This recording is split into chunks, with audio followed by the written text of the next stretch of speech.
Okay, thank you, everybody. 6 o'clock on June 2nd. Call to order. Pledge of Allegiance will be led by myself today, and then remain standing for potentially an invocation, but if he's not here yet, we'll have a seat. Ready, begin.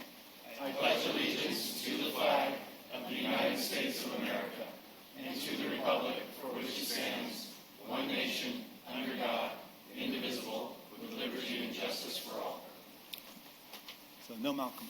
Okay, so we have no invocation this evening. Sorry. Okay, item 1.4, City's Clerk reporting on posting of agenda, please. Yes, Mayor and Council, the agenda was posted on Friday, May 30th at 2:55 p.m. Thank you very much. Roll call, please. Councilmember Bracco. Here. Councilmember Klein. Here. Councilmember Fugazzi. Here. Councilmember Hilton. Here. Councilmember Marks. Here. Councilmember Ramirez. Councilmember Ramirez. Here. Mayor Bozo. Here. Okay, moving on to orders of the day. We have none. Item 1.7, employee introductions. First to go will be City Administrator Jimmy Forbes.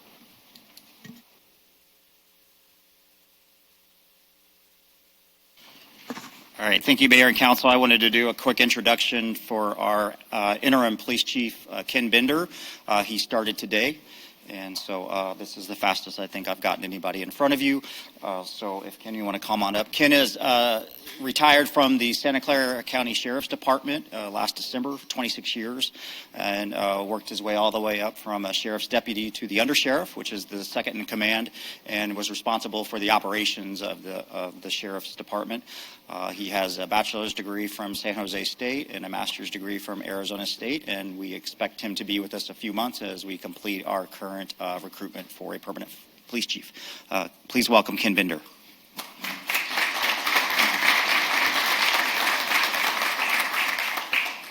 Thank you, sir. And Mayor Bozo, Mayor Pro Tem Marks, and honorable members of the City Council, it is an honor to be here to serve you and to serve the city and residents of Gilroy. I'm fully committed to ensuring appropriate public safety, community engagement, and a professional workforce while I'm here. So I'm available 24/7 to the city, and look forward to serving you in the coming weeks and maybe months. Thank you. Thank you, Chief.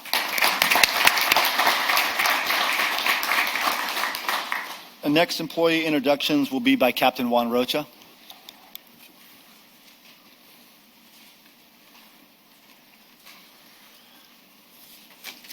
Good evening, Mayor, members of the Council, City Administrator, and members of the public. Tonight we're celebrating the hire of a new employee and the promotion of 3 officers to the rank of corporal. First, I will introduce our community coordinator, Monica Marquez Padilla. And so,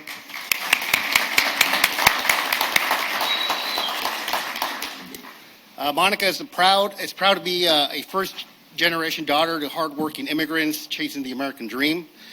Before coming to the city of Gilroy, Monica spent 5 years working in the nonprofit sector in Santa Clara County, dedicating to supporting at-promise youth and adults facing a range of complex challenges, including housing instability, justice system involvement, unemployment, and other significant barriers.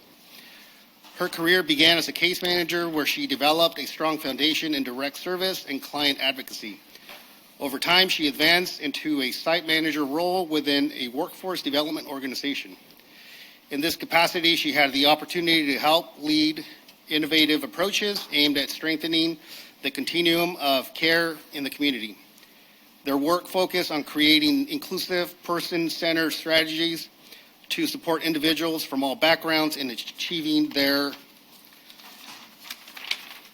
goals related to employment, education, self-sufficiency, and long-term independence. Monica attended Gavilan Community College, where she earned her associate's degree in administration of justice. She then transferred to California State University, East Bay, where she completed her bachelor's degree in criminal justice with a focus in justice and enforcement. In addition to her formal education, she also pursued professional development opportunities To strengthen her ability to serve the community effectively, she holds certifications in mental health, first aid, and safe spaces. These experiences have equipped her with both an academic foundation and practical tools to support individuals facing complex challenges with compassion and competence.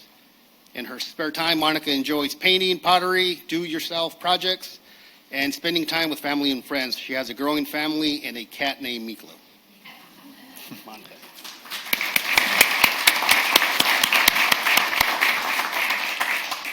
Thank you, everybody. Thank you all for having me. I'm really excited to be a part of the task force and be a part of not only the Gilroy Police Department, but with the city of Gilroy. So thank you so much for the opportunity, and I'm excited to see how much we could grow. Thank you.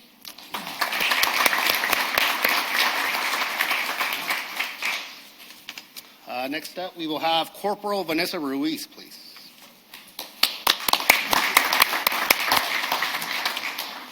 Corporal Vanessa Ruiz joined the city of Gilroy in 2015 as a police officer. Over the past 10 years, she has contributed to numerous special assignments, including crime scene investigations, the crisis response team, critical incident stress debrief team, field training officer, uniform committee, and she is one of our fitness coordinators.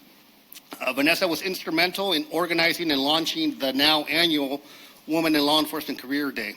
Vanessa also helps with the annual Youth Summer Police Academy, and for the past 4.5 years, she worked as a sexual assault and child abuse detective before stepping into the acting corporal role in December of 2024. Vanessa recently got married to her husband, Evan, and is a proud mother of 2 children. When she's not at work, her days are filled with chasing her kids around, taking them to sport practices, and Vanessa enjoys spending time with her family and camping during the summer.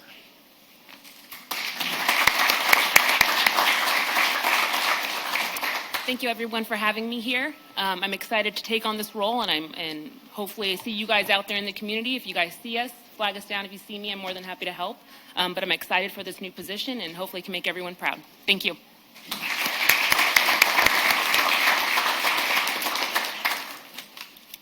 All right, next up we have Corporal Estela Rocha.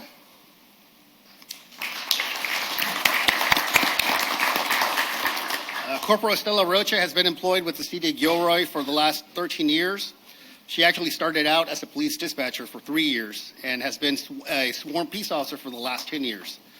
She has taken part in a few collateral assignments such as sexual assault, child abuse detective, school resource officer, explorer advisor. She's a drug recognition expert and is currently one of the assistant team leaders on the crisis response team.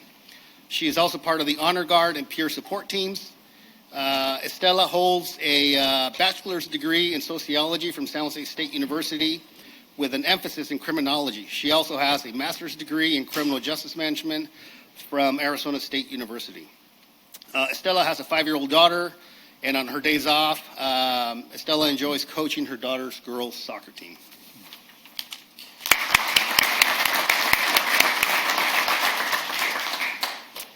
Good evening, everyone. Thank you for having me. Thank you for the opportunity. I really appreciate it. I'm looking forward to the challenges that come with it. Been here 13 years, and I'm just excited to continue my career here. Thank you. All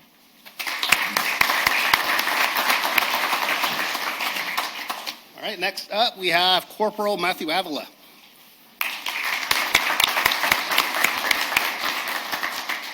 Corporal Matthew Avila is the oldest and only boy of 5 siblings.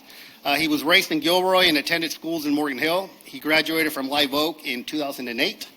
After high school, he attended Gavilan Community College with a focus in health science. He then transferred to San Jose State University, where he earned a bachelor's degree in behavioral science. It was in college that Matthew began to have an interest in a career in law enforcement. He began the background process with San Benito County Sheriff's Office in 2016 and was hired as a correctional deputy in 2017. While working at the San Benito County Jail, he also worked as an extra help probation counselor for Santa Clara County Probation. Matthew worked for San Benito County for 5 years until he was promoted to deputy sheriff in 2018 and attended the Santa Clara County Sheriff's Officer Academy. Matthew joined the city of Gilroy in 2021 as a police officer.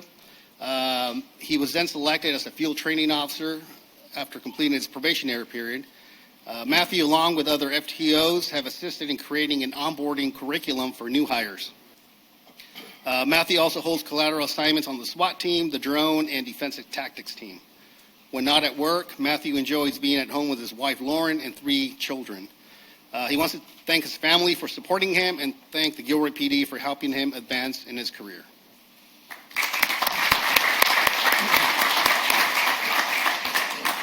Just like my partner said, I just want to thank everybody and thank you for the city for allowing me to continue my career. And hopefully this isn't the last time you guys see me, and I'm going to continue to do my best every day. That's it. Thank you.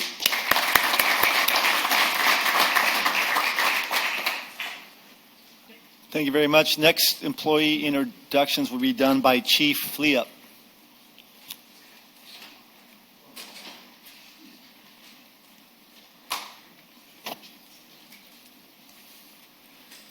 And Chief Lopez. Sorry. Good afternoon, Mayor, council members, and the public. While I'm still new here, what I really want to do is introduce Chief Lopez, who actually works with the Joe and Chris here, who actually would love to introduce them. So I'm just here to introduce Chief Lopez, to introduce our promoted people here. Great job. Thank you. Thanks, Chief. Good evening, Mayor and members of the council, members of the community. It's my pleasure tonight to introduce, we have one new employee and a promotion. So I'm going to start by asking Joe Scanlon to come on up. So Joe has been employed by the city of Gilroy for 9 months now. The first 6 months of his employment, he attended and completed a vigorous firefighter academy to start his career. And that brought both physical and academically challenge that really, just if I can explain it in a very short term, it's tough. It's a huge commitment, and so Joe did very well and completed that, and then we brought him on board. And over the last 3 months, he's completed his field training and has been an independent firefighter paramedic. Excuse me. Joe comes to us with over 6 years of private ambulance experience, ranging from EMT and paramedic. He worked in San Diego County for approximately 5 years, and then most recently in Santa Cruz County. So he is from the area, and he has roots in the fire service as well from his father. Let's see. Joe is married to Maddie, and they have a 1-year-old daughter. So Joe never sleeps, which puts him in a line to work at Los Animas Station because they never sleep either. So Joe's a good fit there. And in his off time, Joe enjoys disc golf, hiking, mountain biking, and finding new ways to entertain his daughter. Please join me in welcoming Joe Scanlon to the city of Gilroy.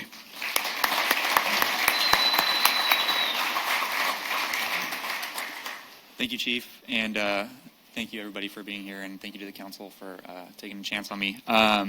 It's been a lifelong dream of mine to be a firefighter, and so I'm honored and I'm privileged to be here with the city of Gilroy, and I'm looking forward to continuing my career here. So thank you.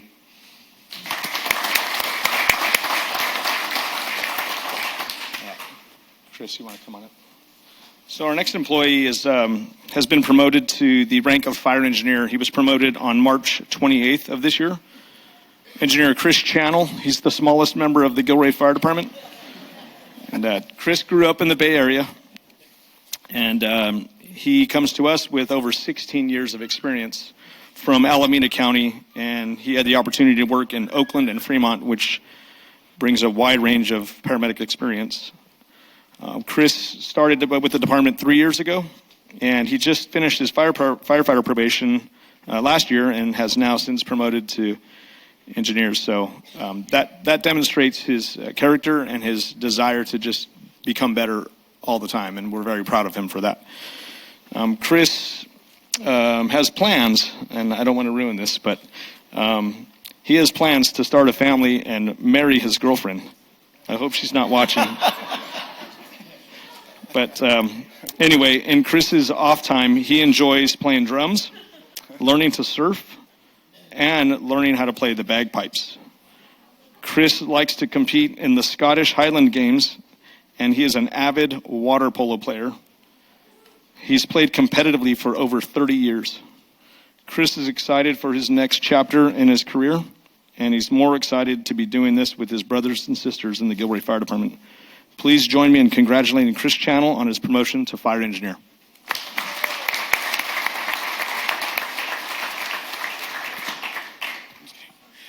Thank you, ladies and gentlemen. Thank you, ladies and gentlemen of the council. One of these days I'm going to get off probation, and that'll be a step in itself. But it's an honor to serve the citizens of Gilroy, and it's a pleasure. And I want to thank you for your time and patience, and I look forward to the next step and meeting you guys again as a captain. Thank you. Thank you.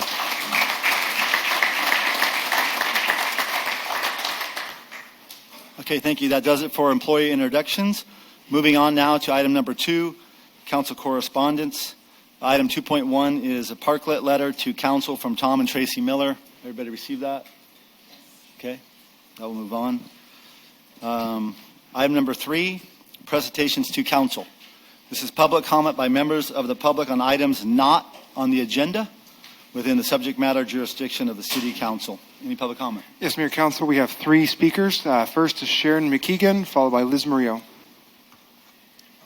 Thank you. Hello, everyone. I'll try to be as brief as these other people. I don't know if I can make it or not. But can you come to this mic over here, please? Yes, we'll hear you much better. Thank you very much. Thank you. Okay. Is this better? Yes. Okay. Basically, what I'm trying to find out or suggest is that the city look into having porta potties available in food areas where you need to use an entry code for the bathroom, which does not allow homeless people to use the bathroom unless they're paying customers. And I had an incident where I almost didn't make it into the bathroom. And I thought if I was homeless, I would be in big trouble. And so I thought it would be nice if they had porta potties available to the homeless people that we have around, which I don't know at this point. You probably know better how many homeless people we have around and in what areas they might be. But I would assume they would be around food areas, you know. Anyway, that's my request. Thank you. Okay. Thank you. All right, next speaker is Liz Murillo, followed by Ron Kirkish. Good evening, Honorable Mayor, members of the council. I'm here to represent Rebecca Shanding and Steve Shanding. They wrote a letter to you guys regarding the work that Rebuilding Together Silicon Valley completed for them on April 26th. So it says, I, Rebecca and Steve, would like to express our thankfulness to all the volunteers who dedicated all of their time and hard work, taking time out of their day, helping us with lots of repairs that without them I wouldn't have been able to fix ourselves. They committed to replace my sliding doors, bathtub, window screens, broken gates, roof on pool shed, and paint the outside of the house, plus haul away all of our junk to the dump, which we couldn't do for ourselves. So from the bottom of our heart, I want to appreciate these helpful people and businesses who are willing to take time out from their jobs. So I know this nonprofit is reliable for helping retired couples who sometimes go through hardships and need help maintaining their home. I highly recommend Rebuilding Together Silicon Valley and the city of Gilroy to those other people going through times and aren't able to tough times, and aren't able to repair themselves. P.S. These are the kindest people you could ever meet. May God's blessing to all who participated in this project. Thanks again, Rebecca and Steve Shanding. Thank you so much. Thank you. And next is our final speaker, Ron Kirkish.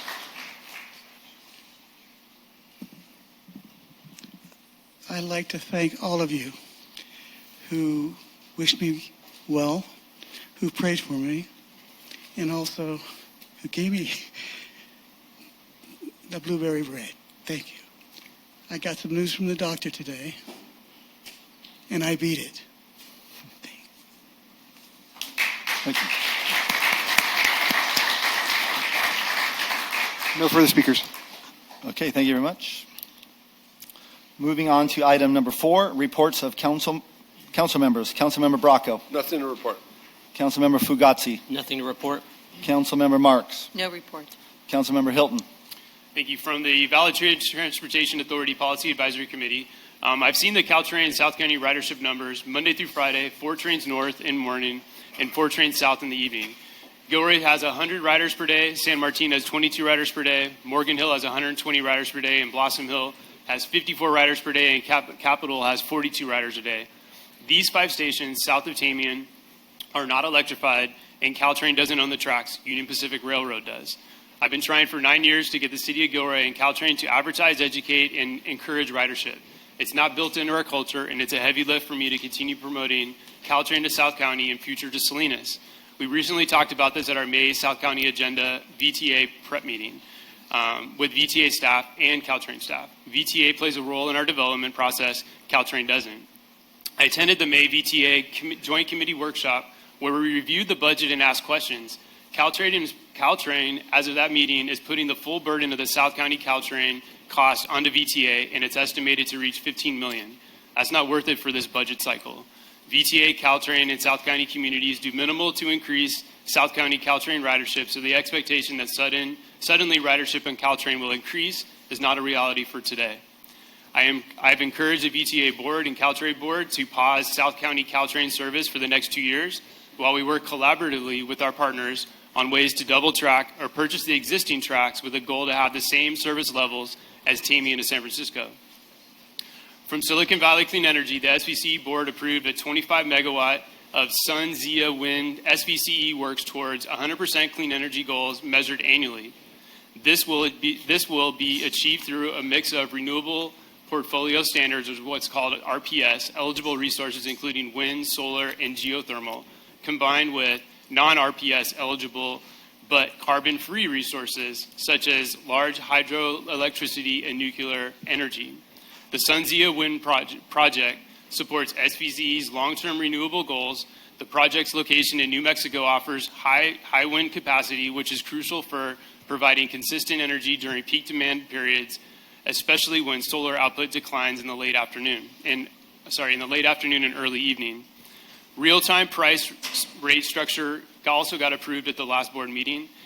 It's approved a real-time pricing rate structure to support customers' ability to respond to utility costs and allow SVCE to be compliant with state regulatory requirements. Staff will continue to provide updates to the board that include sharing learnings from ongoing pilots, design of rate, and regulatory changes from now until July 1st, 2027, which is when the new rate is required to be available for customers. Lastly, out in front of the Gilroy City Hall, you will see the Progress Pride flag. The flag includes black and brown stripes to represent marginalized LGBTQ+ communities of color, along with the colors of pink, light blue, and white, which are used as the transgender pride flag. We raise the flag to heighten awareness of the LGBTQ+ Pride Month, as well as celebrate diversity, equity, social justice, and inclusion. Education regarding LGBTQ+ issues increases understanding and cultivates respect for the LGBTQ+ students and cultivates a culture of allyship. Happy Pride Month. Thank you. Thank you. Council Member Ramirez. Yes, I attended the Gilroy Gardens board meeting as an alternate for the mayor, and I just want to say they're celebrating their 25th anniversary this year, and they are kicking off their Cherries Jubilee celebration this Friday. They've put a lot of time and effort into it, so if you have a chance, get out there and check it out. Councilmember Klein. Yeah, I wanted to give an update on, I serve on SBRIA, which provides communications with our emergency services throughout the county. And they are planning, preparing for Super Bowl 60, which will be February 8th of next year. And also the World Cup, FIFA World Cup matches June 13th, 16th, 19th, 22nd, 25th, and July 1st. And Santa Clara is one of the 11 host cities that is doing that. So there's a lot of prep and planning that goes. So I'm just going to go through it real quick. SBRA has been working with local, state, and federal partners on regional and interoperable, never say that word right, interoperable communications planning so our local police, fire, EMS, transit, and other public support staff can speak with each other during these events. SBRIA has coordinated radio programming with other agencies to ensure the current radio channels and security features are added to each radio. SBRIA's executive director has attended multiple communication, planning meetings, and regular updates the board of directors and working committee. Planning has occurred in the following areas: identifying the frequencies of all local, state, federal, international, and commercial organizations, deconflict any overlapping frequencies, coordinate with federal and military agencies for drone safety, security, and exclusion of unauthorized drones, develop procedures for radio interference and jamming. SVRIA meets regularly with staff from 911 centers, police, fire, emergency management, and the City of Santa Clara and San Francisco planning teams. Planning meetings will continue through the summer and fall. Communication drills and exercises are planned for July, national drill in Seattle, Washington, and several drills are scheduled for the fall, focusing specifically on Santa Clara County. Agencies at SVRIA is or will be coordinating with for communications planning, the local Santa Clara County Police Chiefs Association, representing all law enforcement agencies in the county, Santa Clara County Fire Chiefs Association, representing all fire departments in the county, Santa Clara County Emergency Managers Association, City of Santa Clara, City of San Jose, County of Santa Clara, BTA, City and County of San Francisco, local agencies from the 11 other North America host cities. At the state level, California Office of Emergency Services, California Highway Patrol, and California National Guard. And at the federal level, Cybersecurity Infrastructure Security Agency, Department of Homeland Security, military agencies, and the Federal Emergency Management Agency. A lot of layers and a lot of planning going on. So it's happening, though. Thank you. Okay, I have no reports this evening. So moving on to item number 5, consent calendar. So on the consent calendar, we have items 5.1 through 5.6. Any questions for staff? I'm not requesting to pull it, but on 5.3 moving forward, if we can receive that, the quarterly budgets as a presentation so that we can see the variances in each department as we move through the year. See, where we are. That would be a request. Okay, make a note of that. Okay, so no further questions about consent calendar. Public comment, please. We have no speakers at this time. Okay, so I'll take a motion. And a second. So I have a motion from Councilmember Klein and a second from Councilmember Ramirez for consent calendars items 5.1 through 5.6. Roll call, please. Councilmember Bracco. Yes. Councilmember Klein. Yes. Councilmember Fugazi. Yes. Councilmember Hilton. Aye. Councilmember Marks. Yes. Councilmember Ramirez. Yes. Mayor Bosso. Yes. Okay, motion passes 7-0. Moving on to item number 6, bids and proposals. 6.1, approve the purchase of a modular replacement restroom for Los Alamos Park to a total of $244,921 using Sourcewell's cooperative purchasing contract. Staff report, please.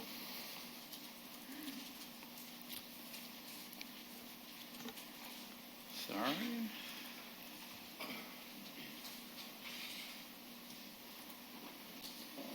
Thank you, Mayor, council members, John Dowdy, Public Works. Tonight before you is a request for authorization for replacement of the Los Alamos restroom. As you are aware, I think, this facility is over 30 years old and becoming increasingly beyond its useful life. And it is requiring significant amount of maintenance effort. It is not very vandalism proof and is something that has been identified by staff for some time and is part of funding was requested as part of the 24-28 through 28 CIP, and this would be an allocation of $350,000 that is included into this year's budget for that purpose, the capital budget. The city is requesting to use this modular restrooms, and these were used at Miller Park as well as Christmas Hill Park. And those have been proven to be very resilient, resistant, and very functional for residents and users. This is an example of what we have at the current Los Alamos restrooms. What this doesn't clearly show is basically the sill being rotted through at the bottom of the building. Basically, you can see virtually through into this area, really beyond the point of easy repair and appropriate repair. Also, the interiors are reaching a point where it's very difficult to get these treated to be vandalism proofed, and as such, we're requesting this replacement. Again, we are looking to use a similar or exact model almost to what's been used as modular restrooms. These come in two pieces. They're placed on the site and epoxy together. It, again, has a proven track record. It is a very fair price from our review in the marketplace for this.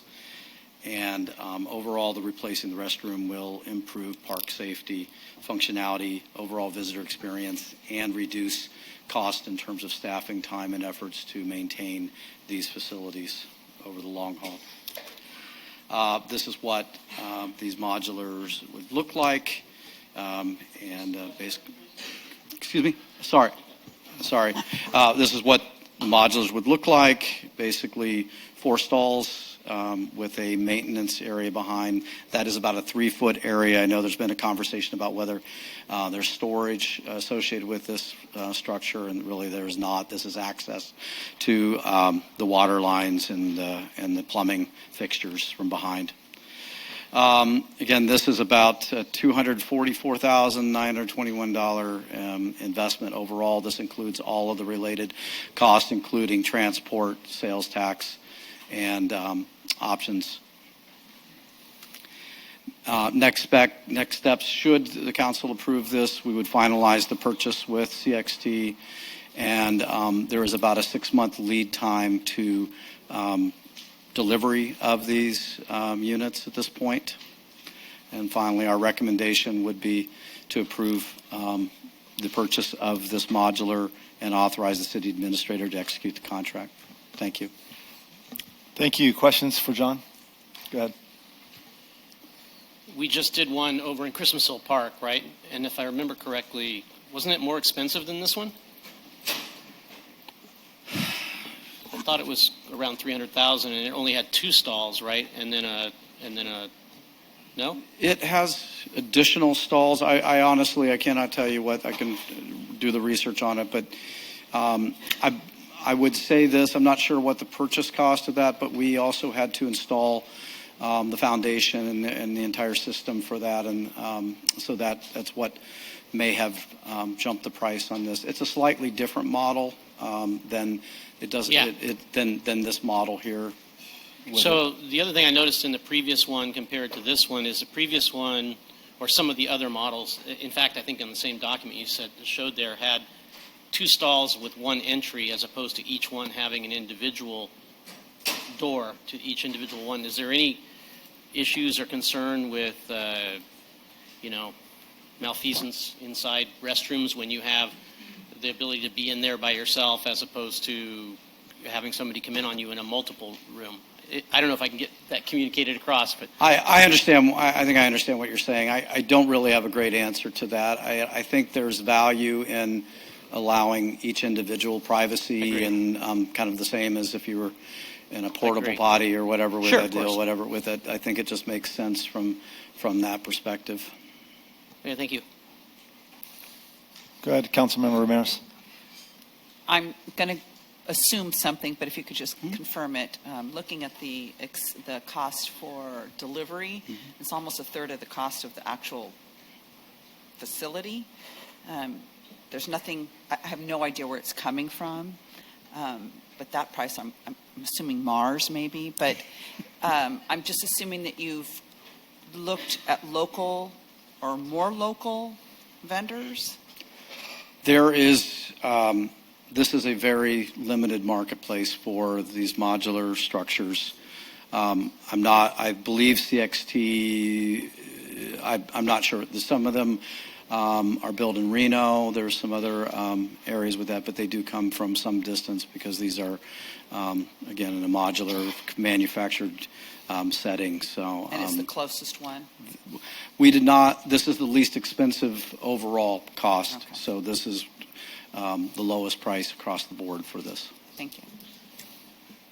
Sure, go ahead. Councilmember Fugazi, to answer your question, in December of 2023, the Christmas Hill Park bathroom was $210,000. This one's $244,000 for 3 stalls. Can you go back and show the cost of the line item costs again?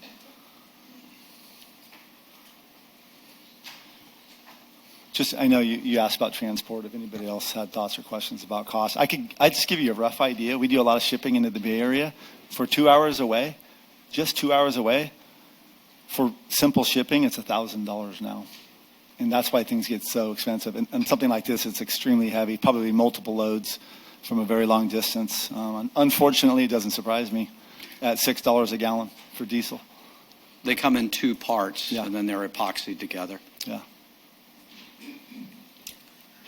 Any other questions for John?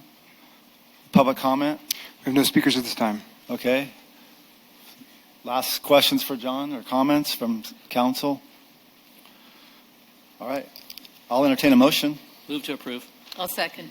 Okay, I have a motion by Councilmember Fugazi and a second by Councilmember Marks to approve the purchase of a modular replacement restroom for Los Animas Park, a total of $44,921, utilizing Sourcewell's cooperative purchasing contract. Roll call, please. Councilmember Bracco. Yes. Councilmember Klein. Yes. Councilmember Fugazi. Yes. Councilmember Hilton. Aye. Councilmember Marks. Yes. Councilmember Ramirez. Yes. Mayor Bozo. Yes. Motion passes 7-0. Moving on to item number 6.2, purchase 7 2025 Chevrolet Silverado 2500 four-wheel drive crew cab trucks for the amount of $393,744 for the Public Works and Utilities Departments, using the State of California statewide contract. Staff report, please. Good evening, Council, members of the community. Leanne McPhillips, Administrative Services Director. The item before you tonight is purchasing some replacement vehicles for Public Works and Utilities. There's actually 1 new vehicle, but 6 replacements. As noted in the staff report, these vehicles have quite the miles on them, average of over 130,000 miles. Average age of these vehicles is about 17 years, so they are long overdue to be replaced. We're having mechanical and part failures associated with these vehicles, and also we're getting to a place where it's difficult to find replacement parts for these vehicles to keep them up and running. So this was planned with the fiscal year 25 budget to replace these vehicles and to purchase the 1 new vehicle. And you can see in the photos up on the screen how old some of these vehicles are and how shabby they're looking. So staff identified the Chevy Silverado 2500 four-wheel drive crew cab truck as the desired vehicle for replacement. And for this purchase, we're using a tag-on bid contract from the state of California. Through that tag-on bid process, it's very competitive. Any dealer can submit a bid in this statewide contract. And so the pricing is very competitive because they're competing statewide with dealerships. So the winner of this particular bid was Winner Chevrolet, no pun intended, in Colfax, California. This gives us a substantial discount in cost over normal dealership pricing. And also it saves a lot of staff time by tagging onto this bid versus spending staff time going out and doing our own public bid process, which probably won't net us a better end result. We did check local pricing with our local dealer. It was 7.95% higher without the added options. So that's pretty significant when you're looking to buy 7 vehicles. And the price per vehicle, $56,249.10. The funding is included in the fiscal year 25 budget across the Fleet Fund, Water Fund, Wastewater Fund, and the Community Facilities District Fund. The total cost for all of the vehicles is $393,744. Each one is $56,249.10. So with council approval, we'll place the order with Winter Chevrolet, delivery 3 to 4 months. And once we receive and inspect the vehicles, we will execute final sales contracts. So we're asking you to give that authorization to the city administrator, and then we make payment to Winter Chevrolet. So I'm happy to answer any questions. Councilmember Ramirez. Just curious, what do you do with the old ones? Do you trade them in, sell them at auction? Yeah, so we do a surplus process, and that's a staff report that may be coming to you at your next meeting if we have it ready. But we have several vehicles to surplus, and we do auction them off, and we do get some resources back from those vehicles. Thank you. Councilmember Fugazzi. So I know there's at least 2, maybe 3 Ram truck owners up here, and maybe also a Ford truck owner. Is there a specific reason why we went Chevy and not check with the other Ram or Ford dealers in town? Yeah, the team in Public Works and Utilities explored a wide variety of different vehicles and looked at pricing of different vehicles, and this was the make and model that they felt best met their needs and had the most competitive price. Thank you. Further questions? Any public comment, please? No speakers at this time. Okay. So I will entertain a motion. A second? I'll second. Okay, I have a motion by Councilmember Bracco and a second by Councilmember Ramirez to award the purchase of 7 2025 Chevrolet Silverado 2500 four-wheel drive crew cab trucks for the total cost of $393,744 to Winter Chevrolet using the state California statewide contract, and at the same time to authorize the city administrator to execute purchase documents. Roll call, please. Councilmember Bracco. Yes. Councilmember Klein. Yes. Councilmember Fugazzi. Yes. Councilmember Hilton. Aye. Councilmember Marks. Yes. Councilmember Ramirez. Yes. Mayor Bozo. Yes, motion passes 7-0. Moving on to item number 7, public hearings. 7.1, adopt fiscal years 2026 and 2027 operating and capital budgets, position control list, departmental work plans, boards and commissions work plans, and the GAN appropriation limit for fiscal year 2026. Staff report first to Jimmy, or Harjo. Jimmy first, please. Thank you, Mr. Mayor. Before Harjo begins, I want to touch base about the process and a couple of things that have transpired since we gave you the recommended budget a few weeks ago.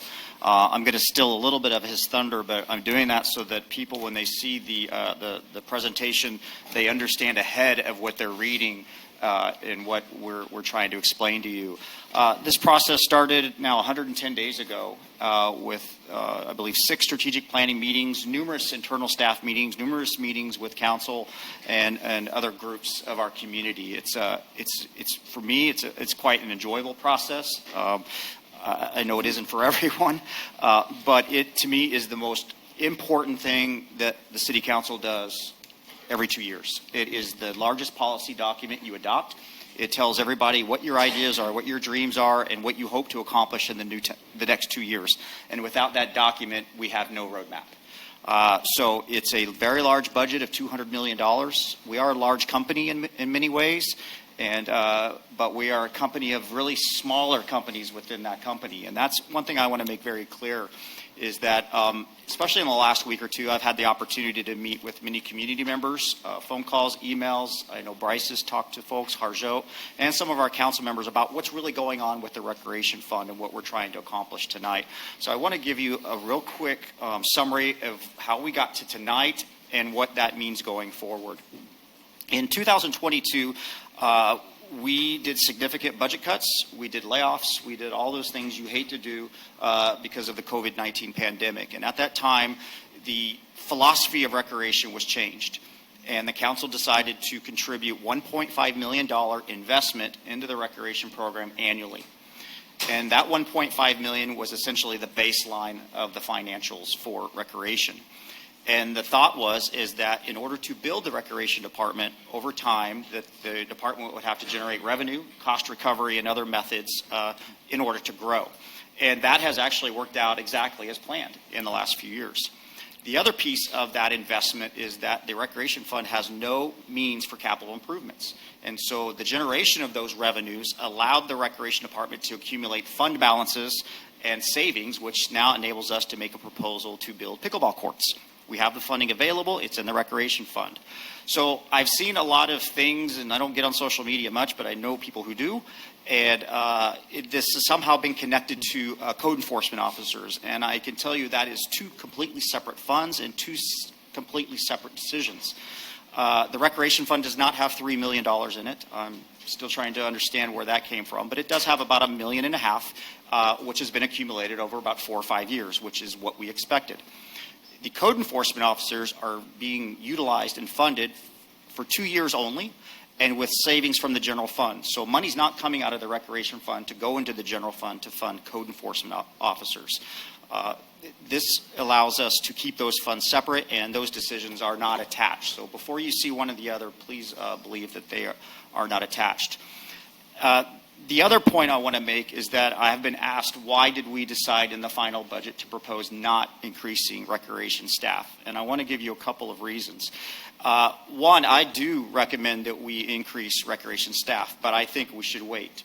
And one of the reasons why we should wait is that we have a lot of balls in the air considering the recreation programs. And one is we are in a one-year contract with our swimming program. Council has been very clear that is a very extremely important program to them, and that they want more time to evaluate the long-term future. And so although I would like to add more staff in recreation, I don't know what type of staff to add right now. We also have strategic plans. We have possible expansion. We have other programs. We have a master plan that's going into place.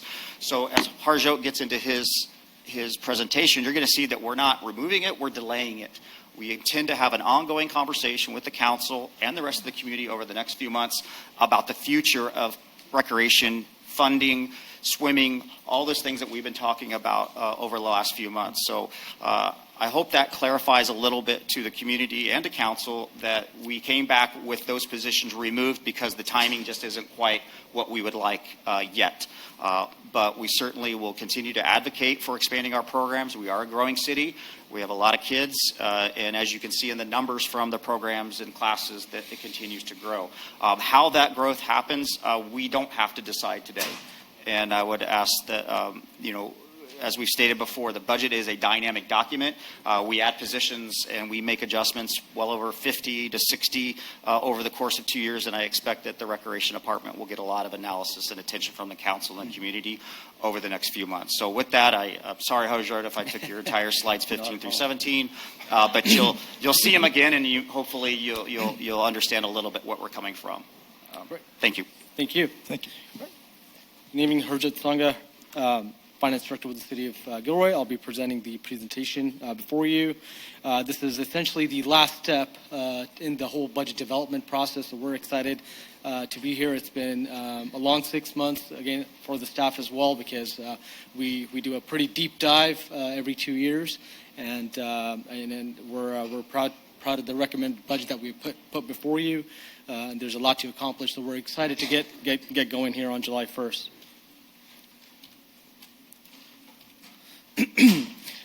So again, it's a process that started back in January. We have held a series of 6 meetings for strategic planning, a budget workshop, and a community meeting. And tonight is the budget adoption. As Jimmy already alluded, it is a policy document. It is dynamic. Once we adopt it, things economically could change after adoption. So therefore, we may find us time to time come before you with some recommended adjustments to the adopted budget.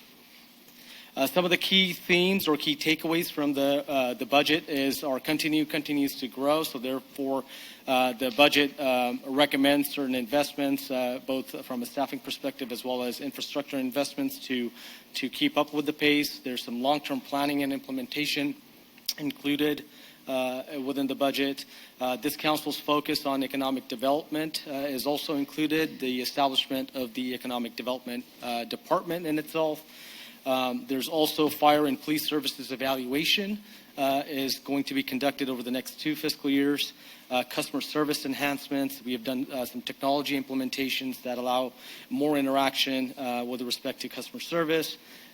Staffing augmentation, notably in our utilities department, for the continued organization of the department. And on the expenditure side of things, we have a couple items that we're keeping our eyes on, 2 of them which are unfunded pension liabilities, and then increases in our workers' compensation program. So both of those items are also as part of our work plan items as well. Well, I'll talk a little bit about the numbers. This is the recommended budget citywide as it was released in the recommended budget on May 7th. Total budget for fiscal year 26 is $207 million.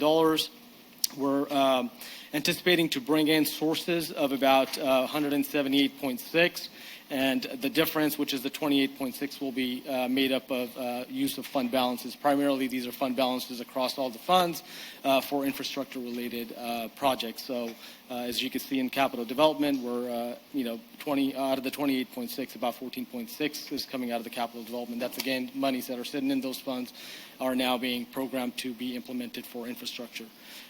For our fiscal year 27, very similar budget, about $207 million. Again, we're anticipating about $179 million of revenues or sources to come in, and utilizing about $28 million of fund balances across all the funds. You do see the FTE counts there. This, from the recommended budget, has changed. So as I move forward in the presentation, I'll talk about the changes from the recommended to the final adoption tonight, and I'll highlight those items. This is basically the sources by source categories. Our largest two categories are taxes for the organization and charges for services. So that make up well over 70% of the revenues. And then that trend is very similar for fiscal year 27 as well. So again, before you is 26, about 178.6, and then 181 in 27. This is the usage, how we spend that money, primarily citywide across all funds. Our services are delivered via personnel, so you do see that 32% as personnel expenditures, and then a lot of our expenditure is on capital outlay, as I noted earlier, for utilities as well as our capital funds. All in all, we'll be looking to spend the 207 in 26, and then 206.6 million in 27. Focusing in on the general fund, which is the most discretionary in its nature, where the community and the council has discretion to allocate resources. From a revenue perspective, we're looking at the general fund to bring in about $74.3 million in fiscal year 26, and then $77.1 million in fiscal year 27. The largest revenue source for the general fund is taxes, so that includes our property tax, sales tax, utility users tax, franchise, and hotel tax, which is a TOT. So if you were to add all those tax revenues up, which roughly represents over 70% of our revenue comes from tax revenues.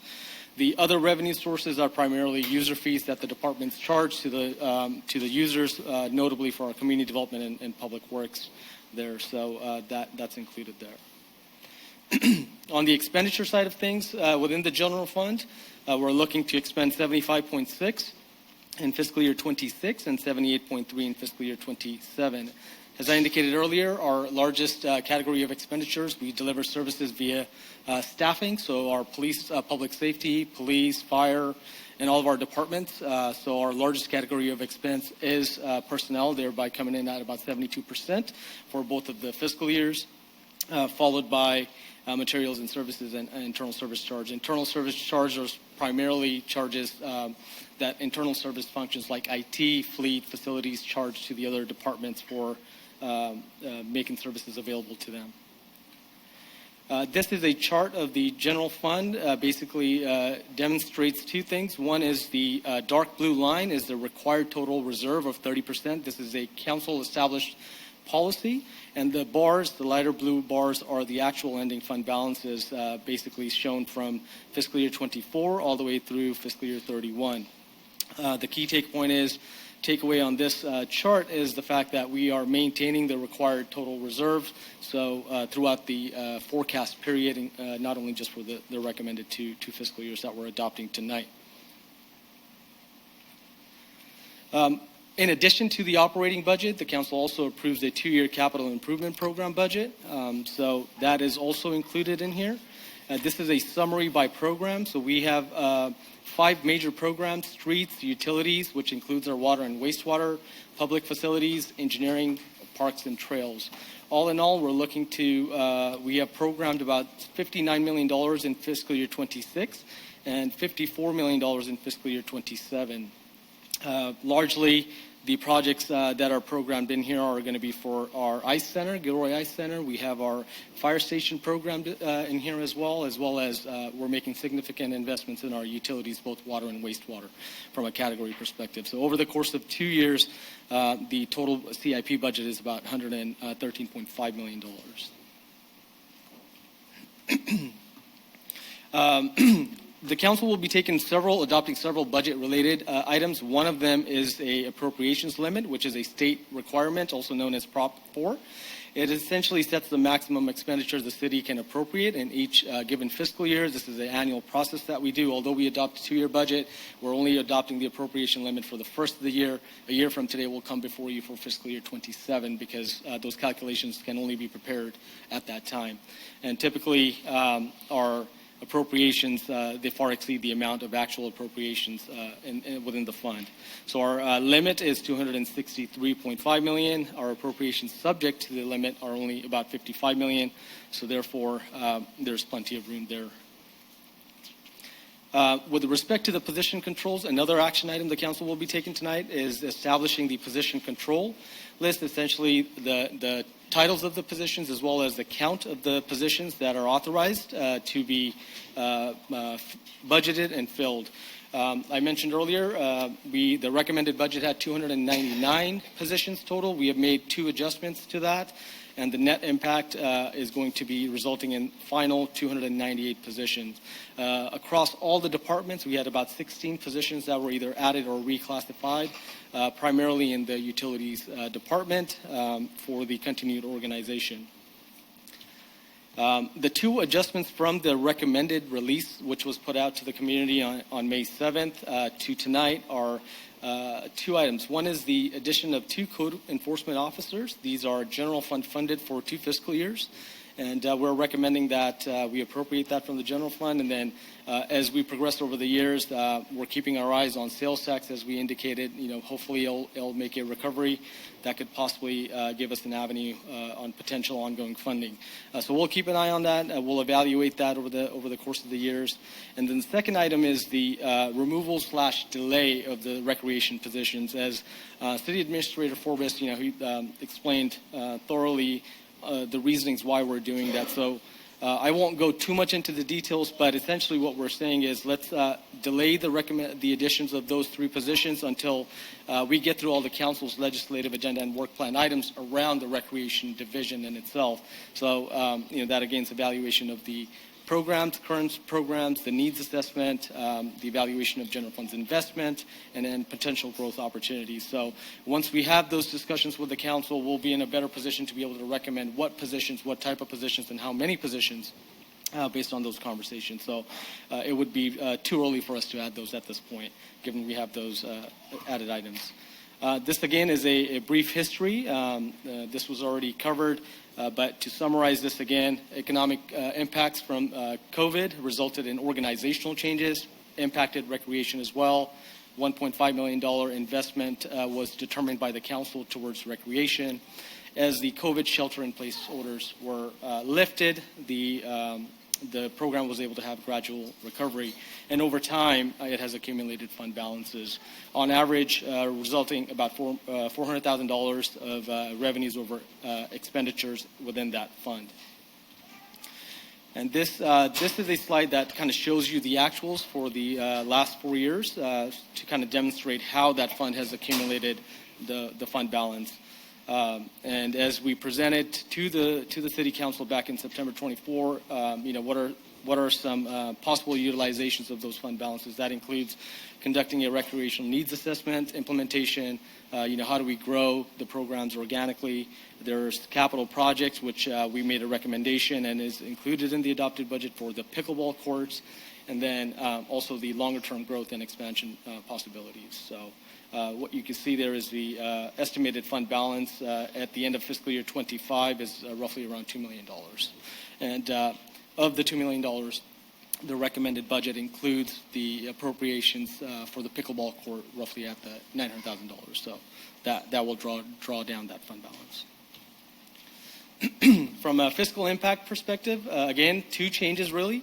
From the recommended, the 2 code enforcement officers. The cost of that is $180,000 in the first fiscal year, just due to given the timing of onboarding and so forth. And then the second year, the cost would be $378,000. Again, funded by the general fund. And then just delaying the addition of the recreation positions at this time, so that would decrease the appropriations within the recreation fund by approximately $400,000 for both of the fiscal years. So inclusive of all these changes across all funds, we will have a $207.1 million budget in fiscal year 26 and $206.5 million in 27. Okay, so that's the financials. Now I'll transition over to the council's legislative agenda as well as departmental work plan items. As indicated earlier, there were 4 strategic planning sessions. There was a budget workshop where various topics were discussed with the council, and council provided feedback and basically topics of interest. So the list before you is a compilation of the existing council legislative agendas, as well as the addition of all the items that this council has provided, the feedback this council has provided, which has resulted in approximately 18 items on the council legislative agenda. So they're not in order of any order per se. They're sorted by the responsible department alphabetically, not in any sort of priority order. And the thought there is, once the council takes action tonight, staff will be better able to determine, all right, so what exactly is going to be on the work plan, what the final work plan is, and then we would, at a future, as we do quarterly updates to you, we're able to better go ahead and provide estimated timeframes and then the status of those work plans. So tonight's conversation really is more of the topics, the content. Is this the work plan items that we're going to embark on? In terms of the departmental work plans, again, we took the existing departmental work plans and we updated to include this council's initiatives, primarily which were put forward on the May 19th strategic planning session.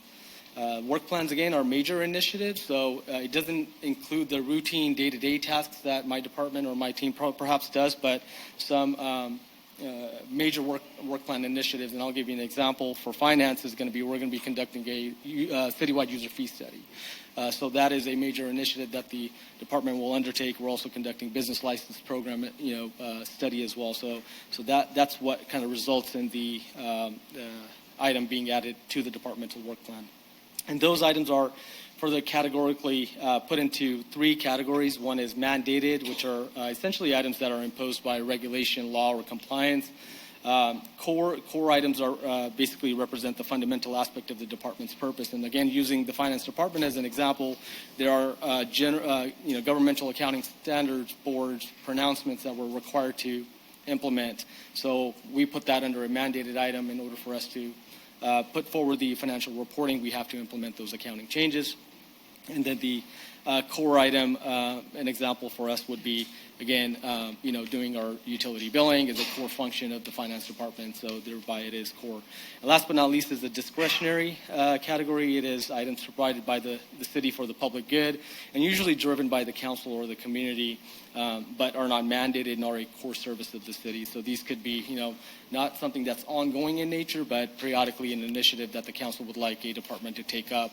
So those are discretionary in nature, so that's that category. Again, the list is not sorted by any priority by that means, but it is put forward in these categories. Similar to the legislative agenda, departmental work plans, once council adopts these, staff will go back and put forward a estimated time of completion and kind of prioritize what's going to be achieved in what order, if you will, and then will be provided to you as part of the upcoming departmental work plan updates. Very high-level summary work plan items. So we have a total of 93 work plan items across all departments, and the split between mandated, core, and discretionary is 23, 50, and 20. They're not, by any means. Like a topic could be one initiative, but it could consume a lot of time. So just because there's a higher number doesn't necessarily mean that that workload is essentially, any more significant, if you will. The other item the council has discussed is the strategic priorities and goals. What are before you are the current 5 priorities. And over the course of the development process, city administrator has worked with this council to basically put forward some changes. So on this slide are proposed changes based on the council's feedback. One of them is to simplify by having 2 priorities. which can be expanded once progress is made to achieve the results. So those two are listed there on the slide. We also had a recommendation or feedback to add a new priority to beautify the city's gateways to ensure that they are free of trash, homeless encampments, weeds, blight, to ensure residents and visitors enter Gilroy feeling safe and welcome. And then an amendment to one of the existing ones, which is related to the economic development. Instead of promoting economic development, is to actually hire a seasoned economic development director with a proven track record that can lead the effort in securing economic development activities that create opportunities for quality employment and increase the city's tax base. So we will be seeking some direction from the council on this before we take the other actions. The other item is boards and commissions. The boards and commissions are advisory bodies to this council. As part of the budget development process, we solicit budgetary inputs as well as ask them to develop work plan items that they will be achieving over the next 2 fiscal years. So both of those are included as in the packet for you. From a budgetary request perspective, we have several commissions request funding for training, very consistent in prior years. So we have allocated specific dollars as well as general training fund dollars for our boards and commissions. Parks and Rec Commission had the pickleball court recommendation, and that is included in the recommended budget. And then some additional items for the Youth Commission to support them for their work plan items. This is, again, a summary of the boards and commissions work plans. So that tells you each of the commissions that this council body has as advisory bodies does have a work plan item to complete over the next 2 fiscal years. And again, the details of this are included within the staff report packet. So that brings me to the recommendations tonight. The recommendations before you are to formally open and close the public hearing. The budget can only be adopted at a public hearing, so we will go through that process, and then a series of action items and resolutions related to the adoption of the budget, the appropriations limit resolution, operating and capital improvement program budgets for both of the fiscal years, a resolution establishing the position control list, approving the legislative agenda and the departmental work plans, as well as giving us feedback on the priorities. And last but not least, approving the board and commission work plans for the next 2 years. So that concludes my presentation. I'm happy to answer any questions.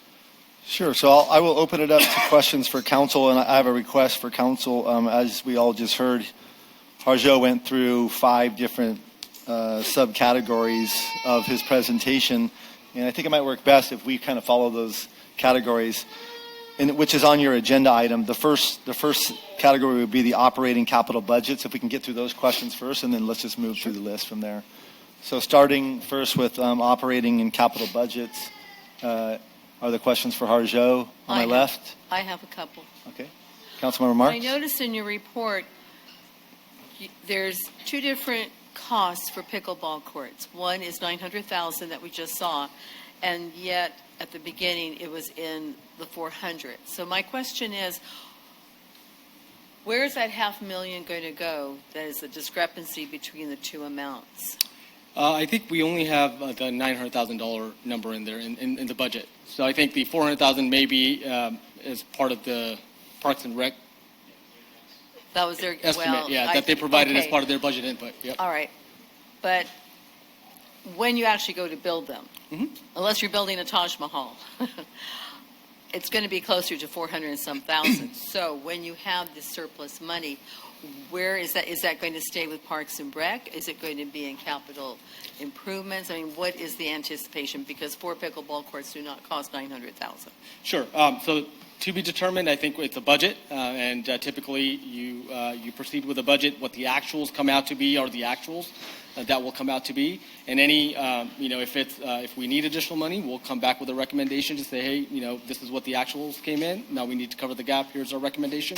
Now, if the bids come in lower, typically the funds drop back to the fund balance if they go unused at the end of the fiscal year. So if you have a $900,000 budget, they come in at $500,000, the other $400,000, we would tell you will drop back to the fund balance in that fund that's funding it. So in this case, pickleball courts are funded by the recreation fund.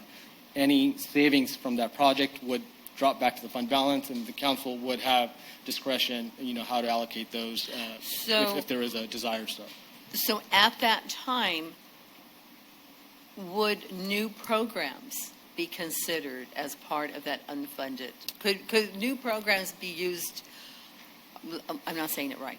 Could we spend that money on new programs like disc golf or whatever? I mean, It is all that depends. allowed? Yeah, I think it all depends. As we talked about, there's a lot of recreation divisions work plan items. So one would be, adding programs. It's not, the savings are one-time savings, so it would really depend on what's the ongoing cost and can the fund sustain those in an ongoing manner. Okay, but I mean, that could be part of That the could be a discussion. possibility. Okay. Yeah, that could be a possibility, or other capital projects. Oh, okay. Related to recreation. Yep. Okay, thank you. Further questions? Councilmember Ramirez.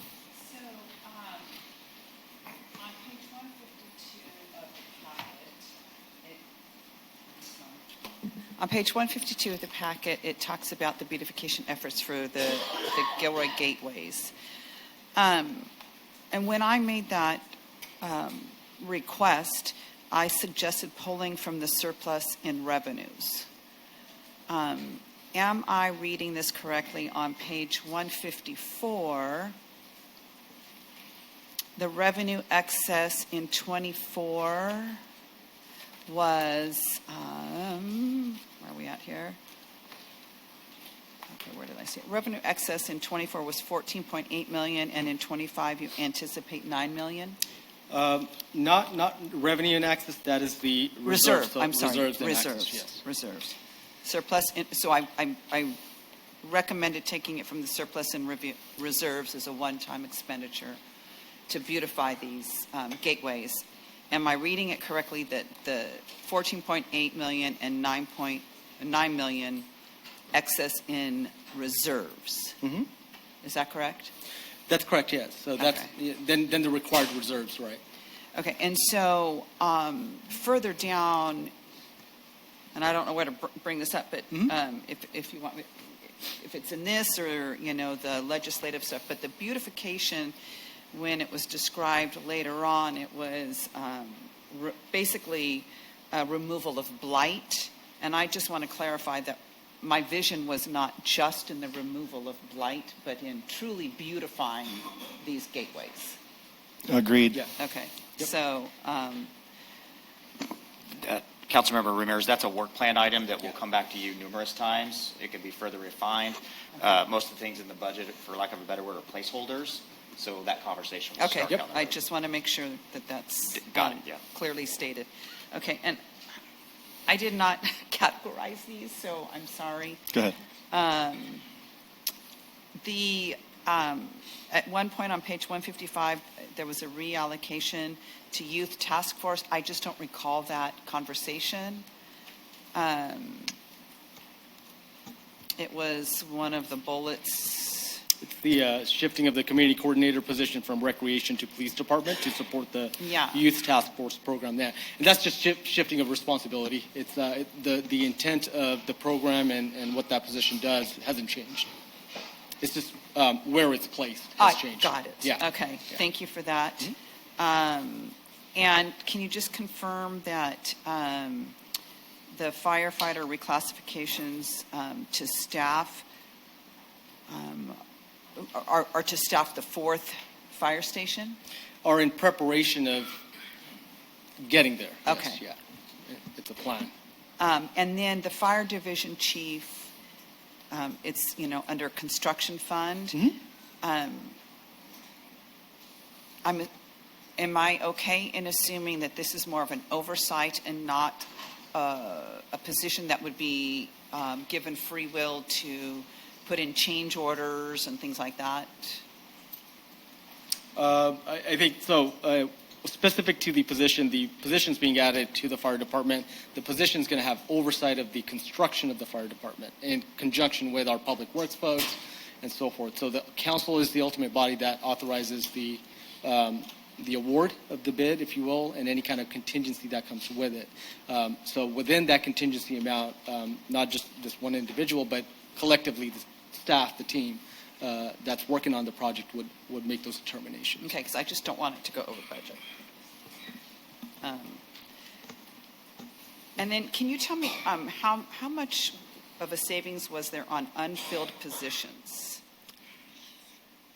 I think typically we assume about 8%, which amounts, and again, this is just in the general fund, if you will, Right. amounts to roughly about $4 million. And so we basically have already included in the budget, we account for that. Okay. Yeah. Okay, I think the rest are further down on the categories. Thanks. Councilmember Klein? Councilmember Bracco? I think what Councilmember Ramirez was getting at, Jimmy, is that going to come back before us before anybody's hired to manage the fire department and stuff, or the firehouse? You mean the new fire station? Yes. Yes, we have to award, in fact, we'll actually be back on June 16th for a contract. We'll have to publicly bid the contract. It will have to be awarded by council, and the budget and financing will have to be approved and allocated by council. Council probably has 4 or 5 approval processes before that station gets built. Okay, you weren't here, so I don't think you would know. When we built the police station, it was managed in-house, and it was a fiasco, and it went over budget. Andy knows it ended up in court. And when we built the library, we took lessons learned, and staff wasn't involved. We hired a good company, Nova Partners, to manage it. And they went through everything, found everything before they started construction. And there was only 2 change orders on that job. They were super minor.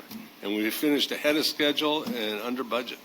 So I think we ought to take that into consideration. Yeah, and I'll give you a sneak peek to my city administrator report. Our Public Works Director on the 16th will come to council and ask for the authorization to hire an external project manager for the fire station.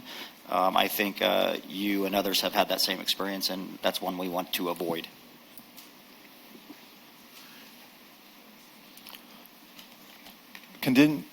Additional questions for Harjo? Just on the Right. Yeah, I think we can move past budget now.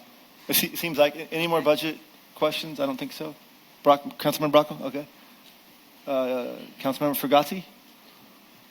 So we can ask some work plan Sure. questions. Oh, now? yeah. One thing in particular I saw in going through the work plan when we went through strategic planning was that there's been a lot of time spent on high-speed rail, and specifically not super interested in burning calories with the city when we have other objectives, especially related to housing or related to economic development and whatnot, on things related to high-speed rail, given it's about $11 billion funding gap right now just to get the Merced connector going, and it looks like it's pretty dead in the water for some time. Maybe my grandkids will see it. But I know it's on the work plan there, and we had some discussion around that. Is this something we could take off the work plan? I think it would be helpful. Sharon, could you come give an update on what the city's commitments are so far with high-speed rail and what the staff involvement is in that project? Yes. We've been collaborating with the High-Speed Rail Authority staff and VTA staff, and really last year you probably saw some of the outreach that's being conducted in collaboration with them, and High-Speed Rail has been funding all that work, including the consultants that was doing the outreach effort. And in collaboration with VTA, they've gotten a I think $900,000 grant from the federal government. They were also doing some matching for that. So in the work plan, I think what you see is that, in collaboration with High-Speed Rail and VTA, we were going to develop a visioning study. And then that's going to become the information that will feed into the next phase, which is to develop a station area plan. So this is, a continuing effort. But, staff has been just participating in this. We haven't been funding any consultant or anything outside of that. I'm sorry, I can barely hear you. I don't know what's up with the audio right now, but it's not coming through quite strong enough.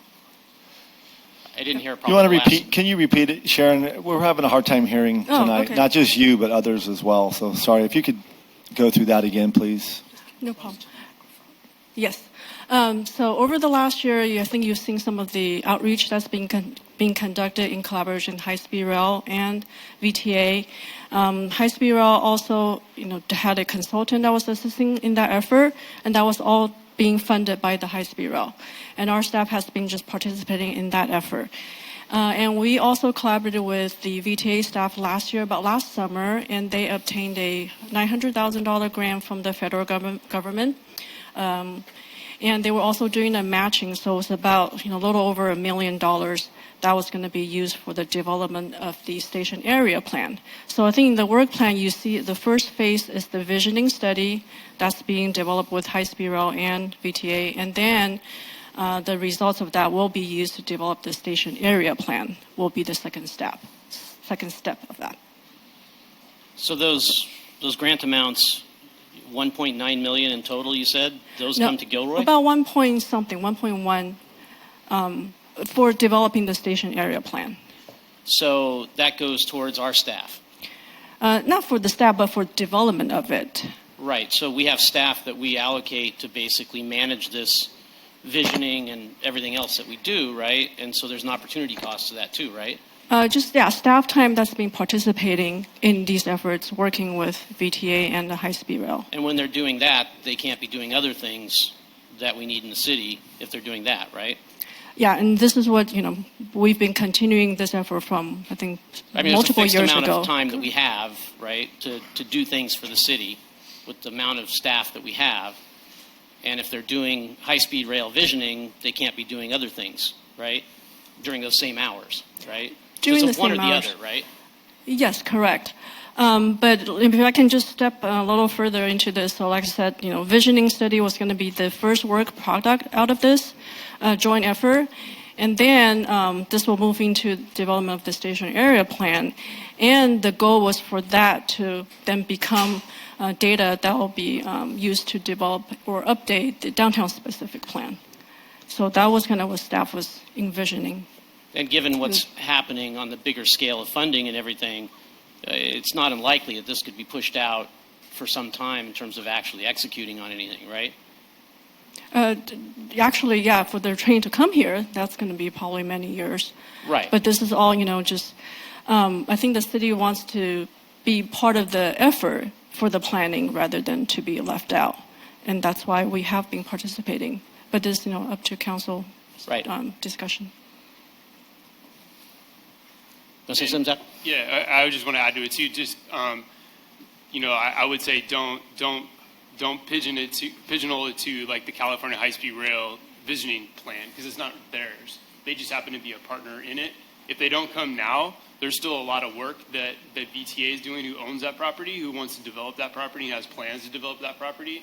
And I would say, that, yeah, they are a partner inside there, but it's not. We're not spending all this time specifically for the high-speed rail.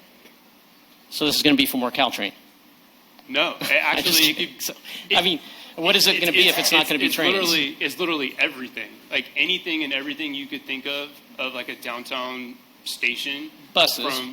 From anything from commerce to where people live to how people access it to public space. Like it's all of the above. And I think that I agree with you. I mean, I might not be able to use it either, but it is VTA's property and they do plan on developing it. And on the other side where Union Pacific owns, right, it's already a housing site that's in our housing element. So there's all these aspects that we are somewhat included in that space. Who ends up providing services out of there? I agree with you. You don't know who it'll be or who it won't be. Appreciate the explanation. Yeah.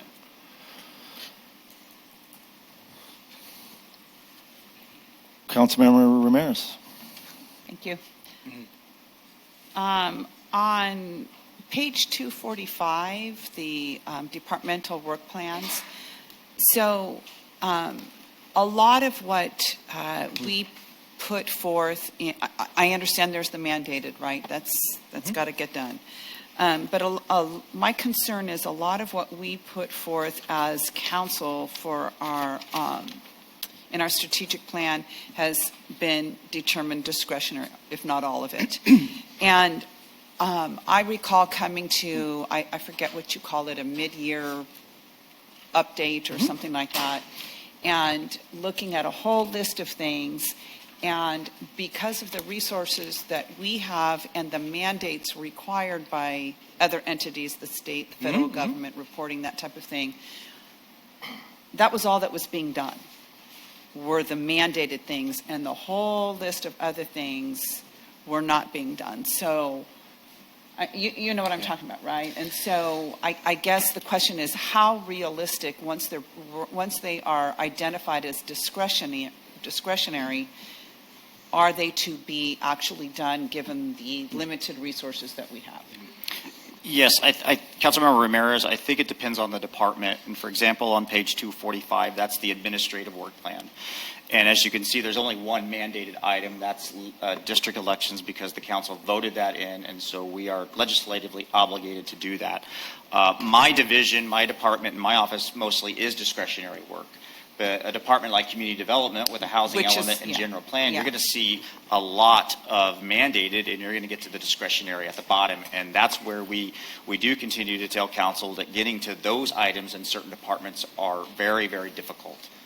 But in a department like HR or finance or admin, not as many mandated items, but certainly those that are heavily regulated, public works, environmental, it continues to eat up more of our time because we are forced to do it.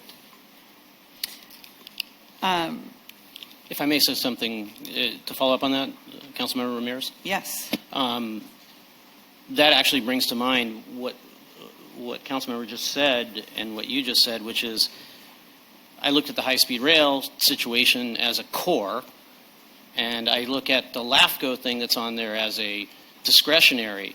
And when I go back to our strategic planning and things of this nature, and I go, wait a second, we need to be looking forward towards more revenue sources and things, and we obviously discussed this in strategic planning about attempting again possibly to get sports park area and whatnot into city limits, et cetera, boundaries, however it's defined.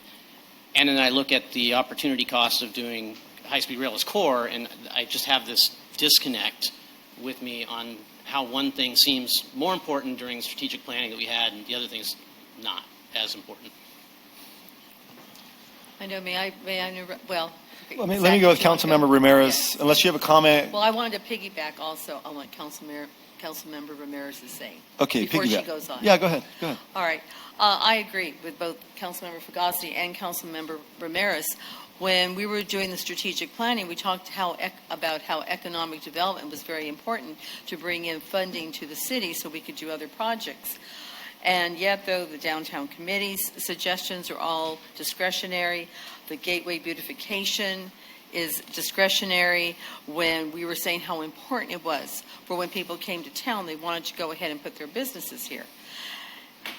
It's just, I agree, Councilmember Fugazi, it's just very discouraging to see. We say economic development's important, but we're not walking the talk. That's it. Councilmember Hilton, did you want to piggyback? Yeah, as someone who's been on this council and gone through 3 of these, I just want to really iterate the placemaker or the placeholder fact that it's actually on there. And I personally don't really pay attention to what's core or mandated or discretionary. But I think what moved those things up is finding funding, right? So the station area has $1.9 million worth of funds for it. That kind of bumps it up a little bit, right? So if there's something that's in the discretionary part, I've had a lot of things in the discretionary part and been told we're never going to get it. Well, if you put in a little bit of work and maybe team up with some council members and then other community groups and start advocating it and let it rise, and you guys have already seen stuff rise, from the general public and us just in like 4 months, and we get things done like really quick. So I would say look at that as like it's like it's not going to happen. We all can literally make it happen. One council member or mayor can make it happen. A community group can make it happen. And especially when you go out and find funding for it. So I would use that as encouragement, not as like, oh man, my item got down to discretionary. But only if it's able to be funded. I mean, some of these are policy makers. So funding isn't going to help make a policy move. But I'll comment on that too. So I'm going to jump onto what you guys have all said, if you don't mind. I'm coming from the same place as well. I mean, Councilmember Hilton's been through 3 of these. This is my first, and I see this item on Public Works, page 252.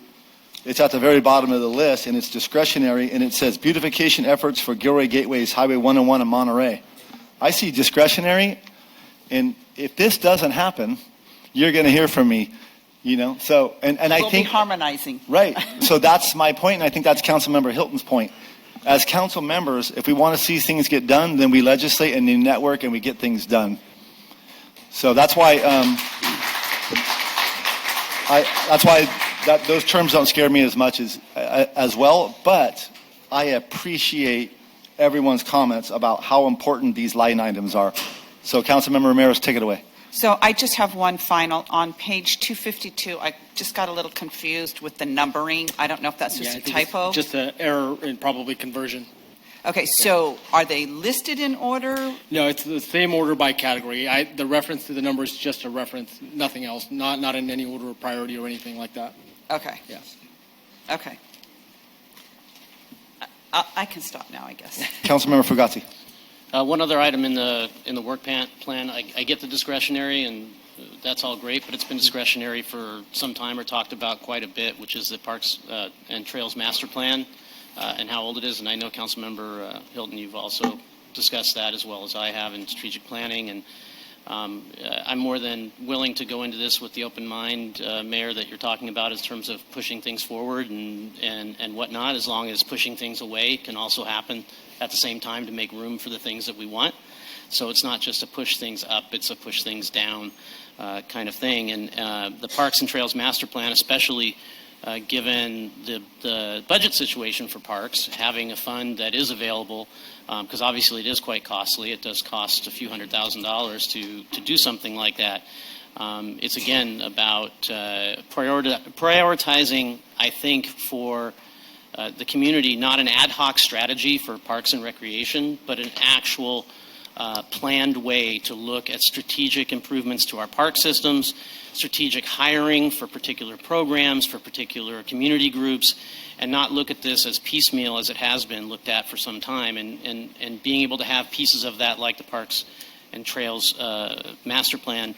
It should not be discretionary, but again, I will step back and will advocate, and I have people I know in the audience that will advocate for such thing as well, but I just wanted to bring that up. Further questions for Harjo on any of the topics? Okay, we'll go to public comment. Yes, Mayor and Council, at this time we have 5 speakers. First is Luis Ramirez, followed by Gannon Janish.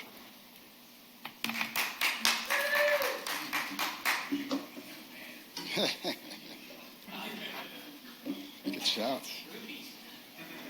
Mayor, Council, City staff, members of the public, my name is Luis Ramirez. I am the current chair of the Parks and Rec Commission. I wanted to add a little bit of color and context to these few pages we have in Parks and Rec. Let me take you back to about 2011 when Parks and Rec was actually a department. We had Parks and Recreation together as a department, not separate. It was about 33 people, had its own source of funding. The summer guide that came out was a highly anticipated publication by our parents who were raising their kids, who wanted to get their kids in summer programs. You need to address us. Okay. You don't like the back of my head? All right. I want to make sure they see me. And everything. So now that publication used to be an inch thick. What's it look like now? Maybe 15 pages. Fast forward to 2020, right before COVID hit. No longer a separate department. Parks is with Public Works. Recreation is under administration. There were 13 in rec, and now that's down to 4. COVID hit. We're down to 4 to 5 people in recreation. It's under administration. It's funded with an annual amount coming from the general fund that we've heard in the budget. Parks is part of Public Works. 7 hardworking guys, I think they're all guys, who make our parks beautiful. The 4 people, 5 people at rec have been increasing their service outcome every year for about 5% with the same amount of people. So they're working. But it's not enough, not with $1.5 million. We just saw tonight that this funding that comes in, there are user fees that are being generated. Actually, $800,000 this last year, I think it was. That fund's going to be $2.1 million at the end of this fiscal year. That was unbeknownst to me. So it's kind of, Parks and Rec Commissioner, I would think that I would know that. So now that we know there's money there, I'm glad to hear that we're focusing on how to spend it. Our parks are in disrepair. I've said that before. You look at Las Animas, the bathrooms, the surfaces, the lighting. A good park is safe. It's well lit. It gets a place for people to hang out. A good recreation program is available to all. You know what it costs? I want to read some numbers to you.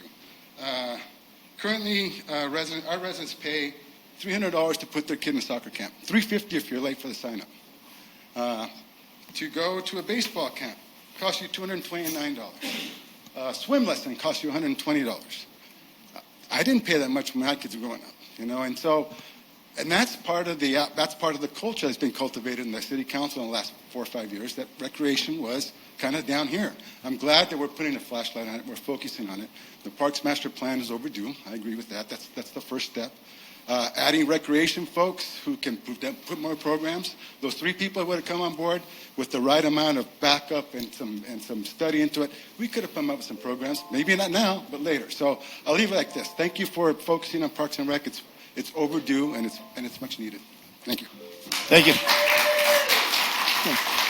Next speaker is Gannon Janish, followed by Sally Armendariz. Good evening, Mayor Bozo, council members. I stand before you today to implore you or ask to not cut or pause or delay or freeze or whatever verb we're using to diminish the budget of what once was a respected recreation department, now downgraded to a mere division. Do not touch the $1.5 million allocated to a team that, despite being chronically understaffed, persistently overlooked, and institutionally deprioritized, continues to serve over 60,000 members of Gilroy. Just days ago, Councilmember Fugazi had reached out, suggesting that perhaps I don't fully understand what is in the budget. But after reviewing documents, listening to discussions, and engaging with community members, I have to ask, does this councilmember understand what recreation means to the people of Gilroy? On May 19th, Councilmember Fugazi proposed reducing recreation's $1.5 million allocation to $1.1 million and to move extra funds to potential code enforcement. Tonight, we're looking at budget documents that suggest denying 3 modest staff requests. Being denied somehow results in a $400,000 decrease. Other council members has described this as a freeze, or today described as a delay of the funds. Whatever you choose to call it, it's a cut. I urge you, do not touch these funds. The frustration in your community that you are representing is real and growing. This division is already being reduced from 5 to 4 staff members as the community coordinator is being reassigned to the police department. And yet they are still being asked to do more.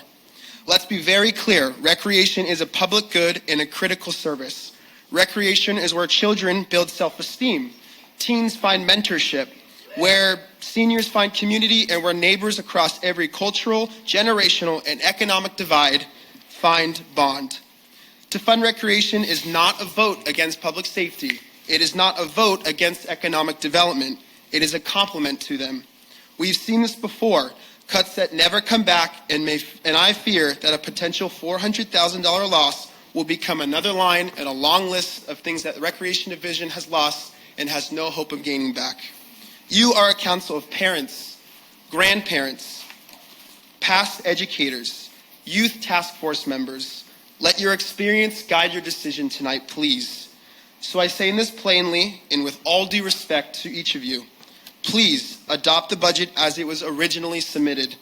With recreation growing in staff, translation, leave the money where it belongs. Or don't pause the funds, whatever I need to say. Please show something to this city they haven't seen for some time. Show them that you have invested interest into a long-time disregarded recreation division. Thank you. The next speaker is Sally Armendariz, followed by Maria Aguilar. Sally, please.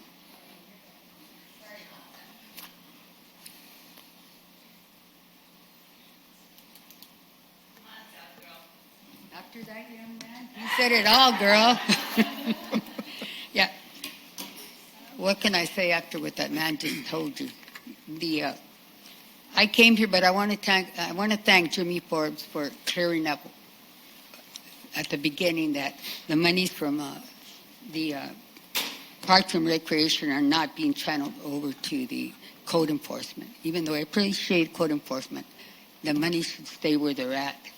But I also believe that some of the, besides what the young man just told us, I also believe that some of that money should be used to assist the youth with enrolling in the different programs that we have here in Gilroy for youth activity. There are so many families out there that can barely have enough money to buy food or even pay their rent. So they can't afford the money that the city charges to enroll their kids in soccer and baseball. And, you know, years ago we had a swimming pool on the east side that provided, you know, the children from that side of the tracks. That's where, you know, my kids and my grandkids learn how to swim. And between the city, the Gilroy School Board and the city council here, that was closed down. And they said, yeah, we have this big one over at Christopher Ranch, but who, I mean, sorry about that, Christopher School, but who can afford, you know? When I grew up, because I'm a Gilroy native, I never lived anywhere but Gilroy, there was, the city of Gilroy had a bus that they'd pick us all up right there. It was called Busy Bee on IOF in Monterey and take us to Mellow Dip where the city paid for us to learn how to swim. And I don't see anybody in this city council caring about whether our children learn how to swim or not. You don't care because in your part of the town, you have a swimming pool. You know, you have recreation. You can take your kids to Disneyland. You can take your kids to Florida Disneyland. You can take them anywhere. But the families living on this side of town, they can't. So some of this money should be used to pay for field trips, for swimming lessons. You know, I'm from Caras, and when we take them to Christopher Ranch, they charge, sorry about that again. Okay, when they take them to Christopher High, we have to pay for them to go swimming. Why should we? You know? These are the children of the people that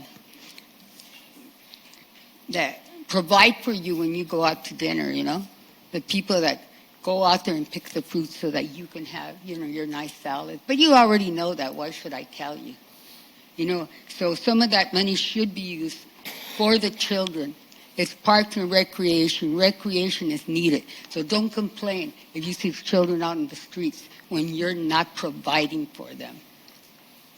And another issue is now I've gotten, like I said, I'm with Caras. I got a lot of calls, or many calls telling me that from senior citizens who are on fixed income that the city of Gilroy is raising their lunches from $3 to $5. Maybe $5 isn't a lot to you because probably the tips you give when you go out to eat is a lot more than $5.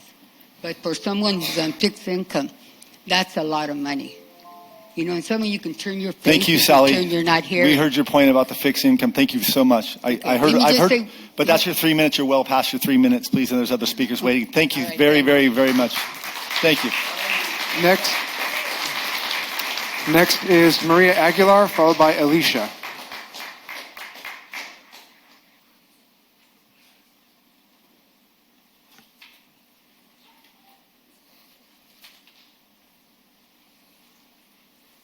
Thank you. You have my email, so I already expressed my concerns to you. But earlier today, I heard that the seniors who now pay $3 for lunch are now being charged $5 at the senior center. So I do the youth. I'm concerned about them out during the summertime with no activities going on for them. I wish that we had done something to take care of the kids now. I know you have this grandiose ideas about the master plan, that's in the future. But what about the kids today? They're out there with no activities. And the seniors, we could take some of those funds from the recreation department to maybe fund some of the lunches for them. Thank you. Thank you. Next speaker is Alicia, followed by Ron Kirkish.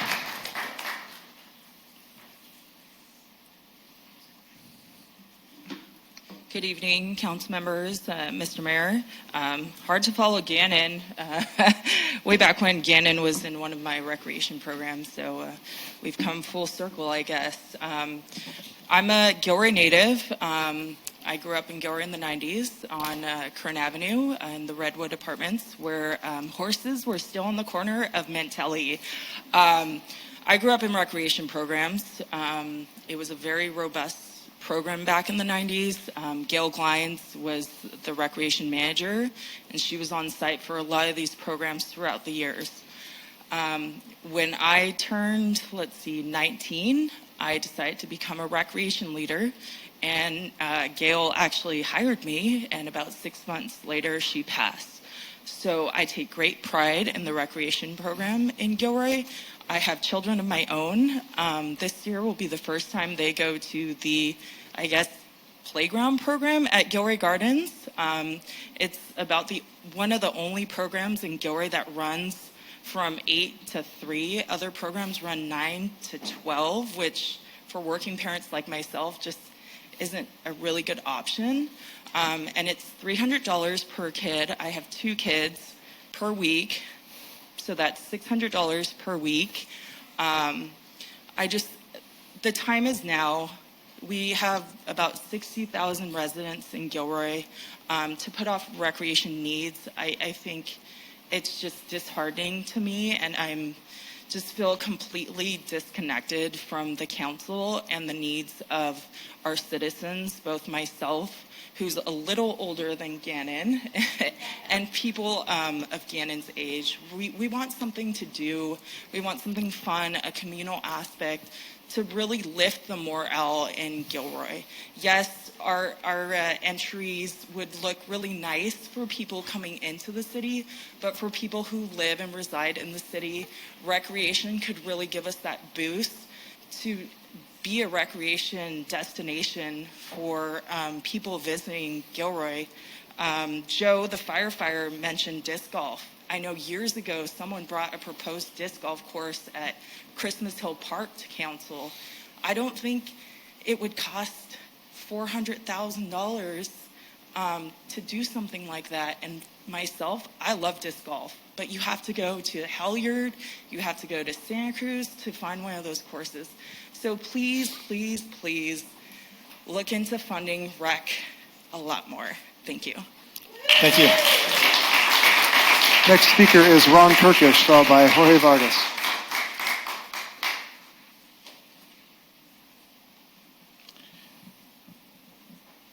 When Holly and I decided to start a family, we wound up having 2 boys. Okay. Is this better? Yes. Okay. Thank you. When I first moved here to Gilroy, my wife and I, Holly, decided to start a family. Parks and Recs, as they were growing up, became a major integral part of our lives. All my boys enjoyed playing t-ball, baseball, basketball, swimming. It was a family event that we thoroughly enjoyed as they were growing. Today they're 40 and 45, so this goes back a ways. I appeal, like these folks do, that we do something so that their kids can have the same experience as my kids did in Gilroy. Thank you. Our final speaker is Jorge Vargas. Hello, everybody. Jorge Vargas here, and I have my son, Julian Vargas. You want to say hi, Julian? Hi. He asked me who the mayor was, and I'm like, it's him right there. Well, I'm here to pretty much say thank you. This board, council members, you guys gave me the opportunity to serve as a commissioner for Parks and Recs. It's been a pleasure to start getting to be involved in the community and really kind of try to make a difference, a positive impact in the community, right? And be a good role model for this little boy here, because that's what we're here for, right? Be great role models. You guys are great role models. And right now, I'm here to speak in favor of do not do anything with Parks and Rec budgeting or funding. The more, the better, as everybody else has been talking about. Julian, where do you go play soccer on a regular basis with training? What city? San Jose. So he goes to play and train in San Jose because it's much more affordable in San Jose. And the facilities are that much better. So that's just one clear example of what Gilroy is lacking at the moment. And I'm here to support anything in favor of improving our facilities, improving access to soccer specifically, and in any sports in general. Because my son is important, your kids are important, your grandkids are important. A lot of people have been talking about grandkids, right? A lot of the members of the community have been discussing how they had experience in their life and how impactful Parks and Rec and programs are for their development. If you want to see less kids riding bicycles in the streets doing nothing that's good, we need to put more effort into Parks and Rec programs that are going to help those kids stay away from riding bikes and being up to no good. Because the more that they're involved in activities, the better that and safer the city is going to be. Thank you. With no further speakers.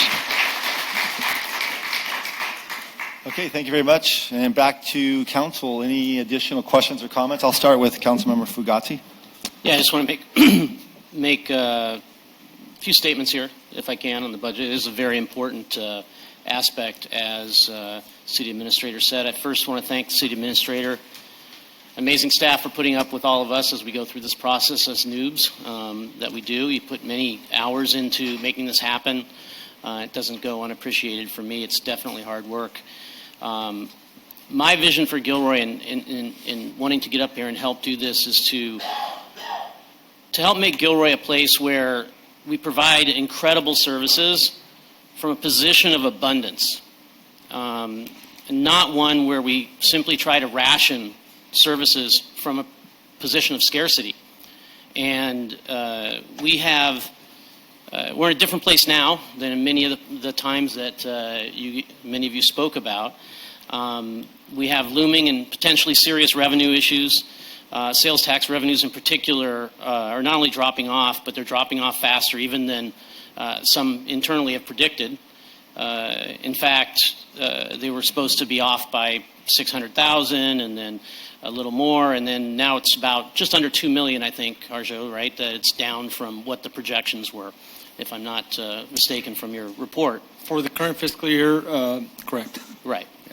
So that's not an insignificant amount of money when we're looking at the budget. And when you compound that with recent inflation, numbers that we have and a growing populace, we have to think that the cash cow that we had with the outlets and car sales, it's not what it used to be. And we have to really put a lot of effort, and I think this council is putting a lot of effort into trying to find new revenue sources and opportunities for the city. And it's not just me or others that are saying this. In fact, if you look at the budget report that they put together, there's a quote in there that says, "It should be noted that although the budget is structurally balanced, there is little margin for error, and that should any of the city's revenue estimates fall short, the city will have a negative operating margin that must be addressed through either revenue enhancements or service reductions." We might be fine for a few years. We dip into the reserves. We put our head in the sand. We hope for the best. We start funding lots of things. But I think that would be a dereliction of duty for all of us. Again, I envision Gilroy where we provide incredible services from a position of abundance, not one from a position of scarcity. Economic development for me and the rest of this council has been a number one priority above all during this series of strategic planning meetings over the last few months. And many of the things in the budget and work plan items and whatnot focus on that. So I just wanted to say those few words to basically say we're focused here, at least I know I am on the council, for scrutinizing budget, making sure we can put money where it needs to go, making sure not only that we have services for people, but there's justification for things from every department that we have, that we know what we're doing and that we're looking towards spending as wisely as we can for the community. And not take away money from where it is, but not grow things necessarily too early before we can actually fund some of them. So that's all the comments I have on that. Councilmember Ramirez. Thank you. So just, I just need to clarify from my mind, if you'll bear with me, Harsho, sure, and Jimmy, if you can answer some of my questions. And this is a very critical, as you mentioned, Jimmy, probably the most important thing we vote on. So I just want to make sure I'm understanding things correctly. So several months ago, when the contract for the outsourcing of the swimming program came forth, I was really frustrated by that. and pushed back heavily on that because I wanted to know if we could do it in-house for less money, because it's such a critical and important program, as you recall me saying. So I just want to confirm that it is still on the schedule to come back in the fall with an analysis of what would be the best, most cost-effective way to provide the swim lessons and the open swim program to the community. That is still coming back to us in the fall so that we have plenty of time to make the decision before next summer. Is that correct? In a rare moment of exceeding expectations, that will actually be at your next council meeting. Thank you. Okay, so that's one thing. The 3 positions that are being talked about in the recreation program, if I remember correctly, when that was presented to us in the preliminary budget, it said that it would increase programming by 5%. Am I understanding that correctly? The 5% growth is the natural expected growth in the recreation department annually. We did not have a projection on how much growth those 3 positions. So that was just an unknown. That's an unknown. Okay, so if we do move forward with a systematic master plan, that would create a strategy and a plan forward that would identify, because I agree. In fact, Carol and I had a conversation about this today. This is absolutely unacceptable, the cost it is for kids' programs now. And so when I was reading about this strategic plan or this master plan, my hope is that it will look at all different options and ways of delivery. And if we determine that we can provide it in-house at a much reduced cost, that would then justify the onboarding of new staff members. Am I correct in this thinking? I would say that you are. It is greatly dependent on cost recovery. And that's where the expense gets high when you try to achieve a certain level of cost recovery. That's what the $1.5 million investment into recreation is attempting to do, is offset some of those costs that people obviously can't afford to pay for. But I think what I heard from council when I did originally recommend the 3 positions is that a lot of questions that were asked of me, I didn't have the answers at the time, and they go as part of the puzzle and how you provide a recreation department. So you first need to see the programs that you have to do. You feel like swimming is one you have to do. You have to decide how you're going to do it, what's going to cost you, and then you move on to the other programs, and that's what we intend to do. Okay, so I guess what I'm trying to determine is being as fiscally responsible in providing the services. I agree 100% about there are not enough programs offered and they are too expensive in what we do offer. But I want to be fiscally responsible in making the decision on how to move forward. So I felt that hiring or moving forward with these 3 positions is putting the cart before the horse, if you will, in, let's now just figure it out now that we have these positions. Is it more fiscally responsible to put the horse before the cart or the cart before the... Do you see where I'm going with this? Yes, and that is why when we made the recommendation for the final budget, we were careful to say the word delay. Because we don't have the information, and I haven't given it to you. I've been asked for it, and it's not something you produce in a couple of weeks or from one budget meeting to another. And so we're committed to getting that information back to you as fast as possible, because I said in my opening statement, my goal as your administrator is to grow the recreation department. How we do that, we need to get together and get policy direction and give us what our parameters are. And one of the parameters we've been working with is the $1.5 million. And would it be realistic if we said, let's say the council voted tonight to bring back those 3 positions, would we have a robust summer program this year? No. Okay. Before you go on to the next... But when would we have a robust program? Next summer. When you have to define robust, by the way. But yeah, there's all seasons. We have fall, winter offerings. Correct. I think the question I had, would we increase our programming? Absolutely, yes. Now, robust in the eye of the beholder, but that would probably start more likely in the fall, but not the summer. It's already June, school's out this week, things like that. Okay, and the funding for the gateways is, as I had asked anyways, would be to come from the, and I always mess this up, Fund balance. Reserves. Yes. Those can only be used as one-time spending, correct? That is the Not ongoing. Yeah, costs. I hate to use the word always because always isn't always, but that is the best recommended financial practice. We would never advise you to do that. Councils do decide to do those things sometimes. It makes us cringe.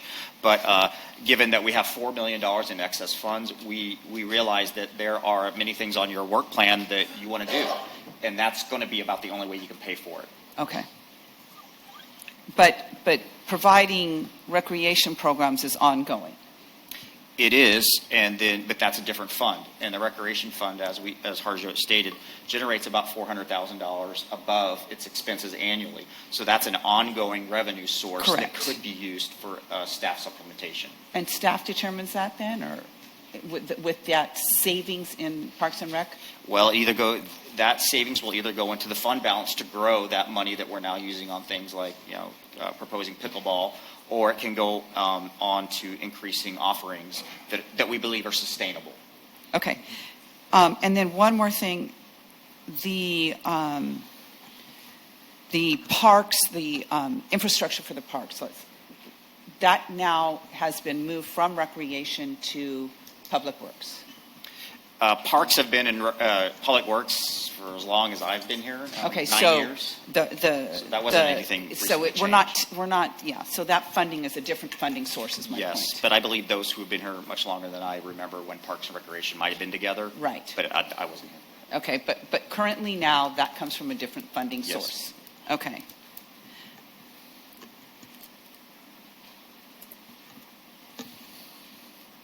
That's it, I think. Councilmember Bracco. Jimmy, sometime upcoming, will we have the opportunity to look more at the Parks and Recreation on our fund recovery, if we want to change that? Yes, Councilmember Bracco. The City Council actually has a cost recovery percentage that they've adopted by resolution, and as part of the discussion about swimming and other programs, we can update that as to what amount cost recovery. There are some programs that have none. There are those, especially the adult programs, that have a higher cost recovery amount. So you try to make it cheaper for kids, more expensive for adults, but that's all been adopted previously by council, and that can be reviewed and amended.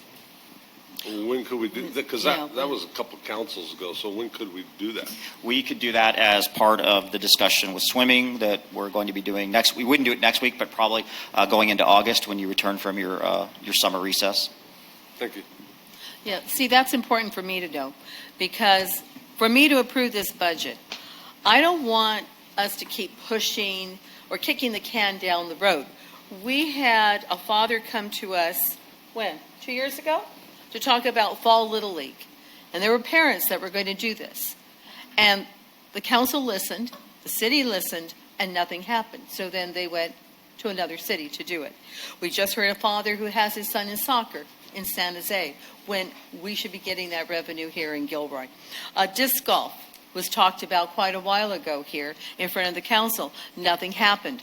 I am not going to approve this budget with the hope that months later, maybe, we will get some of these programs going.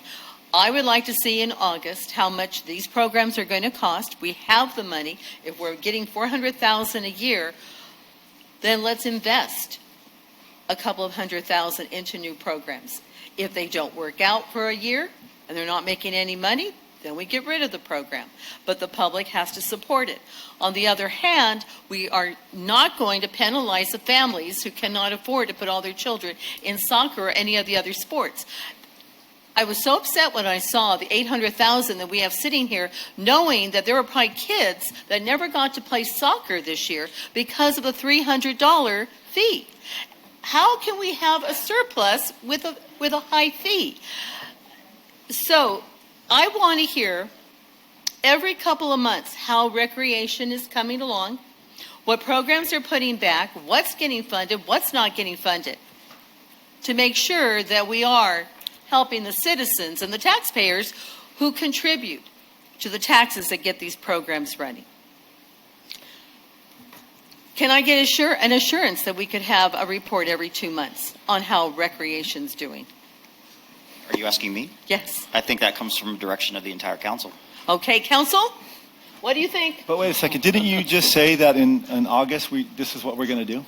So he's already talked about that before. But he wants it from council. I'd like it from council Okay, too. Am I the only one who wants this? Okay, council, is there a thumbs up on that we continue the conversation about recreation programs? Is that about right? To make sure that they're seriously looking at implementing them and doing what the public is asking. Okay, as Councilmember Mark said, we have a thumbs up that we want to do that? Whatever. A report. A report. Are they looking into it? Are they planning for it? Do we? Like working with the city administrator and bringing it back. That's what we're already doing. Why can't the council make that decision right now in front of the public and make it public record? Zach, whatever. But thumbs up? Do we have people that want to do it? I have to know what it is. It is what programs, the public has spoken. What programs could the city do? If they're talking about a swim program, can the city do it? If they want disc golf, can the city do it? Okay. Yes or no? Well, yeah, I wonder. But I believe the whole point of delaying the budget that we're talking about for Parks and Rec until this summer, which we've talked about, the finance director's talked about, the city manager's talked about that. This is the plan, exactly what you want to do. But how long is the delay?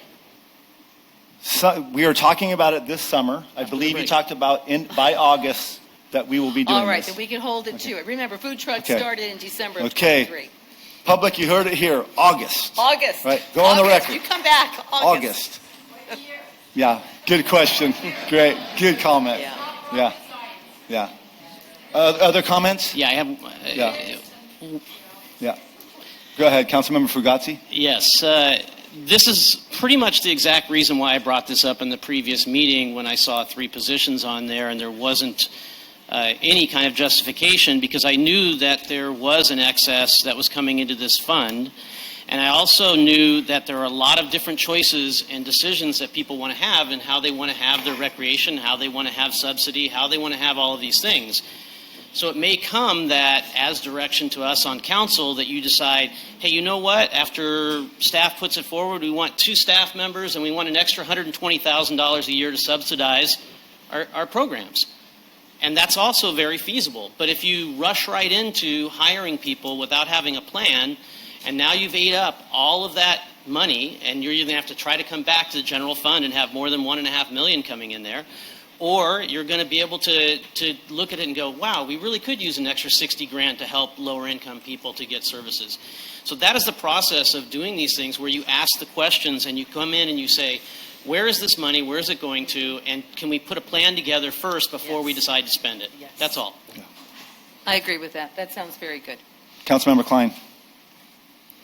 I would just say that we haven't had a lot of time to crunch these numbers. So this is why we're doing this, just to take some more time to get to the bottom line and really provide those things and understand it. So it's a process. So just be patient with us. But we're going to get there.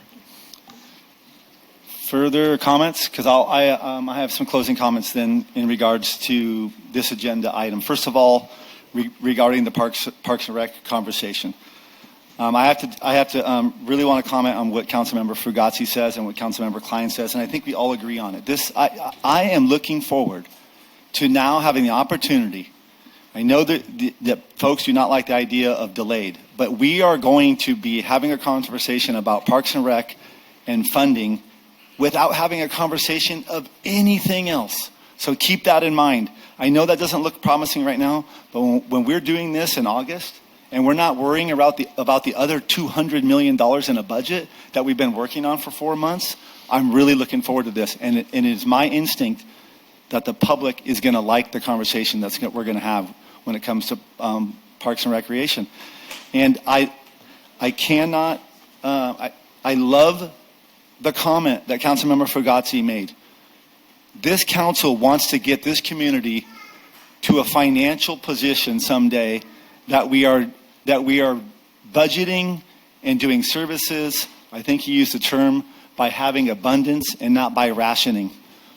Here we are, in a community of 60,000 people now that has a a recreation department that is a quarter of what it was when the community was a quarter of it was right now.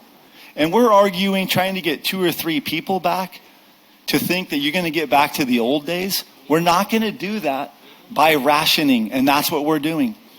And that's why you hear us talk about economic development. So, we're politicians now, so I'm not going to ask you to trust us, because that'd be a mistake. But I'm asking you to watch us and keep doing what you're doing. The public feedback is incredible. Think about this. 6-8 months ago, the idea of pickleball in this community was barely still a wish. And we're about to pass a budget where pickleball is going to be constructed soon. And that's because of public input. So keep doing what you're doing. That's my comments about Parks and Rec.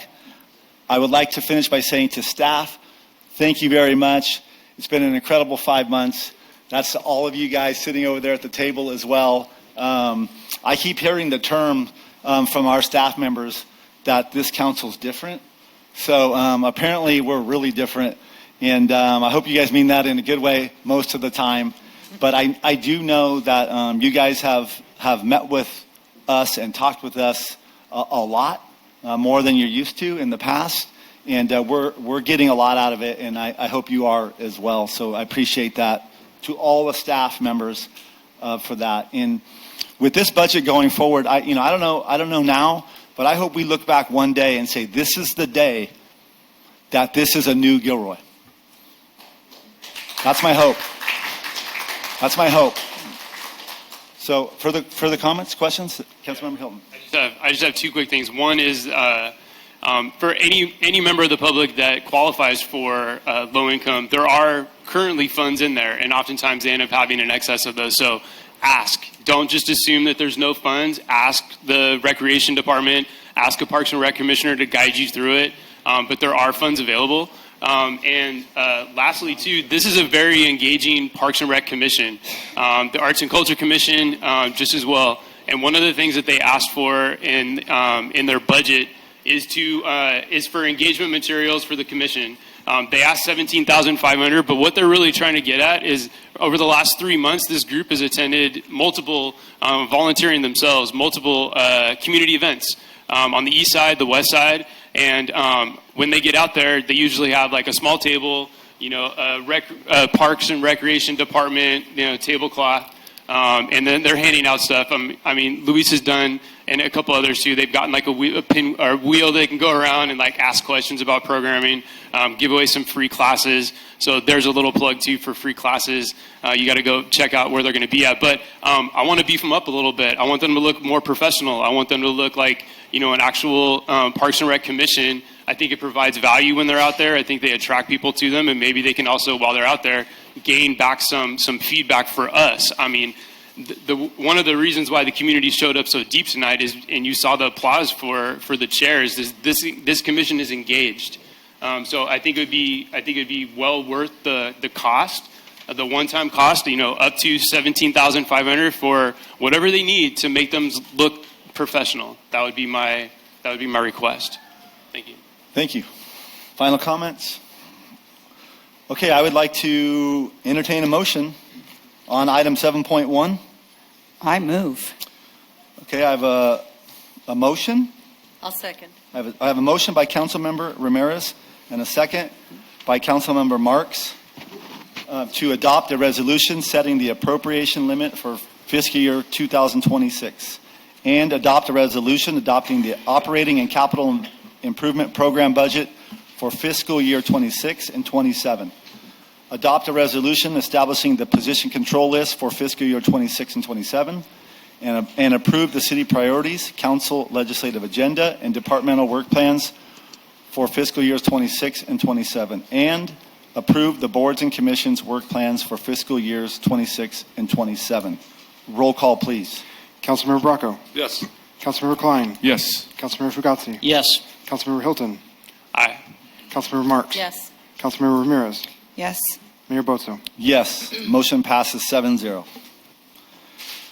We are going to take a break for 15 minutes. We'll come back at 8:30. Just to let you know, for those who are expecting on the agenda, I am going to pass over 7.2 and 7.3 and jump to 8.1 I believe a lot of people are here for 8.1, and we can get them on the way if they like, and then we'll get back to 7.2 and 3. Thank you. 15 minutes. Hey, you bet. Yeah, thank you. Okay, welcome back, everybody, to the meeting.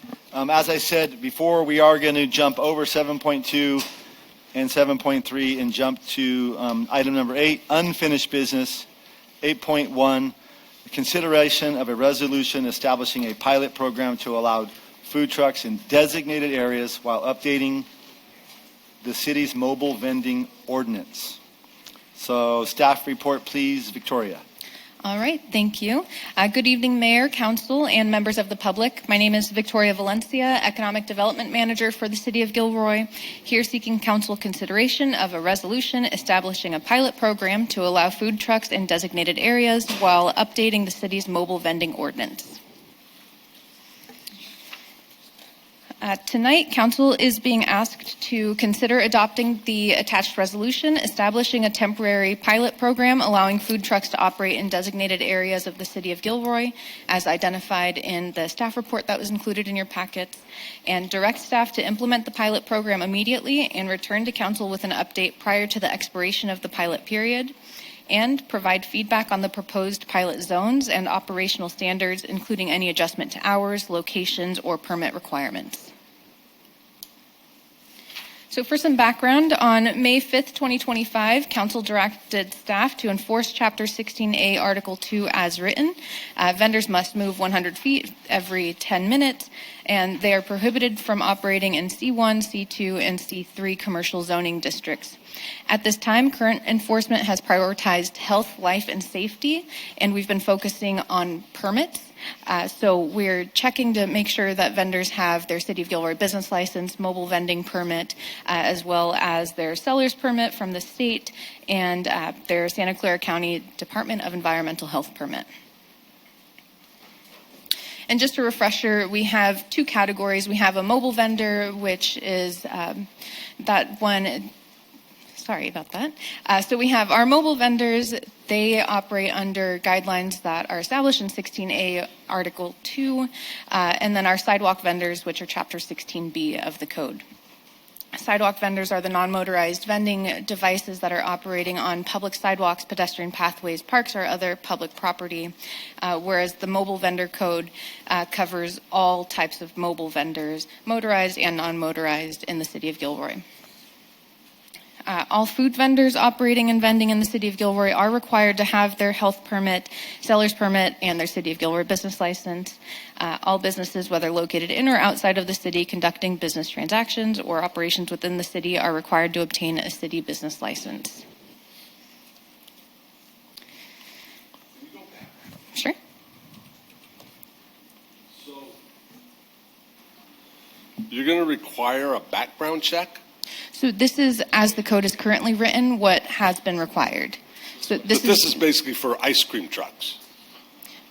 Basically, yes, what it has been in the past. So this is based on the 1997 Chapter 16A ordinance. Okay. Mm-hmm.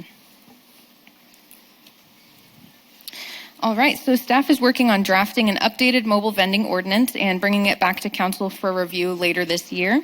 As currently enforced, there is no option for mobile vendors to operate for longer than 10 minutes at a time, though as mentioned earlier, the 10-minute limit isn't something that has been a priority of enforcement. We've been focusing on, again, the required permits.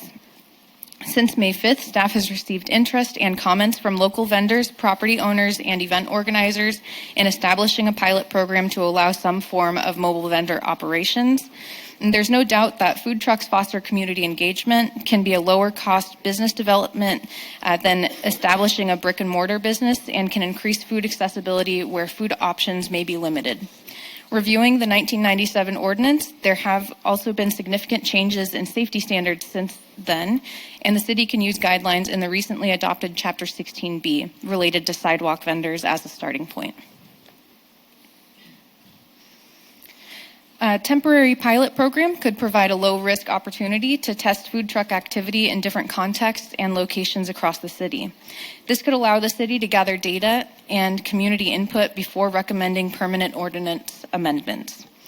The proposed mobile vending pilot program could go into effect immediately and is being proposed to run until December 31st, 2025, or until an updated ordinance is adopted by council.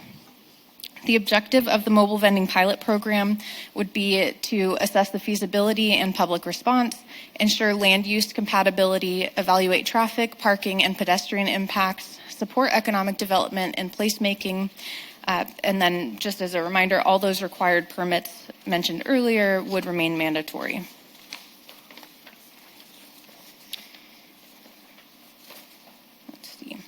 In addition, any vendor planning to operate longer than 1 hour would also be required to obtain written permission for public restroom usage, either on the same parcel or within 200 feet of their vending location. And based on past council discussions, the pilot program would sustain a no mobile vending zone.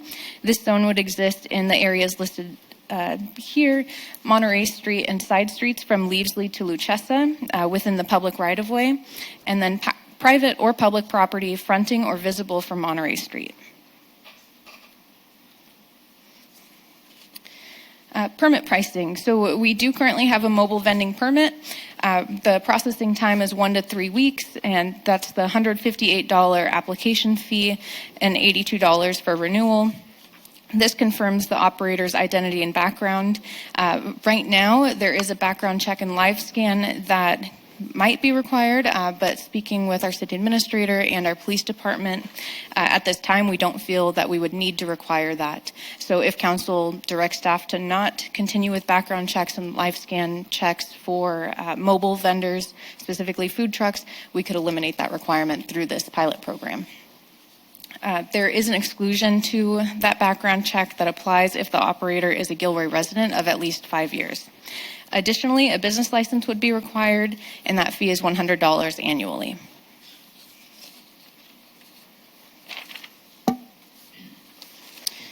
All right, so there are 3 areas for council to consider in the mobile vending pilot program. Special events are downtown operations and private property operations. We'll start off with special events considerations. Food trucks have become an integral part of special events held throughout the city, some taking place in downtown, while others take place in shopping centers, city parks, private lots, and industrial areas. Under the pilot program, council may consider allowing food trucks with appropriate permits to vend at permitted special events for the duration of the event, as opposed to having to relocate after 10 minutes. By considering this change, event organizers could continue to invite food trucks to participate in local events. An event organizer could also have an avenue for creating a food truck corral through the special event permit process. And next is downtown. Staff has evaluated the following areas of the downtown, mostly outside of the no mobile vending zone, with the exception of 5th Street lot, which is right on the corner of Monterey and 5th Street. These areas have been, all 3 of these areas have commonly been suggested by the general public, downtown business owners, the downtown committee, and several recommendations from council as well. The first area, again, is that 5th Street lot. That's the lot located between Gardner Health Center and CMAP at the corner of 5th and Monterey. And this is a City of Gilroy-owned public parking lot. This could be designated for a food truck parking only during certain times, commonly Friday and Saturday evenings from 5 to 10 p.m. This would require signage and closure of the left turn lane to safely accommodate trucks, and it would trigger the need for readily available restrooms, portable or otherwise, within 200 feet in accordance with the health department regulations if a truck is going to remain for more than 1 hour. Next is Eagleberry, which we talked about last time as well. We'd recommend parallel to the curb or adjacent to the curb. We do have parallel street parking available along Eagleberry from 4th to 6th Street, The size of some of the food trucks could pose a safety hazard for pedestrians and vehicles turning in and out of the lot. So we would, if that is the area that council would like to direct staff to look further into, we could designate certain parking spaces along Eagleberry. Lastly is Gourmet Alley and the adjacent parking lots. There are 2 parking lots adjacent to Gourmet Alley between 4th and 6th Street that we have identified 2 to 3 locations that are within that 200 feet distance that would be required for restroom usage. Let's see. All right, so these spaces would have minimal impact on traffic flow and maintain a safe environment for pedestrians, and these food trucks would not be parked in the alley, but along the alley in the parking lots. And if directed, staff could manage adding signage to designate spaces as food truck parking during certain hours, as well as ensure the spaces are blocked off during those hours for the food trucks to use.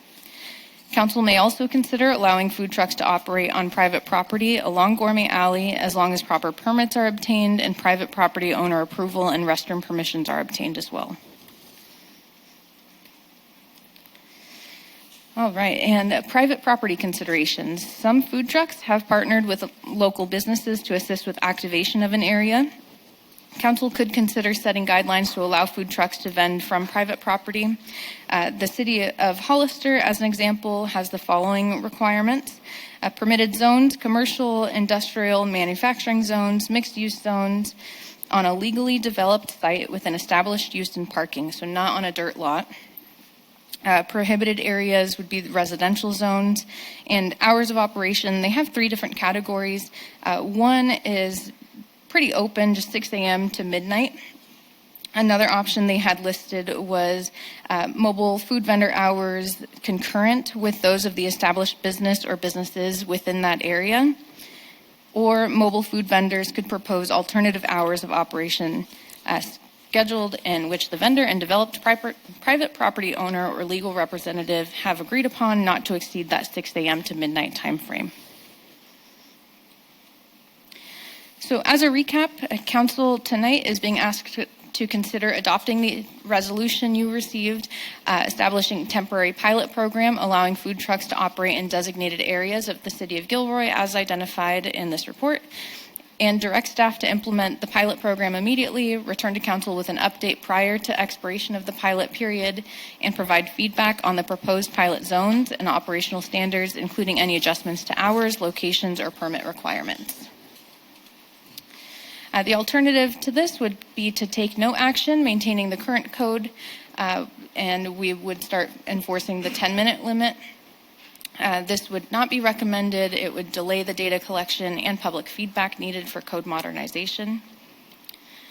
Fiscal impact, staff has spent time on enforcement and monitoring at this point, and additional fiscal impact is expected to result from the processing of mobile vending applications as well as monitoring the pilot program. These costs may be offset if there is a fee established, but we would need to come back to Council with a recommended fee schedule for this. Public outreach over the last 2 years, staff has met with downtown breweries and tap rooms that would be most impacted by a change to the mobile vendor ordinance, as well as with community partners and organizations who often invite food trucks to downtown. Since May 5th, staff has engaged with the general public, small business owners, property owners, and mobile vendors. If Council chooses to adopt a mobile vendor pilot program, a resolution should be adopted specifying approved locations, times, and corresponding requirements. Staff will return in the fall with an update on the mobile vending pilot program and an update on the draft ordinance for Chapter 16A, Article 2. And that concludes my report, and I'm happy to answer any questions you may have. Thank you. Carol? Okay.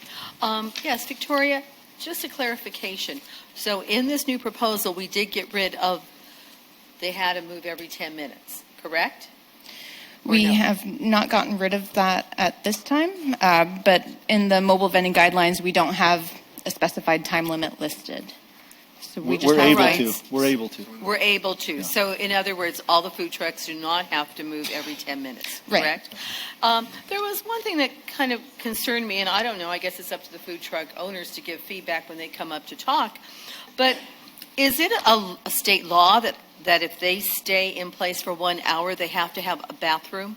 The health department requires Health that. department requires it, because I was thinking that probably a lot of people who are leaving the tap rooms or restaurants, they would go to the bathroom there and not really just buy their food and then leave from the food trucks. And I was just wondering if that is going to be mandated. So then the other cities that have them, they have these porta potties set up. It varies per It varies. city. If it's So- a city-led program, then yes, sometimes they have opted to have porta potties or to allow food truck corrals in areas where there are already existing public restrooms. Now, would a restaurant be considered, I guess it'd be considered public restrooms, if the tap rooms want food trucks, they probably would allow the people to go in and use their facilities. So that would be kind of nice, because wouldn't that be a hardship on the city to have to constantly be putting up the bathrooms, porta potties, and then taking them down? There would be an expense. I don't have that number for you at this point. Okay. And then, okay. Then is the council tonight going to decide on the hours? Council's being asked to consider the 3 locations, well, to consider a The pilot locations, program, but and what then the about the 3 hours? specific areas. Yep, and council would set those hours tonight as well. Okay, good. All right, thank you. So the first question I have is in terms of the requirements for somebody to go back to selling in Gilroy going forward, and then ongoing under this pilot program. So you need to have obviously a health department permit, and that's required in most cities. Is that correct? Do you Yes. believe? And then you have to have a business license. Most cities that have food truck programs require that, right? Yeah. And you have to have a California state seller's permit for tax. And then you have a food truck permit of some sort in many of these cities as well, right? Yes, and that would be similar to the sidewalk vending permit that we have. Those vendors apply for a sidewalk vending permit and a City of Gilroy business license. Now, obviously, to execute this as quickly as possible for those both residents and obviously the food vendors and tap rooms, et cetera, that want to have this, how would we go about doing this in the pilot program, do you think, in a way that allows us to know that people are earnest in wanting to get whatever they need from Gilroy, but at the same time make it fast and quick for them while they're trying to get that process? Sure, thank you. So it's up to council how you'd like to move forward with the enforcement. Right now, we've been directed to move forward with enforcing it as stands, which requires the health permit, the seller's permit, City of Gilroy business license, and the mobile vending permit. If council wanted to establish an amnesty period of 30 days, 60 days, what have you, council could make that determination. At minimum, we would still require the health permit and the seller's permit, and we would need to obtain some sort of proof that they're working on their City of Gilroy business license and the mobile vending permit. So that would be like submitting the application to city staff. So that's something they could do online in just a matter of minutes. If they would already have the health permit and these other things, they just upload it onto the website. Yeah. And this is something that we could have as a city ready to go within a couple of days, you think? Yeah, we could create something as simple as like a Google form or a SharePoint file for people to upload their information to. And that would be a good way for us to be able to track the mobile vendor interest as well. And, okay, that sounds great. I think that's a really good solution.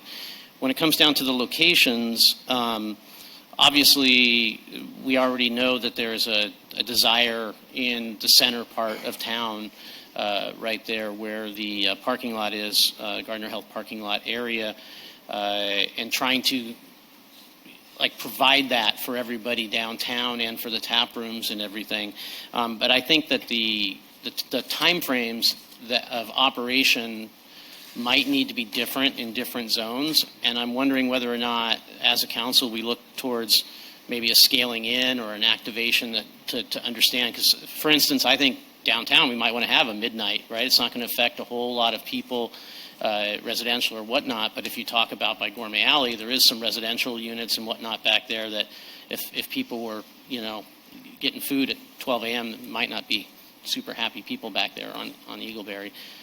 So I'd look to the rest of the council to discuss that part as well. That's all I got for right now. Thank you. It's okay if I comment? I just want to piggyback on what Terrence says, because I think there's a lot of moving parts tonight. I would like to go back to the requirements. So maybe we can even try to agree on that. Yeah. So it sounds like to me that what you've talked about and what you've talked about is a mobile vendor before coming to Gilroy, or if you live in Gilroy and you're going to do mobile vending here, you need to have a county health permit already and a state seller's permit already. Yes. Before logging on to the city of Gilroy's portal that you're going to come up with. Yes. Right? And that's and then the reason why they're logging on is so that they can apply for our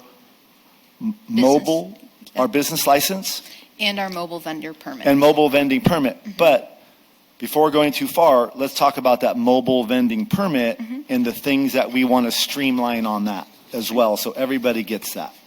So you want to comment on that a little bit? Like what's required now, and then let's talk about what's not going to be required, hopefully. Yeah, so our mobile vending permit application is where that background check and live scan are sometimes required if you don't have that 5 years of residency established in the city of Gilroy. So that's something based on, again, conversations with our city administrator and with our police department that we don't necessarily need to require at this time. It was something that, from my understanding, was required years ago based off of ice cream trucks, but also to establish a guideline for all mobile vendors in the city. So think taxi cabs as well as your door-to-door salesmen. So food trucks all got lumped into that same category. So council could decide that they no longer want to have food trucks specifically go through that identity permit process. They would still need the mobile vending permit because that tells us where they're planning to operate within the city, how they're planning to operate. But yep, exactly. So if we take out background checks from the mobile vending permit, in your opinion, is that a really streamlined process now? It would streamline it, yes. Because then it's all City of Gilroy in-house. Once they have their health permit, once they have their seller's permit, everything else is here. So now they come online or they come downtown, they get the mobile vending permit, there's no background checks, no live scan would be required. Pardon me? That doesn't mean we're just approving people and not checking on them, making sure they're a legit business. But we would no longer have the fingerprint checks, fingerprint scanning or the background checks. Good. So then at that point, it's just a business license. And so talk a little bit about that. We talked about that before. How many departments need to approve that, and can we streamline this process? Sure. So that's an online process. We could streamline it by providing like the SIC codes. That's something, if you're a business owner, that's been something that people have been asking for recently, and you don't really know where you belong until someone tells you where you belong. So we could set up a user guide and make it really simple for people. They'll know which code to enter. It'll still go through our various departments depending on where they say they operate from. There could be a home occupation application that's also submitted, but that's along with their business license. So there's no real streamlining. I think as a city, we've worked really hard to streamline our business license process. But if anyone has any issues, I'm a phone call and email away and happy to help whoever. So sorry to... I'm getting out in the weeds on this now, home occupation stuff. If I apply for a mobile vending on our website, who approves it? So HDL is our business license portal person. It goes to city staff for approval. City staff? So community development, PD, public works, I said PD already, and fire. Why do we need all these different people looking at this? It's just our standard operations But that's for for city every solar business, though. licenses. So, but Yeah, but that's every to- business that goes through that. But to your point, if we establish, just hypothetically, we'd say, okay, we're going to allow food trucks in the 5th Street parking lot. Then we know it's not going to be home occupancy and all of this stuff, can it be can there be a business license application form developed specific to food vendors that doesn't have all of these other, we know they're only going to be vending there. So what would be necessary? I mean, and each food vendor, do they all have to go through the same process? Or could, for example, the police department just say, look, if you're going to require food vendors to be in the 5th Street parking lot, we will approve all business license, all food vendors. Same with fire, all the other departments. And so it really only has to go to one approval process. Would that be possible? I think in the long term, if we're talking about specific locations like the 5th Street parking lot, if we're going to allow food trucks there, there's going to need to be a longer process that's established.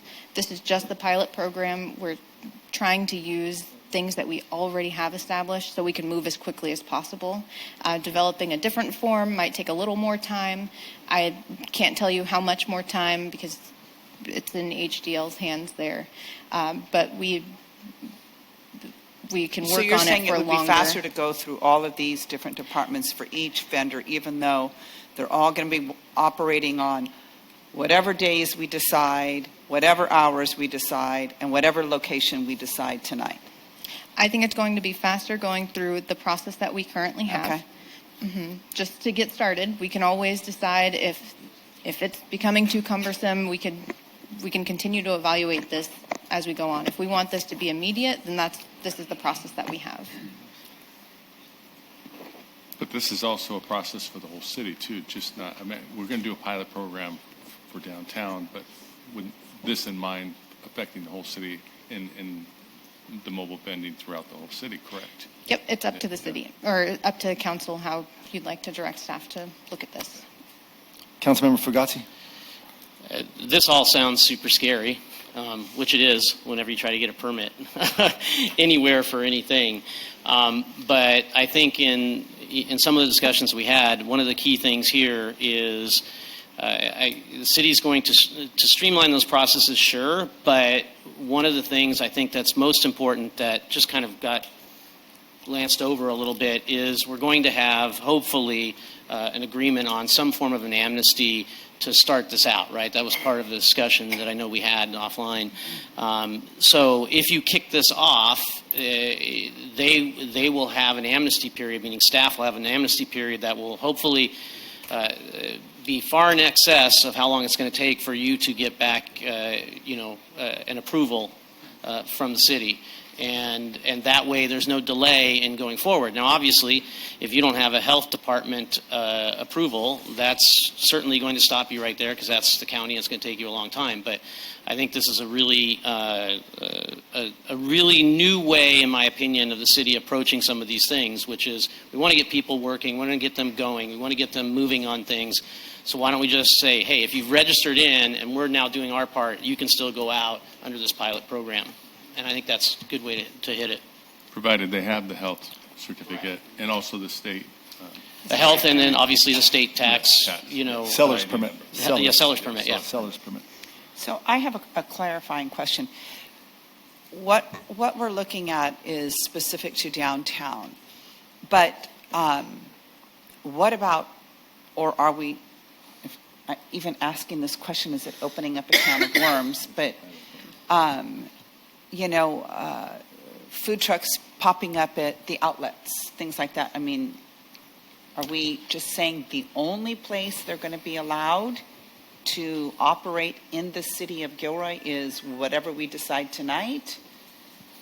So included for consideration tonight, downtown, private property operations, and special events, as well as that no vending zone along Monterey Road from Luchesa to Leavesley. So private property would be the outlets. Outlets is private Right. property. They would need permission from the, okay. So if I could expand on that a little bit, I'll give two examples about the private property. That's what you just asked about, right? Right. So earlier she talked about Gourmet Alley. Right, there's some spots that have private property that would be potentially used for something like you just talked about, right? it's the county health permit that dictates the needs to do that, correct? The restrooms, yes. The restrooms, right? So the hosting property, let's say there's a tap room that really wants to have a food truck nearby, right? But council is suggesting that we do not allow them on Monterey Road. So that person finds a place in private property in Gourmet Alley across the pedestrian of the alley, right? So let's say there's a parking lot. By county regulations, not really city regulations, county regulations, that they need to be within 150 or 200 feet? 200 feet. 200 feet of a bathroom. So that same analogy applies to the outlets, for example. So if we're not saying that there cannot be food trucks, they can only be in downtown Gilroy.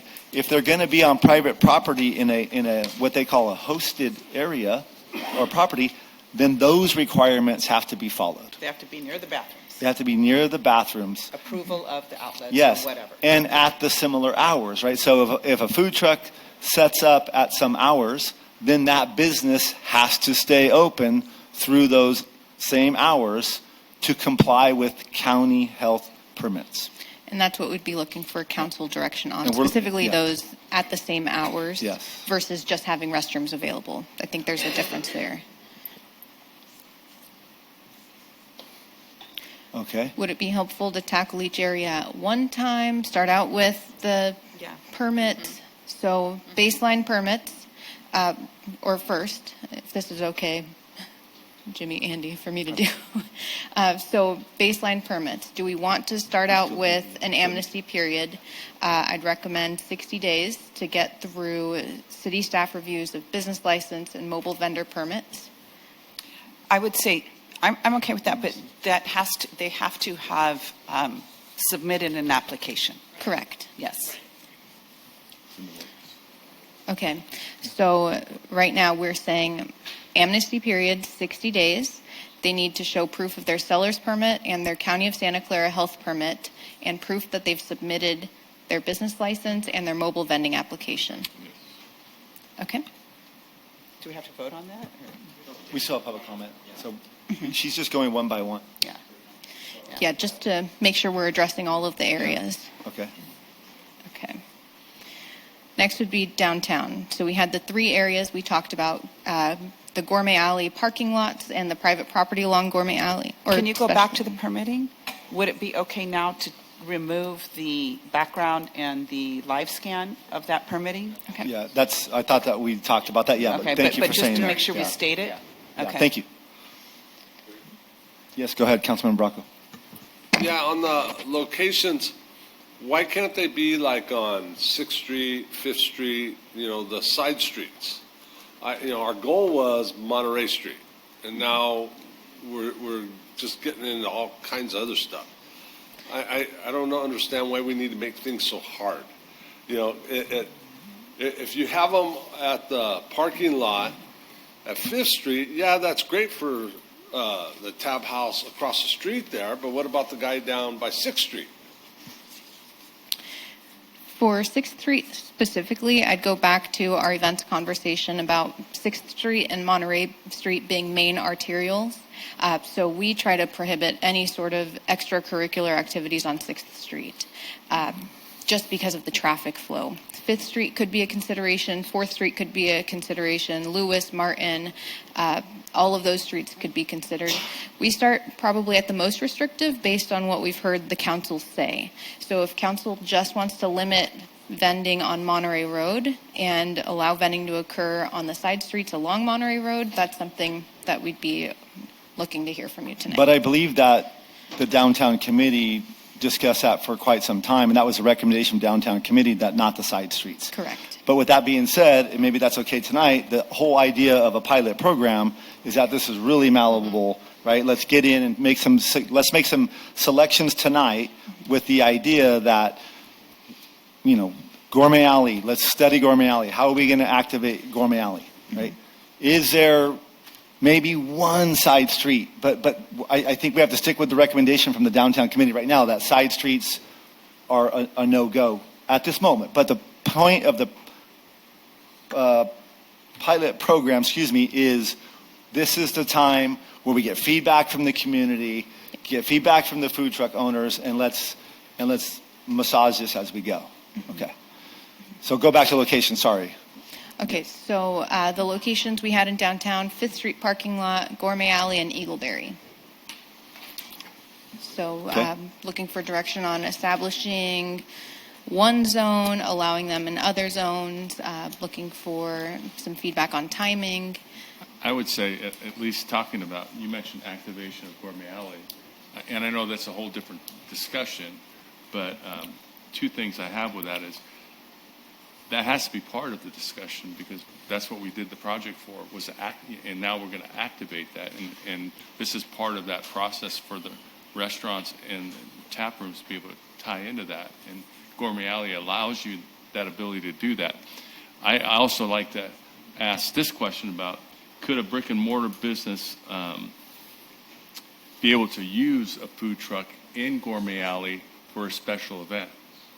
Like you do special events on 5th Street or on Monterey Street. Could they utilize that way too for special events? At this time, we haven't allowed that. Right. We would need to look at the location of the business because depending on how close they are to a different building, they could pose a fire risk. Right. And then we also need to look at the size of the food truck.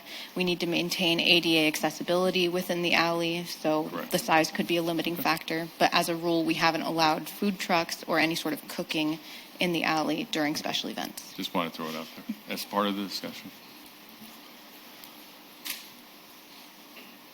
So back to, let's just say, you mentioned one of these parking lots. So let's do another scenario like we were doing before, if you don't mind. So 5th Street parking lot. Mm-hmm. So tomorrow, applications start coming in, inquiries start coming in. What happens? Sure. So the 5th Street lot would require some staff to do traffic control setup, and the soonest that we'd be able to get that set up would be June 12th, and that would line up with Downtown Live. It would give us time to receive applications, confirm that they're valid with the state and the county, and then get 5th Street or Eagleberry or wherever filled up. I would just like to say that as we go through this process, I'm going to suggest that we give a lot of consideration to the events that happen downtown, and that whatever we decide in terms of location, days, hours, that if an event is going on at that time in the downtown area, that they don't get to do it then, that they have to apply to the event organizer to have their food truck there. So, for example, if we're going to do 5th Street parking lot, and they can be there, Thursday, Friday, Saturday, or whatever, they can't be there Thursday during Thursday Night Live unless they work with the event organizer. Mm-hmm. So they don't get preference, and the event organizers don't have to work around them, I guess is what I'm saying. And also, I'd like the council to think about, if you do the 5th Street parking lot, that's right behind Garlic City and Aldo's. That's taking away their customer parking lot. Just think about it. So the 5th Street parking lot, just as a reminder, is between Gardner Health Center and the CMAP building That's on the corner of one. 5th and I was Monterey. thinking you were doing the other one. Oh, okay. Yeah, All right. and we Then did I retract also what I'm saying. Yeah, and we Okay. did look at the parking lots along Gourmet Alley, and we've identified 2 locations in each lot where food trucks wouldn't mess up traffic flow, pedestrian safety, and I think it's 4 parking spaces that Now, it would take up. because that's a good idea. 5th Street parking lot, it's very central. But for some of the big food trucks, are they going to have a difficult time driving, backing out of there? Because they're not going to be able to go to the alleyway and make that turn, are they? Because they're so big? Yeah, They'll make it fine? Okay. They'll make it fine. Never mind. Yeah, and if it's not fine, I mean, the point of the pilot program is that we Well, can they come in learn one way, but and they learn leave from the another food way. trucks, learn from the public. all right. So we'll have staff, we can address the issues as they come up as well. All right. Councilmember Hilton. So you're asking for feedback on the time too, and right now the 5th Street parking lot, you say allowed Friday through Saturday. 5 p.m. to 10 p.m. What kind of feedback did you get back on allowing that to maybe be 5 p.m. to midnight? So when I went out and spoke with the breweries and tap rooms, most of them are closing by 9, 10 p.m. I don't know if there's a plan to expand your hours over summer, but most of them along Monterey Road, that was the time that was suggested, that 5 to 10 p.m. time frame. And the most common nights they were inviting food trucks were Fridays and Saturday evenings. There was a suggestion to expand that to Thursday through Sunday, 5 to 10, so that's what's included in the resolution. I've also heard feedback that, outside of the tap rooms closing at 10 p.m., that there are bars that are open later too, and sometimes there's restaurants that are not open, tap rooms aren't open, but there's still a nightlife happening down there. So, I would want to get some discussion to see if at least the Fifth Street parking lot can be open until midnight. I do agree with you. Okay, I'm glad that we agree on that, but I do agree that midnight on Eagleberry would not be cool. There's residents there and all that kind of stuff, but I'd like to at least get that up to midnight. Why not just let the market dictate it? If they have customers at 1 o'clock in the morning because the bars are open, well, why not let them continue? I'm fine with Because I'm sure when business drops off, they're going to pack up and go home. Sure. I don't care. So I would like to see us remove that.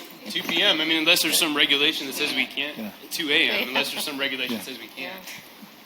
I certainly understand the idea of being open that late, but it is a closed city parking lot that requires staff to get those folks out of there, and so we would probably be looking at a pretty significant cost to have it open that late, knowing it had to be done by city staff. It's not insurmountable, but it's just something you should be aware of. I think we should do it on this pilot portion because, if you got to close it at 10 or you close it at midnight or 1 o'clock, what difference does it make?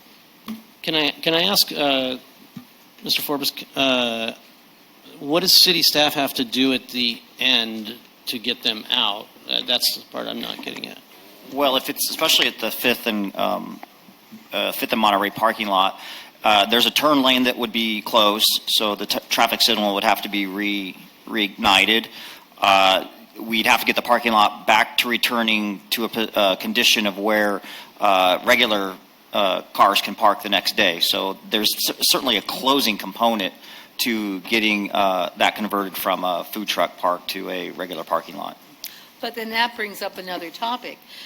If that food truck leaves his area a mess, that's it. He's not allowed back there. So they have to take responsibility for cleaning up after themselves because we want to make it as easy as possible for city staff. This is why it's a pilot program. Yeah. Which is another reason why you have staff there to see who's not So is cleaning 12 up. too onerous? Yeah. Is there a compromise?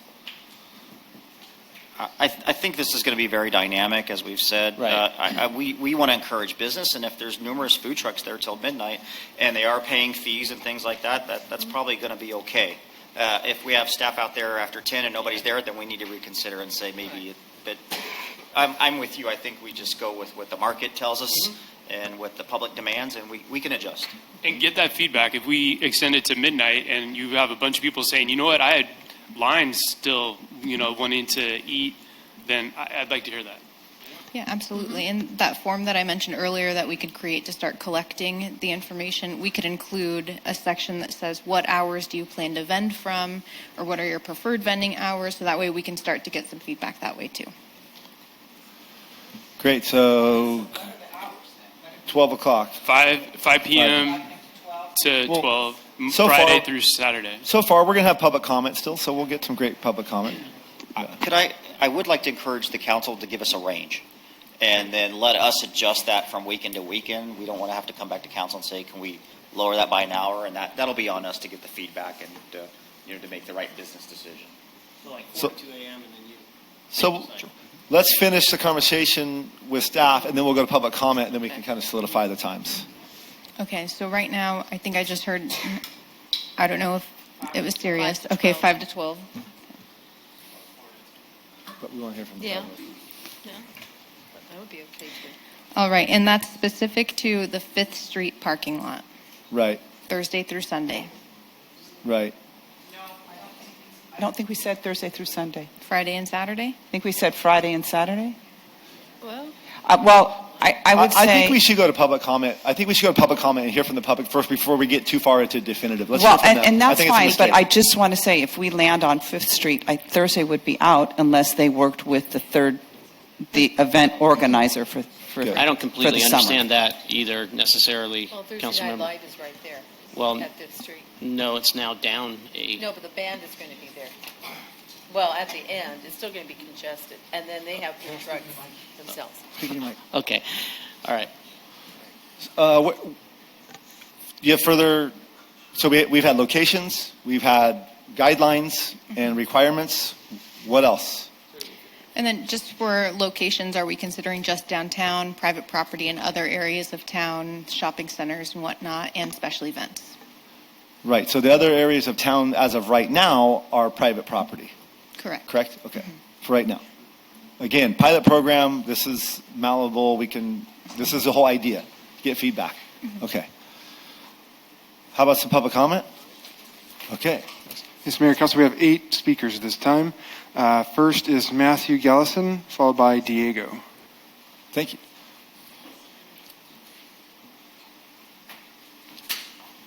Good evening, City Council, Mayor.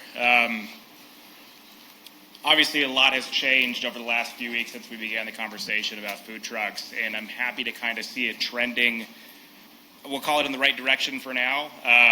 Obviously, it's still very malleable, and nothing's been solidified so far. But I just want to encourage you to keep the conversation going, really start, getting down to the nuts and bolts that you hear from some of these other food truck owners. I'm just a business owner. I can't pick up my shop and move it elsewhere. As much as sometimes, in my frustrations, I wish I could. But for these other folks, they've got other options. They've got other cities that are more friendly to food trucks. And quite frankly, it's an opportunity we're missing out on because it does drive in business. I can report to you over the last couple weeks, there has been a substantial decline in the amount of people in downtown. They're going elsewhere, more frequently Morgan Hill, just because they do have things that we don't, food trucks included. Morgan Hill's found a way to introduce them and have a thriving restaurant scene. And so we're losing out on revenue, tax dollars, things that we might need in the budget that we had just passed.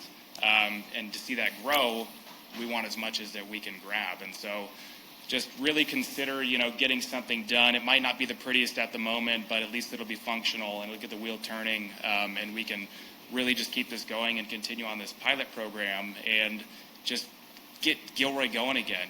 No more steps back, only steps forward and steps forward in the right direction. So thank you guys for your time, and I hope we get something going tonight. Thank you. Okay. Next speaker is Diego, followed by Alicia.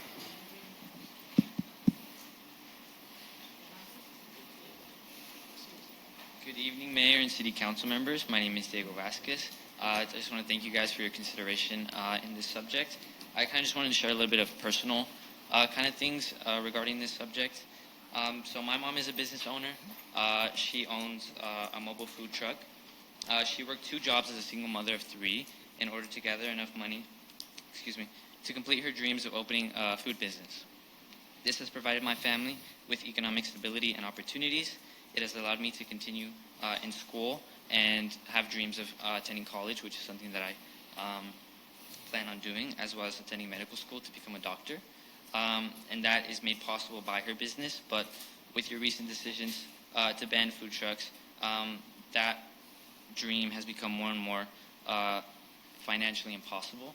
And I just want to, just ask you to be fair and recognize how much your decisions affect members of this community, not only business owners, but their children and their families. And I encourage you guys to make the right decision. Thank you. Thank you. Next speaker is Alicia, followed by Melanie Rainison. I'm sorry, can you say who's next again, please, Bryce? Yes, next speaker is Alicia, followed by Melanie Rainison. Thank you.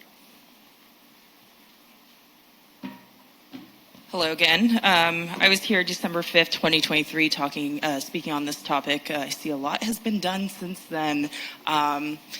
I know things sometimes move slowly in the public sector, so I hope that all of you can come up with a concise program or something to address these issues. Although I'm a bit confused what the core issue is of the food trucks. I thought it was that the food trucks were taking away business from the brick and mortar businesses. So just moving them a little off to the side doesn't really make sense to me because you're still going to have that issue. I also don't understand why there's a ban on Monterey Road. You're going to be taking up parking spots if you move them to 5th Street. So if the parking was an issue, I don't know that you're necessarily alleviating that issue. So once again, I feel very disconnected from the council. I still consider myself the younger generation in Gilroy. And when the food trucks were down there, outside the tap rooms that were grandfathered in to not have to have food in their establishments since, you all have changed that requirement. Now, if you're an alcohol establishment, you do have to have food in your establishment.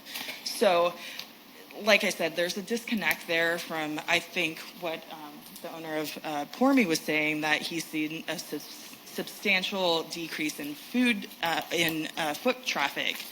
I would agree. I mean, I've driven down there and there's not people down there. So I really want you all to come up with a concise plan for this program. On May 5th, 2025, it was stated that a mobile vending permit was available on the City of Gilroy official website. That is not true. If you go on there right now, there's not a mobile vending permit application. It's on Huddle. It's just a PDF. So, that needs to be fixed. I'd like to see La Patrona back out on Camino Coffee and just, drive foot traffic down there. So, yeah. Thank you. Thank you. Next speaker is Melanie Rainison, followed by Jeff Orth. Good evening. So I'm Melanie Rainison. I'm going to speak on behalf of the Gilroy Downtown Business Association. We are in support of the pilot program being proposed. There are a few little things that I wanted to speak about, and that was for you to consider allowing use of the side streets, not 6th Street, because I do understand with the transit and certain things, traffic flow could be affected. So side streets maybe being 4th, 5th, possibly 7th, just to allow even designated times. So if it's after hours of businesses closing, maybe just be in closer proximity to the restroom usage and maybe lighted areas. The other thing would be for the special events that have permits. So now there's event zones. So maybe considering where trucks could be during those event zones or during event use. So to use 5th Street, for example, for Downtown Live, if we could use 5th Street instead of being in the parking lot or in the CMAP parking lot, that might not be ideal for use of Downtown Live. The last thing would be to consider allowing the proposed use within private property. Examples could be Camino Coffee, Fiesta Depot, to use their parking lot areas, but maybe not within a certain distance of businesses. I think there can be a compromise of where trucks can be located. There was a little specification in the proposal that said visible from Monterey. I don't know what that really means. How far can you see a food truck on Monterey? So I do agree with Monterey corridor not having, being parked on Monterey Street. But for private properties, maybe if it's in their parking lot or within that zone. So just a couple of things to consider, but I'm glad we're moving forward and that there is some proposal for a change. The last thing would be instead of waiting till December 31st, I don't know if there's a time frame, incremental time to review it and maybe make adjustments. So after, 2 months or something, every 2 months to look at it and see just how things are going. Or maybe it's monthly, I'm not sure. But maybe something a little bit more incremental instead of waiting till the end of the year. Thank you. Next speaker is Jeff Orth, followed by Jesus. All right, I'm Jeff Orth. I'm the past chairman of the board of the Gilroy Downtown Business Association. I want to thank Mayor Bozo and the City Council and Jimmy Formas, the administrator, for giving me an opportunity to speak. When it comes to food trucks, the views are really wild and varying. Anywhere from I love them, I can't do without them, to I hate these things, why do we have to put up with these things?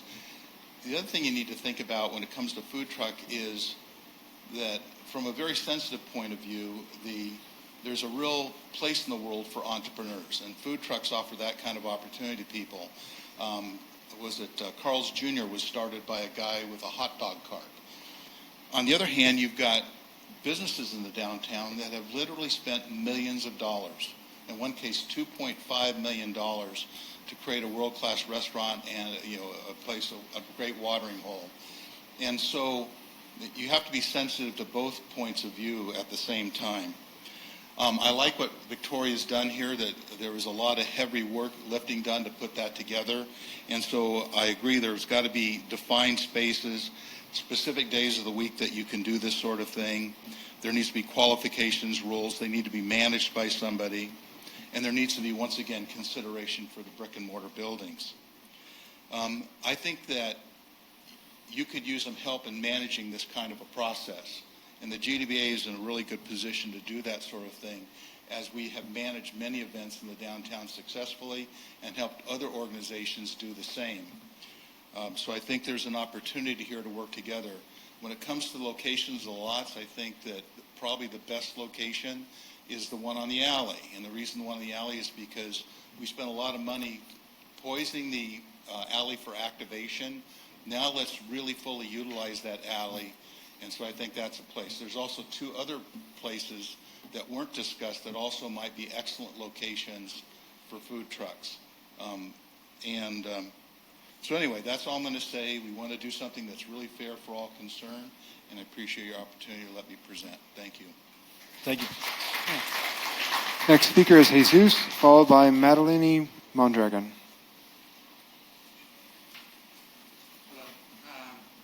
I think keep it brief because you guys did cover a lot of what I was going to talk about. So a group of mobile vendors met, and what they came up with was similar to what you guys came up with. So obviously that's a good start. Some of the stuff that they were recommending was Gourmet Alley, 7th Street, the Railroad parking lot, and the private parking lots. So you guys did mention some of those. So the main difference that they are talking about are the hours. If they have people coming late, then they want to be able to serve them because obviously they also need to make money. So they were talking from Sunday through Wednesday, 7 p.m. to 12 a.m., and Thursday through Saturday, 6 p.m. to 2 a.m. And again, these are the vendors saying the times where they make their money. So just keep that into consideration. Thank you. Okay. Next speaker is Madeline Mondragon, followed by David Almeida. Hello, Honorable Mayor and City Council members. My name is Madeline Mondragon. I am the owner of Mariscos El Patron, a mobile food truck. My food truck has a health permit and we pay taxes just like most other businesses.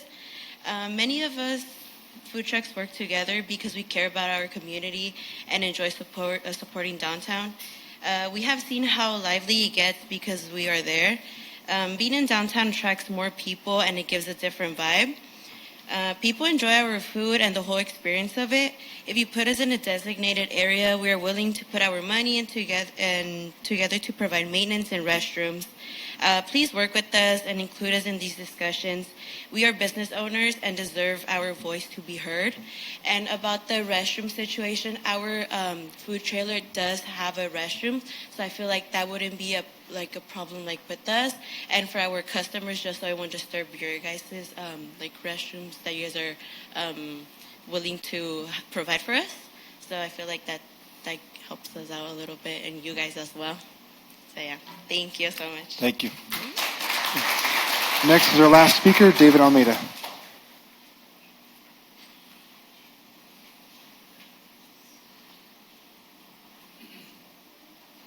Right.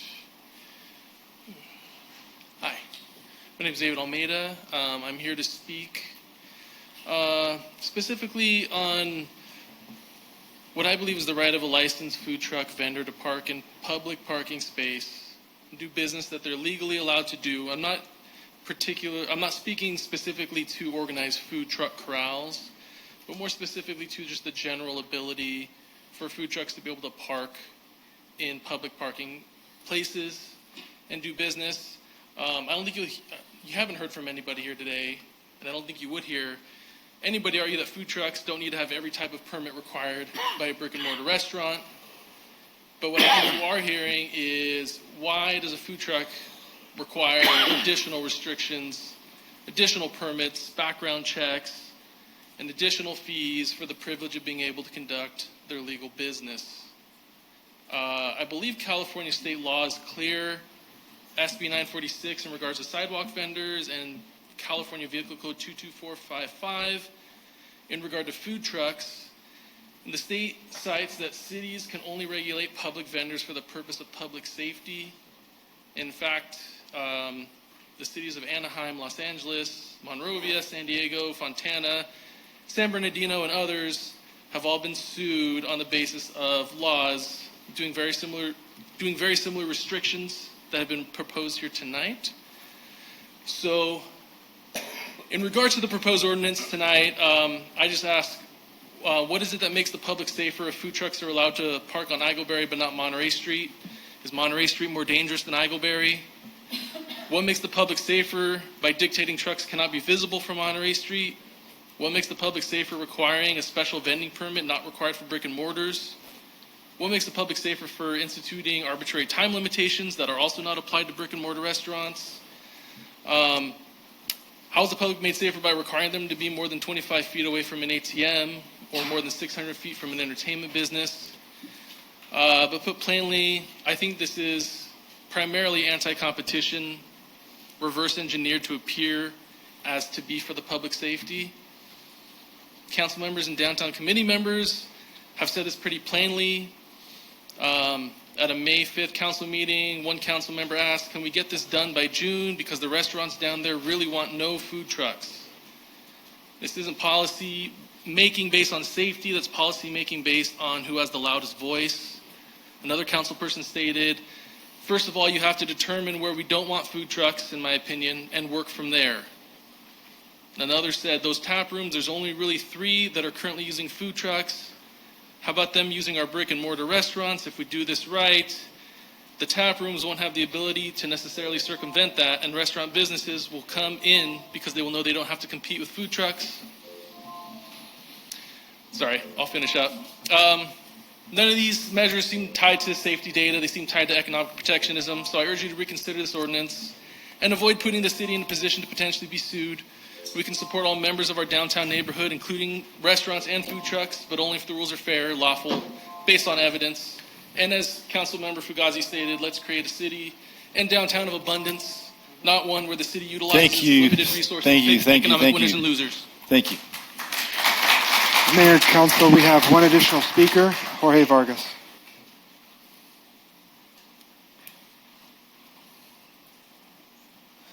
Thank you for your time again. I'm up here because I love food, and I'm here in support of them. I moved to Gilroy, as many of you may know already, earlier in the year when I introduced myself to the board. I come from Morgan Hill, living there 7 years. You guys, we all experience Morgan Hill. There's a lot of thriving businesses in the downtown area. It's beautiful.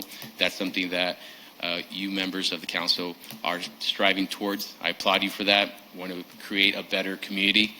But when I moved here 3 years ago, I literally took a drive through downtown, and I was really sad.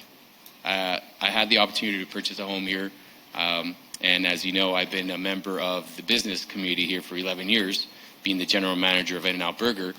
I would love for businesses to stay open as late as 1:30, just like In-N-Out does. The lines are out the door, out the street, big amount of people wanting to eat late night. I want more businesses to be open late night and encourage more foot traffic in the downtown area, that when I'm off, I want to go enjoy. I want to go enjoy a beer once my kids are home asleep at 9 o'clock and it's 9:30. I want to go have a beer with my wife and have a little date night one-on-one and bond. But yet there is really none of that, because where do you go have a bite and a beer at the same time? Nowhere. The few very limited places that are brick and mortar are very few, and that limits where you could go. Yes, there's Tempo, and they offer some kind of food, but what if that's not what you're looking for? The food trucks offer that. So I'm in favor of food. I'm in favor of food. I'm in favor of Parks and Recs, but right now, I really want you to consider the less restrictions for the pilot program, as opposed to making it very restrictive, especially for those businesses that want the hours, want late night hours. Yes, safety is a concern. It should be everybody's concern. And if PD gets called out for one location being a problem, then that's something that should be addressed. And as you move forth, really consider everything for the well-being of the community and a thriving business association in the downtown area. Thank you. We have no additional speakers. Thank you. All right, well, let's go back to staff and see if we can continue the conversation here. Go ahead, Councilmember. I just have a question for clarity.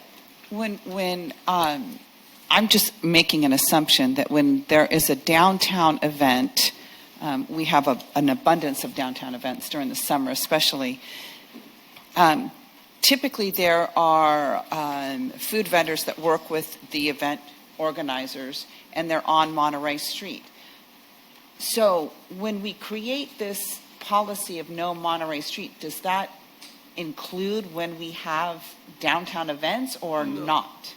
Okay, I just wanted to clarify. I made that assumption, but I just wanted to clarify. That is exempt during those events. As long as they're operating with the event organizer. Got it. Thank you. Councilmember Hilton. I have one piece of clarification too. And one of the public comment speakers spoke to it. The public health department is not concerned with members of the public being used the restrooms. It's the food workers using the restrooms. So I just want to make sure that that's clear. We're not trying to open up somebody's business with members of the public. Public health department is not worried about that. They're worried about the users, the food trucks, employees. Sorry. Thank you. Since it was brought up by one of the public speakers, could the city attorney at all comment on what we might be getting ourselves involved in or not getting ourselves involved in here, so that we have the warm fuzzy? I mean, my understanding is it's mainly with sidewalk vending where most of this has occurred lately, but I would appreciate some sort of advice on that. Yeah, that's correct. I think if the speaker wishes to give us some information in writing to back up his claims, I'd certainly look at it. But I think that this ordinance would be on pretty sound footing. Okay. Further comments and questions, or do we want to review, what we've talked about? Now we have had public comment. Do we want to review, take it back from the top, and go through it quickly? I do have one more thing on the hours, because again, in most places, it may be okay to go to 2 a.m., but I don't know if we want to have that be everywhere and then have to wait till it comes back to us to restrict it back down, or what it may be. If you're talking about over on Eagleberry, you want some people to be able to set up shop across from some houses or behind Gourmet Alley and set up, and there's apartments above. Could be a problem. So I think we need to at least clear that up, what our intent is. So I can add, I know City of Morgan Hill has been mentioned. We've also talked about Hollister. City of Morgan Hill's operational hours are limited to 7 a.m. to 10 p.m. Vendors must move 30 minutes per location, and they need to move at least 300 feet unless they're invited by a business and they're planning on setting up tables or chairs. And then they apply for an encroachment permit, which allows them to operate during the business's hours. So that's City of Morgan Hill. City of Hollister, 8 a.m. to 6 p.m. in residential zones. All other zones are 6 a.m. to midnight. But I think that we want to. I don't think we want to have that timeline. Right, that's not what we've talked about so far tonight. Yeah, just giving a guideline based on what other cities are doing as far as ending time goes, 10 p.m. at midnight. Yeah, and also we didn't want to have that moving in 30 minutes. Right. Right, that's the last thing that we want, is making anyone move from any time limit, correct? Right, okay. And when we're looking at the locations, are we looking at one of the options, or 1 and 2, or? So Staff's looking on feedback on anything you're looking to provide feedback on for us to be able to move forward with the pilot program. I think in a pilot program, you want to see the options, at least 2 options. I say let them go any of the options. Yeah, I like them all. And then at the end, you can evaluate where they work, because they're going to go where there's business. Right. So, and that way we can see what's the best place for them. I agree with So I have a suggestion on the time hours. I'd say the Fifth Street parking lot, let's say for the pilot, 4 p.m. to 2 a.m. Eagleberry Street, 4 p.m. or actually I'll just say 2 p.m. no later than 10 p.m. And then Gourmet Alley parking lots, probably the same exact time as Eagleberry. And then we already have the private parking, right? It's already 6 a.m. to 12 a.m. because it's private. Is that council direction? Private property, 6 a.m. to midnight? What about the private property? Till midnight. 6 a.m. to midnight on a private property. The commercial zones, industrial, so non-residential. Yeah, not a vacant lot. Needs to be not a vacant lot. established use. But And going along with the county health permit is that private property business has to be open. Open, that's what I was Right. going for. Right. Why does it have to be open? Because they have to have The access to the restrooms. bathrooms. Right. That's a county permit, that is not ours. Yeah. Yeah. Okay. Right, so back to, I'll just give the example again. If there's a tap room on Monterey that wants to have private property behind them, right, whenever that food truck is open, that tap room has to be open. Well, they just need access to a bathroom. Business doesn't need to be open. If they give them the keys so they can use the restroom, Access to a bathroom, yeah. right? Yeah, and like we already heard, there's some food trucks that already have a restroom in it for their workers. We're not worried about the public going to the bathroom. It's the employee. And Councilmember Bracco, this is a county regulation, and they're the ones enforcing it, not our folks, correct? Okay. Okay, so Okay, then so- how does it work with the application in terms of location?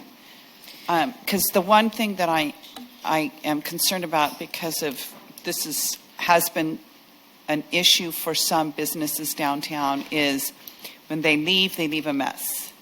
So when they do an application, is it like for each day? So I'm going to be behind Pour Me, for example. Is that where they're going to be throughout the pilot program? Do they apply for that location on a day? How does that work? Yeah, I think there are a couple of ways that we could do it. We can start with an interest form, during that amnesty period that we were talking about earlier. Start with an interest form, let them give us their proposed locations. We can ask the question, are you planning to operate in conjunction with a business? So if they're planning to operate with Pour Me, then we can reach out and schedule that way. I think if we leave it a little bit open-ended, in these next 2 weeks, we can fine-tune it and get what the vendors want, what the businesses are looking for as well. And some kind of written agreement if a business is hosting it, that they have access, whatever. I mean, just something like that. Okay. Right? Doesn't that make sense? As opposed to like the Fifth Street lot, the city going and putting portable toilets, you're looking for access from a business? Okay, we all got the letter from Matt saying if they're in Fifth Street, I don't know the measurement. I don't know if it's within 200 feet of Fifth Street parking lot or not, but he said that they can use the bathroom. So does that just have to be a letter on file? This is the great thing about a pilot program. It's malleable, and that gives staff a chance to interact with the private property owners and the taproom owners so that they can adapt as we go. Right? Our goal today is not make this restrictive so they can adapt. Okay. Yeah, that's exactly what I was going to say. Is I would like to see personally less restrictions on who goes where when. If they first come, first serve, coming down, getting into the Fifth Street parking lot. Yeah, and I'm okay with that. Whatever I'm it just is. concerned about identifying who, if there is a mess, I just don't want that to become a problem. That's all. Okay. Okay, where are we at on prioritizing? We've done times. We've done times. I've heard 4 p.m. Locations? to 2 a.m., 5th Street, Eagleberry, 2 p.m. to 10 p.m., Gourmet Alley, 2 p.m. to 10 p.m., private property, 6 a.m. to midnight. Yes? Okay. Okay. Let's see. Pilot program, June through December. Did we discuss days? Did we? We didn't. Friday, Saturday. Friday, Saturday, or Thursday through Sunday? Why are we limiting? We talked about less restrictions. Why are we limiting Friday? I think the biggest concern is the 5th Street lot specifically. Yeah. So we'd need direction on which days we want that parking lot closed. I would defer to the city administrator on that one. Yeah, I was just about to do that. How about, City Administrator, we see what the interest is in operating? I think we're going to have to absorb some cost for a little bit. It's not going to be sustainable, but if we can kind of be the incubator for this program, let's just see how it goes, and we'll have to evolve. I do think we're going to incur some cost in the beginning. That's part of it. That was Again, if it's Thursday through popular on a Sunday. Tuesday and there's people who want to be there on a Tuesday and it's a premium location in the city and it's vibrant for the city, then it makes a ton of sense. So And the Let's nice see. thing about the pilot program, too, is that we can come back and evaluate cost and investment and return on investment and fees. I think the supply and demand is the biggest driver of what we're going to do, and we don't know what that is. So it's going to be interesting. So that's a Thursday through Sunday for the 5th Street lot, For correct? 5th Street lot. That's what I just heard. Okay. Okay. The other thing that council needs to decide on is the amnesty program. Do we want to allow the 60 days 60 for... days. it's really, to me, it's limited on what you think your cycle time is going to be in ramping up and getting these things approved, et cetera, especially with a big, let's say, rush of them coming in or whatever it is. You would be the person that would, I think, recommend that to us more than the other way around. Yeah, and 60 days is what I feel, based on the timelines I know from the other departments, would be sufficient to get through the business license. And that's if everything's turned in correctly. That doesn't account for any additional back and forth time. But we'd work with the business owners going through this process. 60 days. Okay. And then just to reconfirm, no more live scan or background checks. And then we are going to have them turn in their seller's permit, County of Santa Clara health permit, and then during that amnesty period, and a copy of their business license permit application and their mobile vending application. So they just have to turn in the application, and then within that 60 days, they need to obtain the final permits. Okay? And they should have to display the city license.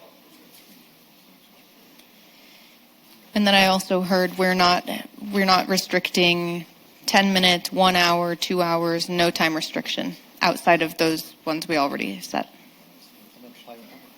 Councilman Bracco made a good point that you will want to note down, which is the displaying of any permits when they do receive them. Thank you. All right. And then lastly, the establishment of the no vending zone along Monterey, Luchesa to Leavesley. Are we including side streets on those as well as a start? Okay.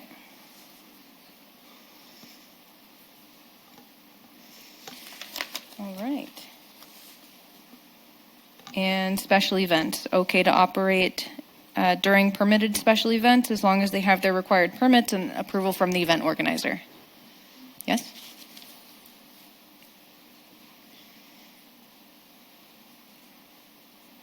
Okay. I think at this time I have sufficient. Okay, any other comments or questions? Because I'm going to try to make a motion out of this. Okay, well, I'm going to entertain a motion that we consider adopting the resolution establishing a temporary pilot program allowing food trucks to operate in designated areas in the city of Gilroy as identified in the report and what we've discussed here this evening. We're directing staff to implement the pilot program immediately and return to council with an update prior to expiration of the pilot period. Looking for a motion and a second.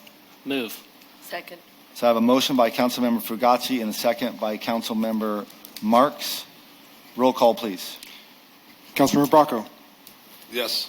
Councilmember Klein. Yes. Councilmember Fugazi. Yes. Councilmember Hilton. Aye. Councilmember Marks. Yes. Councilmember Ramirez. Yes. Mayor Bozo. Yes. Motion passes 7-0. Okay.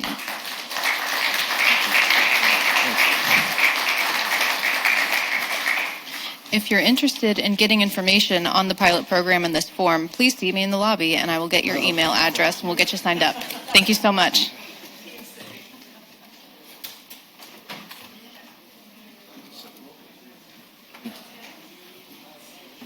Okay, just when you thought it was over, we're going to 7.2. Conduct a public hearing to approve Community Development Block Grant 2025 to the year 2030 Consolidated Plan and Program Year. Annual Action Plan, including funding allocations. Are there any ex parte communications? Well, sort of. We all have received emails from a nonprofit organization, so we should say that. Thank you for those emails. And take it away, staff report. Staff, please. Good evening, Mayor, council members, and members of the community. Okay, can you hear me? Okay. Get really close. All right. Thank you. Tonight we're back to you about CDBG for you to approve those documents, including the funding allocations. For some quick background, as you saw at the May 5th council meeting, we have prepared the draft 2025 to 2030 consolidated plan for the CDBG program with extensive community engagement efforts. We mentioned that Gilroy accounted for 34% out of the county-wide survey responses. Our team has done a really great job doing the community outreach. And as part of the consolidated plan, we also prepared the draft 25 to 26 annual action plan, which is the first year of the 5-year program covered by the consolidated plan period. The annual action plan implements the consolidated plan and outlines the funding allocations for that program year to address the priority needs and goals identified in the consolidated plan.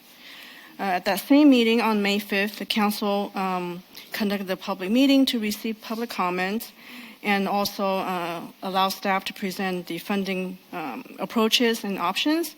And based on the council direction received, staff is presenting to council tonight with equal distribution funding for the public service applications and all the non-public service funding for sidewalk improvements. On May 14th, as we anticipated, we did receive the annual funding amount from HUD, and that's $380,083. We have adjusted the allocation for each application proportionally to align with the council's direction. So tonight, council is recommending that staff is recommending that council open the public hearing and then approve the consolidated plan and annual action plan, including funding allocations, and then direct staff to proceed to submit all of this to HUD.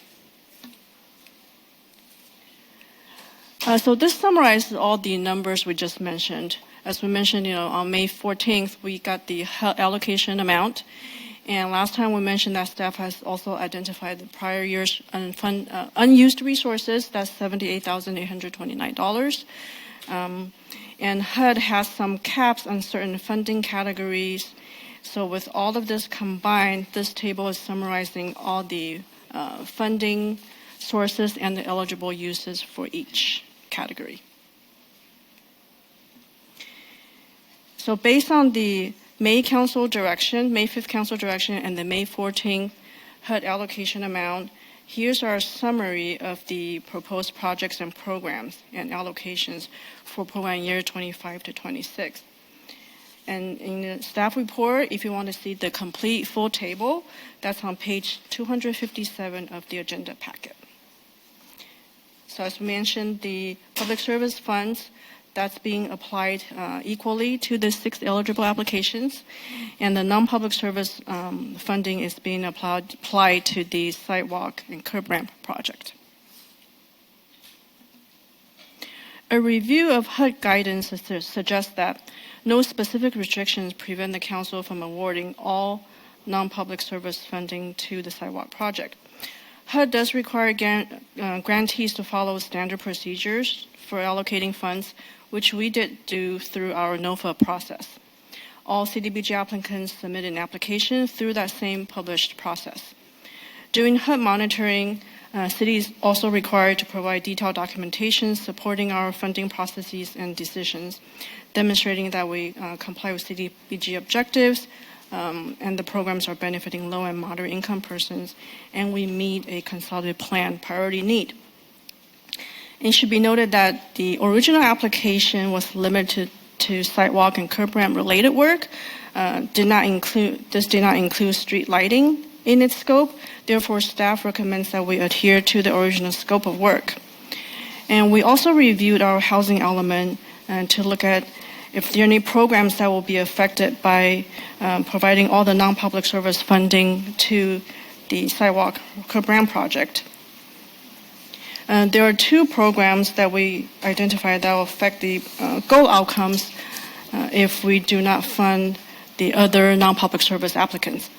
The program C2, this program wants the city to utilize CDBG funding as available to assist in the improvement of substandard housing.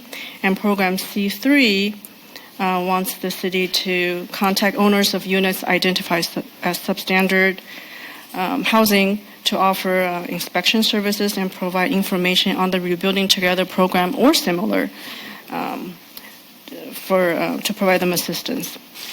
There is one program in the housing element where providing funding to the sidewalk curb ramp project will assist in the goal outcomes, and that's program F3. This program says that the city will continue to prioritize CDBG funding in the downtown area and low resource areas of the city. This slide is a summary of the community outreach we've conducted. I just want to know that during the 30-day public comment period between April 15 and May 15, we did receive 3 written comments from 3 organizations. Sourcewise advocated for funding to support free transit for low-income elderly adults and residents with disabilities. Rebuilding Together Silicon Valley indicated that affordable housing is a priority in the consolidated plan and advocated for funding for repair and rehabilitation homes of low-income residents, including those with disabilities. And Bay Area Community Health advocated for funding for rehabilitation of their healthcare facility. And tonight's the public hearing for you to consider adoption and approval of the documents. For fiscal impact, staff recommends that council adopt the budget resolution that's attached to the agenda packet to fully appropriate the 25 to 26 CDBG funds based on the allocation amount plus prior year's unexpended resources. So there's a difference that just needs to be appropriated, and this is one of the recommendations we have tonight. So the staff's recommendations for council to approve the CDBG consolidated plan and program year 25-26 annual action plan, including funding allocations, direct staff or designate to submit the plan to HUD, and further authorize staff to make any changes as needed to comply with CDBG submission guidelines. And lastly, to adopt a resolution amending the budget with the CDBG fund. That's Fund 245. Thank you. Questions for staff? Councilmember Fugazzi. In order to satisfy the HUD requirement for C2 and C3, if we decided to send $10,000 towards rebuilding Silicon Valley, would that satisfy that requirement? Those programs did have some quantitative objective. For program C2 is to provide assistance to 100 households. Program How many? C3, I'm sorry, I can't hear you. Huh? To provide assistance to 100 households. And then program C3, the quantified objective is to provide information regarding the Rebuilding Together or similar program to 240 households. So I guess conceivably over an 8-year period at 15 houses apiece, we could get to 100 through through sending the money through rebuilding Silicon Valley, right? That's the idea. Do you have other ways that you're going to satisfy C2 and C3? With Rebuilding Together especially, that's where I know the city has been partnering with them to meet these needs, but it is, distributed across the 8 years. So it could. Right. My question is there another way that we can meet C2 and C3? We are not aware of another partner that does So they're the only people type that of do this? work. Yeah, even in my, based on my past experience so far, that's. But we could basically stack 20 or 25 in another year of assistance, right? Because I read in the email I just recently got that they have way more applications than they necessarily can provide for. So we could do catch-up in future years, I guess is what I'm saying. You're saying, like, for example, if next year allocate non-public service Correct. funding Maybe to. you're doing 20 or 25 next year. Instead of the 17 you're doing this year. I'm just saying conceivably in order to meet this C2. And if we don't meet this C2 or C3, what's the likelihood of us being completely out of compliant and having repercussions? HCD just, has become more and more stringent in all of their reporting requirements. And as you just saw, I think March 17 was when we presented the annual progress report. So we have to submit that to the state agency every year. Okay. So. All right. Thank you. So to piggyback off of this, okay, first of all, we got, which was nominal. You had anticipated 400,000. Correct. We got 380. Yes. And I don't have the packet in front of me right now, but when you originally presented to us on May 5th or whatever, how much did you recommend allocated to Rebuilding Together? Do you have that number? Yes. This is based on the 400,000, or do you want the? Yeah, just on the 400. I mean, because I'm just where I'm going with this is, if we were to allocate, and of course we would have to make an adjustment based on what the actuals are, would that be enough to meet the requirements? Would that funding satisfy the numbers required in C2, C3? Based on the last several years, it has been, meeting the requirements. I mean, we have to keep adding every year, correct? Yes. And I know 2023, we did partner with Rebuilding Together to conduct outreach, especially at the senior center. And so last year, I think they've been seeing just more and more applications, and that's why now they started having a wait list. But they're able to, with the funding and then other resources that they have, hit the numbers that HUD is giving us. Yeah, and I think they're here today. They might be able to answer that. Yeah, I guess one of the things I'm getting at is that I would like to see such nonprofits come back and recommend more quantity of smaller projects so that we can more easily hit C2 and C3 than a smaller quantity of big projects. So, 30 people who need $5,000, dollars of repair work done or what have you, as opposed to, 15 people who need 10,000, whatever it happens to be, so that we can accumulate what we need to get to in our housing element requirement at a faster pace than what we're doing. I mean, that's what I would look to them to basically come back, and that's why I in particular, I feel that if we had more information and more ability to help steer them along the way, it would be a win-win, especially coming into whatever the next approval cycle is. Yeah, and I think that's programming that they can look at. I know what you're saying. You want to provide more assistance to, more households, but smaller amounts. No further questions? Councilmember Actually, Klein? I didn't respond to Councilmember Ramirez. So at the last meeting on May 5th, based on 400,000 plus the prior year's unspent resources, for sidewalk, it was 153,000, and Rebuilding Together was 155. And Bay Area Community Health was 29. And I'm kind of rounding it. Councilmember Klein, did you have questions?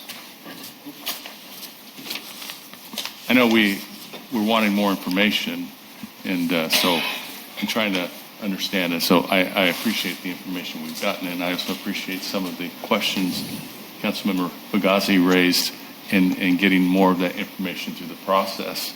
So, and we welcome that. I mean, that's part of the process is understanding the needs in a greater way, and so I appreciated that. I don't know if it changes the thoughts about what we've done to this point, but just my thoughts on it.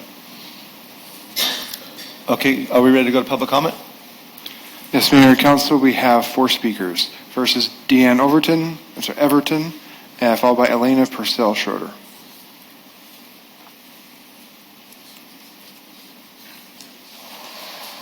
Good evening. I'm Deanne Everton, the Executive Director for Rebuilding Together. And as you all hopefully know by now, that we do provide free home repairs, critical overdue home repairs and safety modifications for residents of Gilroy, primarily older adults, people with disabilities, and veterans. And I do want to just say a special thank you, and again, I didn't really address you properly, Mayor and council members, for taking my emails and hopefully getting something from those. I appreciate that, and for your attention tonight. And we do deeply respect your decision to prioritize sidewalk improvements, and these are undeniably important infrastructure projects. However, we do respectfully request that you reconsider and reallocate the non-public service CDBG funds toward our critical home repair program for fiscal year 26. Safe, stable housing is infrastructure, essential to public safety, health, and economic stability. Our work keeps vulnerable residents safely housed, reduces emergency services used, and creates jobs for local contractors. In fact, every dollar invested in our work has a ripple effect, creating a social return on investment of $3. By supporting the local economy, preserving affordable housing stock and property values, and reducing the public system strain. We understand that hard decisions must be made with limited funding, but by supporting this work, the city can meet urgent needs, comply with HUD's goals and Gilroy's #1 goal in the consolidated plan, and maximize impact right now. We thank you for your ongoing leadership, and we're proud to be a partner in making Gilroy safer and stronger for all of its residents. And we are always here available for questions. And since I have a few minutes, I just wanted to comment on your question regarding doing fewer repairs for more homeowners. We've made a concerted effort over the last 5 years to do fewer repairs that cost more, because that's what our clients need.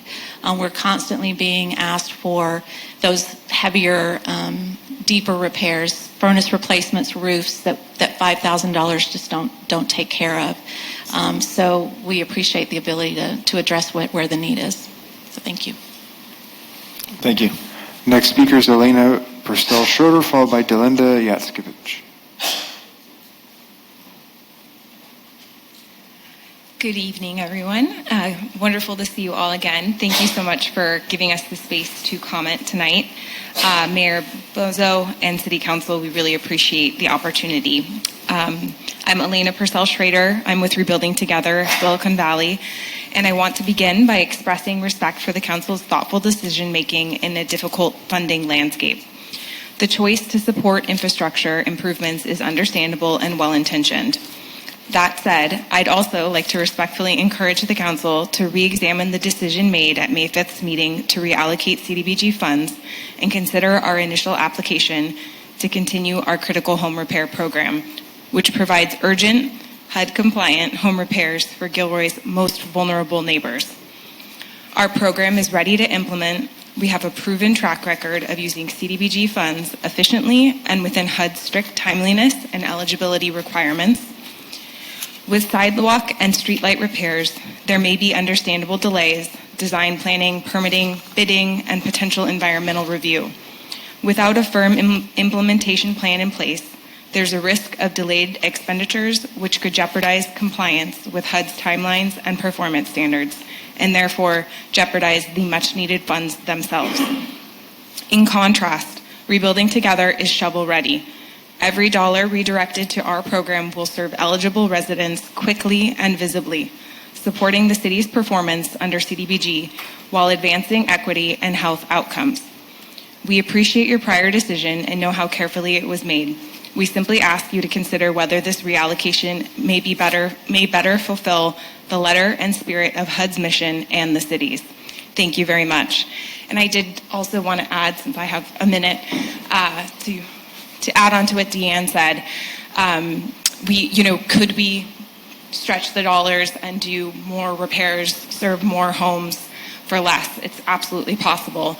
But we're dealing with people, as well as potentially delaying for the following fiscal year, but we're dealing with people whose homes are literally falling apart around them. Sure. Are these homes, are they owned by the person or are they rentals? They're owner occupied. Mm-hmm. Yeah. So, just to round out what I was saying, my first week on the job almost 6 years ago, the first client that our construction services manager took me to was living in a mobile home without a working hot water heater, and she'd been in that position for 6 months. She was boiling water, and we live in, the Bay Area. We live in Silicon Valley. I know Gilroy is a proud city, and we're very proud to serve it. And it's just, we're getting people who are coming to us not being able to walk through their homes because of safety and accessibility issues, having to boil hot water. Hope you don't mind because I answered the question. So again, I just implore you to really think about if you ask these people to wait an additional year, the condition of their home could deteriorate significantly to the point where they might not be able to remain within it. So thank you very much for your time. Next speaker is Delinda Yaskovich, followed by Liz Murillo.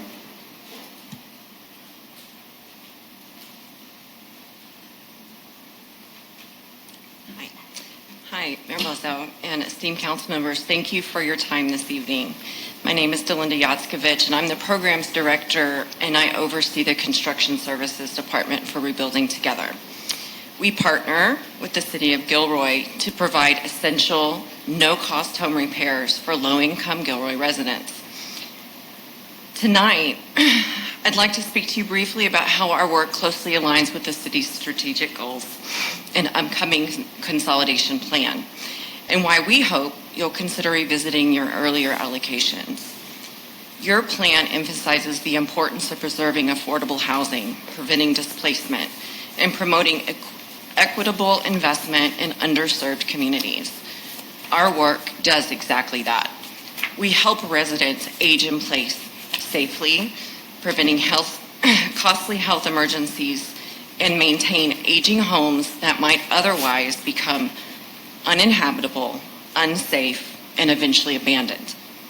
Additionally, we maximize the impact of the CDBG funds by hiring local contractors for these projects. This is an additional benefit multiplier and a boon for cities like Gilroy. Circulating these dollars locally and fostering long-term economic resilience. We know that infrastructure projects like sidewalk repairs matter, especially when we talk about accessibility, but they can take years to plan and to complete. In the contrast, we have real needs, long-standing repairs that we can take care of immediately. We have the ability, and we have that ability through funds like CBDG. We respectfully urge you to revisit your decision and fund a program that meets the intent of HUD's CBDG program, aligns with your goals, and directly serves Gilroy residents who have nowhere else to turn. Thank you again for your thoughtful consideration. Thank you. Okay. Our last speaker is Liz Murillo. Thank you again, Honorable Mayor, council members, and city staff. Thank you for the opportunity to speak to you all today. My name is Liz Murillo. I'm a Gilroy native. 4 generations of my family were born and raised and have lived here in Gilroy. I'm also a board member for Rebuilding Together Silicon Valley. I joined Rebuilding Together Silicon Valley last October because Rebuilding Together Silicon Valley acknowledged that we needed more representation and we needed a louder voice in this community, and that's part of what made me attractive as a board member, is I came from the community that they were looking to fill a gap in. And I'm proudly happy to serve in this community that I love so much. As you know, in partnership with Synergy Co-working, I recently hosted an event bringing RTSV to our community for the purpose of growing partnerships with local contractors, as well as assisting potential homeowners with applications for needed work. We had 19 community members attend. None of them were former applicants, so the 19 that came were brand new. We had 1 additional person that came to follow up on a job, but those are all brand new people learning about it. One of the attendees who came actually contacted me after hearing me speak at the May 19th meeting, and it broke my heart, truly. Her parents are living in our community today, elderly parents without a furnace. This is a very real need in our community today.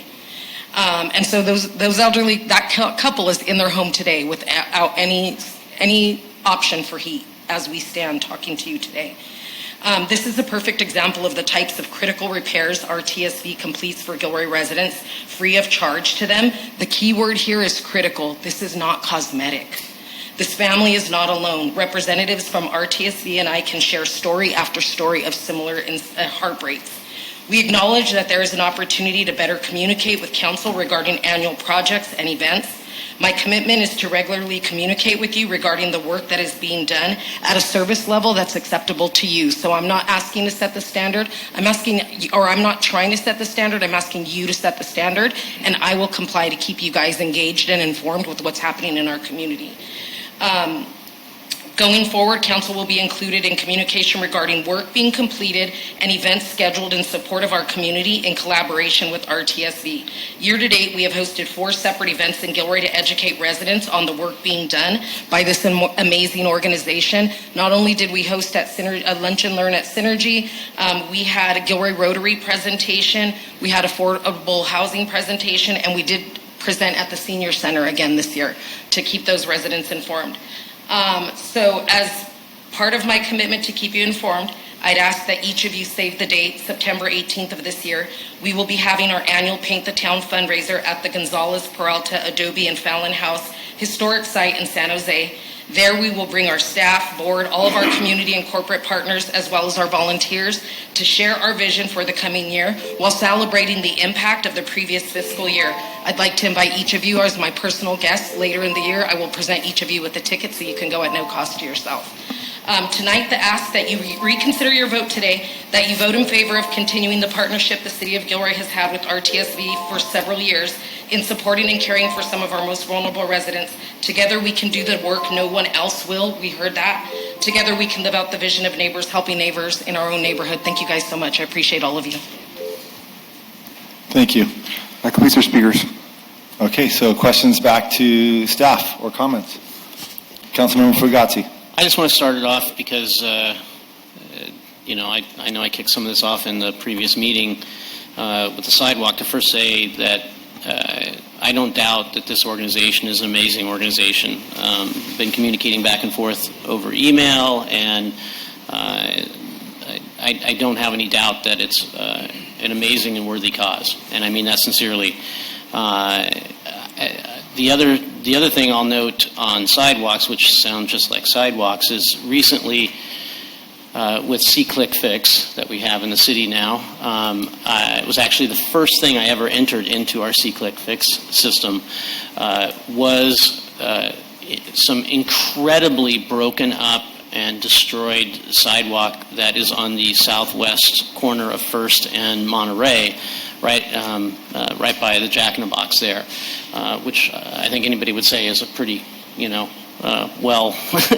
frequented area of town. And I was told that it wasn't on our sidewalk rehab project that we have, and that it just seemed to me like what a what a horrible thing, not because it looked horrible, but what if I was in a wheelchair? What if I was in an electric wheelchair? What if I was in a walker? And how many hundreds of people just in that one spot might be able to be affected by that? And then I recalled back after that, after getting that message back, to being in the campaign and being just across the street over visiting with some residents and some business owners in the Mexican market that's across the street. I saw all kinds of different things in the purple building, the real pretty little purple building, and having her tell me about how she just keeps trying to get the sidewalk fixed and the broken sidewalks, and we have people who are tripping over the sidewalks and people can't come through, and so when I was thinking about this the last time I spoke on this, these are the things that were front of my mind of how many more of these are there that we need to get taken care of so that we have other worthy people who are not able to be mobile and not able to do these things be able to get taken care of, and we get them out of the way, and then we can go back to doing things with this particular organization or others that are worthy, and also obviously meet our requirements for the HUD. But anyway, I just wanted to add that's kind of where a lot of this genesis comes from, and my thinking in terms of how many people we can help with what money. And the last question I would have for Sharon, or maybe it's even a Public Works question or Jimmy question, which is it was raised by somebody in the public comment that unlike projects for sidewalks that might take 3 years to do, et cetera, et cetera, et cetera. Is that a concern for us? Is this going to be something that we're not going to be able to execute on as a city? Yeah, actually, over the last 2 years, we've been really closely coordinating with Public Works. So for every year CDBG funding, we require them to complete everything by middle of April. And because there's also this expenditure timeliness that test that HUD administers. And so we want to make sure that we are, spending resources in a timely manner. Otherwise, HUD could come back and say, you have all this funding you're not using, and that we could risk future funding. And this, correct me if I'm wrong, is this also able to pick up some of the costs for those low-income residents? How they have to pay 50% or the cost share or what have you portion of it? In front of their house, right? So if they have a piece of sidewalk in front of their house that's broken up, and it requires, we have a new methodology that we're coming up with, right? Where we do it under scale, and the cost is cheaper, but they still have to pay half. But if they are lower income, they may have to pay less, but there's a sliding scale or something so that we could pay part of it, or I'm just remembering pieces of it. If it doesn't apply, it doesn't apply. Yeah, I don't think Public Works has been mixing these programs together. They would identify the areas, and that's where, depending on what council approves tonight. But regardless, every year we have been working with them really closely to identify the exact locations, because we have to look at the service area to define that, and then look at the income of the area in order to meet HUD requirements. Because HUD does require the sidewalks to be primarily in a residential area. And so it does address sidewalks, not just curbs. Sidewalks and curb ramps, yes, for accessibility, requirements. Councilmember Bracco. I believe that we have a real need in our community for fixing these houses for these folks. I grew up, my dad was a carpenter, and he used to help all kinds of people around town. And there was a lot of need then. So I know there's a lot more now. And I don't think we should repair our sidewalks at the cost of another program. I think we need to put that money back where it was.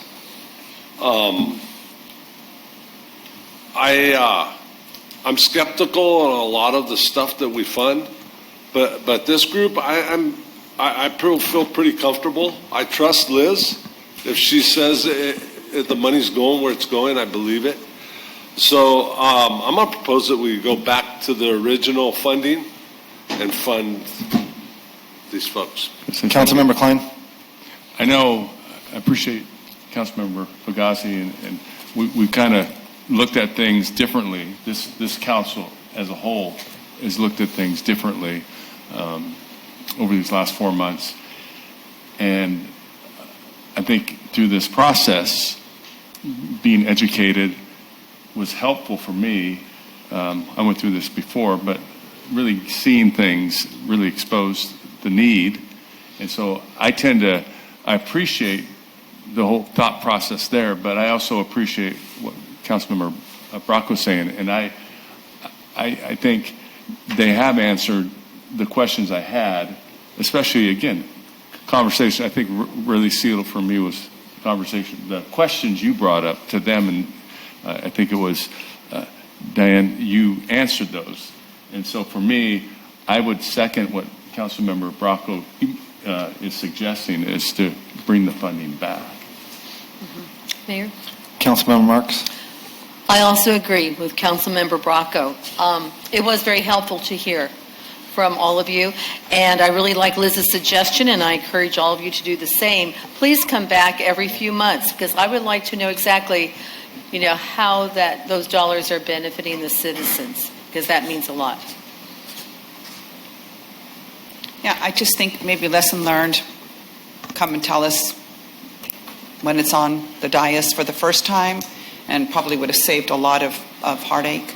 I will say my mother was one of those unfortunate people that spent quite a bit of time getting dental work done and facial work done because she did trip and fall. And I do believe that there is a need for it.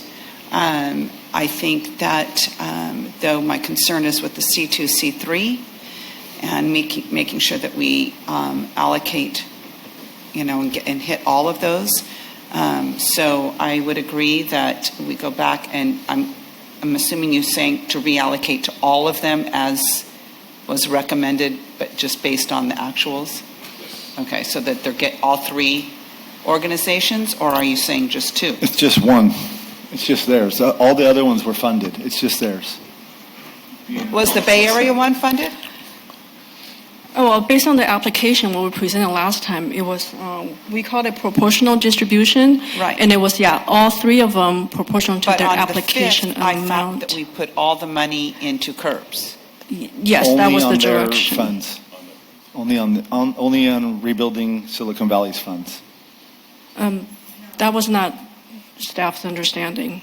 Yeah, because there were three different organizations, the city, rebuilding, and then the Bay Area. Bay Area Community Health. And my understanding was on the 5th, the staff presented that it would be an equal allocation, or not equal, but you would give dollar amounts. Proportionate. You'd given dollar amounts. And my understanding was we said all of the funding from all three just go to the city sidewalks. So How about I just make a motion? Okay. My motion will be that we approve this with caveat that the funding for building Santa Clara, Silicon Valley, whatever it is Rebuilding Together, Silicon given Valley. back to them. That's the only one, just them. So if I can ask kind of two questions. Because last time, as Councilmember Ramirez stated, we had 3 non-public service applications. And staff's proposal was proportional distribution. So is it going to be all 3? I think that's question 1, and then the amount. Can you go back and say, I think what you said when I asked earlier was that you had allocated 153 to the city curb, 155 to Silicon Valley, to Rebuilding Together Silicon Valley, and 29 to the Bay Area Community Health. Yes, yeah. So my question is, and we decided that all of it would go to city curbs. That Based on, yes, Rebuilding direction would get from- nothing, and Bay Area Community Health would get nothing. That was the direction from So May 5th. my question to you, Councilman Bracco, is We'll go with the original amount that was allocated for them. They get that back. The other can go towards curbs. I don't care. okay. So the Bay Area Community Health 29 would still go to the curbs. Yeah. Oh, okay. I just wanted clarity. That's all. So Sharon, would you go over the amounts then again? Well, yeah, because Just now, well, the amounts from Now last it's time, 300. I know, it was based on the $400,000 assumed amount. So, rebuilding together. so I did have a backup slide, so this is a slightly different version. The backup slide is based on the actual amount from HUD, which is $380,083, plus the $78,000 prior years unspent resources. And if that were to follow the same proportional distribution, what would it have been to all three? So I can show you that. So that's this slide. So you're saying put the 28,412 into the 147,777 and That's give the what I'm 149 asking. to rebuilding together. Is that what you're saying? Yeah, okay. Yeah, so because these amounts add up to the actual number we have now, correct? Okay, I'll entertain a motion. Can I help with that motion? Because there was other language. Is that okay, Councilmember Bracco? I'm going to entertain a motion to approve the Community Development Block Grant 2025-2030 Consolidated Plan and Program Year 2025-26 Annual Action Plan, including funding allocations for Rebuilding Together Silicon Valley for $149,693.12, and the $28,412.52 goes into public works, sidewalk, curb, and repair.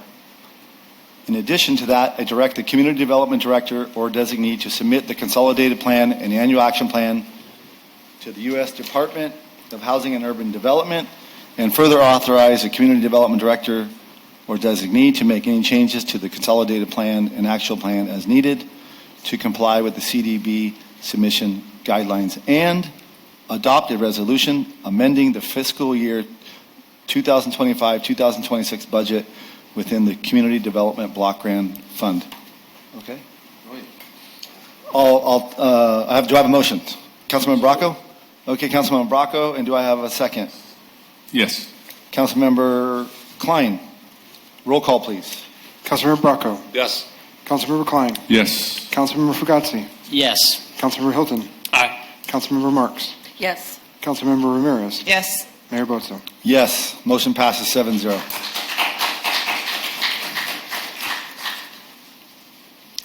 Okay. One more item. 7.3, introduce an ordinance to adopt by reference the mapping of a fire hazard severity zones as issued by the California Department of Forestry and Fire Protection. Jonathan.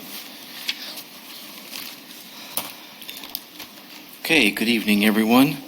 Good evening, Mayor, council members, and Gilroy residents. Go to the next slide here. The purpose of the ordinance. Tonight, we are introducing an ordinance to adopt, by reference, the updated fire hazard severity zone map issued by CAL FIRE on February 24th, 2025, in accordance with government codes 51177 through 51179. This is the final step in the state's map adoption process for local responsibility areas. Summary of state requirements. The City of Gilroy released the map on March 7th, 2025, within the 30-day window. Jurisdictions may adopt the map as is or increase severity levels. Reductions are not allowed. Adoptions trigger California Building Code requirements of fire-resistant construction in designated areas. What is the fire hazard severity zone map? And here is the Gilroy map overview.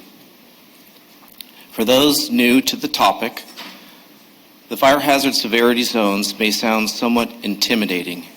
Each word taken separately, fire, hazard, severity, can sound quite alarming. But as we proceed through the presentation, I think you will see that the revised maps do not represent a significant change for Gilroy. Previous maps were released administratively. This updated process, public posting, comment period, and ordinance is likely a response to major wildfires, legislation updates, and increased attention from insurers and the public.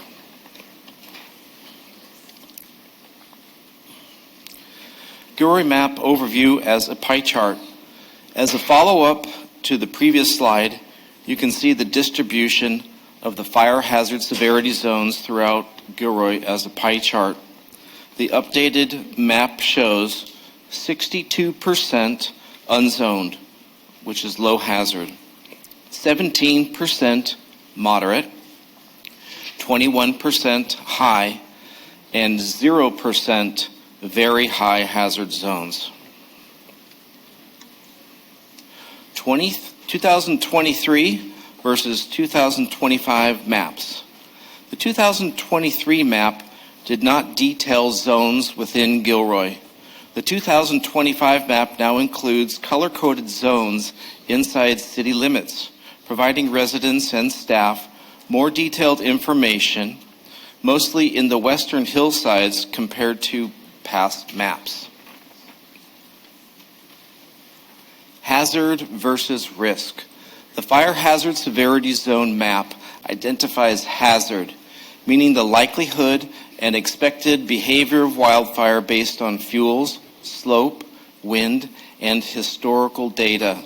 It is not risk, which includes local mitigation efforts, response capacity, and building standards. Public outreach. The map was posted on the Fire Prevention Division website, Community Development Counter Informational Monitors, social media, and the city's email express with 11,500 weekly viewers. Public comments were minimal and focused on locating properties and fire stations. Why adopt the map as is? While the city could increase severity zones, staff does not recommend this due to the potential impacts on insurance and the lack of technical justification to override the state's modeling. Gilroy has already required more stringent construction standards in hillside zones for over 20 years, including ignition-resistant materials and robust fire protection features. The new map essentially affirms what Gilroy has implemented for over 20 years, that more stringent construction standards are required in the western hillsides. Fiscal impacts and next steps. There is no fiscal impact from adopting the map and ordinance. Tonight's action is to introduce the ordinance. Final adoption is scheduled for June 16th, 2025. Recommendation. Staff recommends that Council read the ordinance by title only, waive further reading, and introduce the ordinance to adopt the fire hazard severity map as issued by CAL FIRE. This action promotes transparency, supports public safety, and ensures compliance with state law. On these websites here, we have information online, and that ends my presentation. Thank you, Jonathan. Any questions for Jonathan? No questions? Public comment? We have no speakers at this time. All right. I'm going to jump right to it. I'm going to entertain a motion to read the ordinance by title only and waive further reading. I move. Second. I have a motion by Councilmember Ramirez and a second by Councilmember Fugazzi. Roll call, please. Councilmember Bracco. Yes. Councilmember Klein. Yes. Councilmember Fugazzi. Yes. Councilmember Hilton. Aye. Councilmember Marks. Yes. Councilmember Ramirez. Yes. Mayor Bozo. Yes, motion passes 7-0. Thank you. So now the So- clerk will read the motion by title only. Yes, an ordinance of the City Council of the City of Gilroy adopting by reference the mapping of fire hazard severity zones as issued by the California Department of Forestry and Fire Protection. Next motion. Okay, now we have the next motion. Next motion, to introduce an ordinance to adopt by reference the mapping of fire hazard severity zones as issued by the California Department of Forestry and Fire Protection. Do I have a motion? Motion? I have a motion by Councilmember Klein, a second by Councilmember Marks. Roll call, please. Councilmember Bracco. Yes. Councilmember Klein. Yes. Councilmember Fugazzi. Yes. Councilmember Hilton. Aye. Councilmember Marks. Yes. Councilmember Ramirez. Yes. Mayor Bozo. Yes, motion passes 7-0. Thank you. Moving on to City Administrator's report. Thank you, Mr. Mayor. Just a quick report on the integration of county fire to the Gilroy area and including the Tree Haven Fire Station. We are just about wrapped up finalizing a month-to-month lease for the use of the fire station by county fire. And then our focuses right now are on continuing regional coordination, including our mutual aid agreements, automatic agreements and such, but I think the message to the community and to the councils, these things are progressing relatively well, and that we do not expect any disruption in our service, and as we approach the July 1st date for when County Fire will officially take over that area. The second part, I did misspeak earlier about the fire station. We are bringing the map at Glen Loma that has the fire station parcel in it for approval. Once we do that, at the next council meeting, we will bring the request to authorize a project manager. So we have to do the map first, then we do the project manager for the fire station. But both items are moving along as well. Glen Loma has met their financial obligations by depositing money on June 1st. Of approximately $1 million, and then there'll be a second deposit of another $1 million on June 15th. So far so good. Everybody's doing what they need to do, and we'll keep the council updated as we get closer to design and construction bidding on the new fire station. That concludes my report. So I thought we'd agreed that you would also give us an update on the sharks as well. Not this week. Moving on, City Attorney's report. No report. Okay, we are then moving into closed session. Take it from there. Item 11.1 is conference with legal counsel pending litigation pursuant to paragraph 1 of subdivision D of Government Code Section 54956.9, Gilroy City Code Section 17A113A, Gandolfi Investments v. City of Gilroy, in the Superior Court, number 24C444165, filed July 26, 2024. So the appropriate procedure first is to see if there is any public comment. There's no public comment. All right. In that case, I advise you that, in my opinion, as city attorney, it would unavoidably prejudice the interest of the city to discuss this matter in open session, and therefore I urge you to go into closed session. We need to take a vote to go into closed session right now. Okay, roll call, please. Councilmember Bracco. Councilmember Klein. Yes. Councilmember Fugazzi. Yes. Councilmember Hilton. Aye. Councilmember Marks. Yes. Councilmember Ramirez. Yes. Mayor Bozo. Yes, motion passes 7-0. All right, so we will now adjourn to closed session. And when we get to closed session, we do not need to take another vote, but we will report out any reportable action when we get back to open session at the conclusion. Thank you.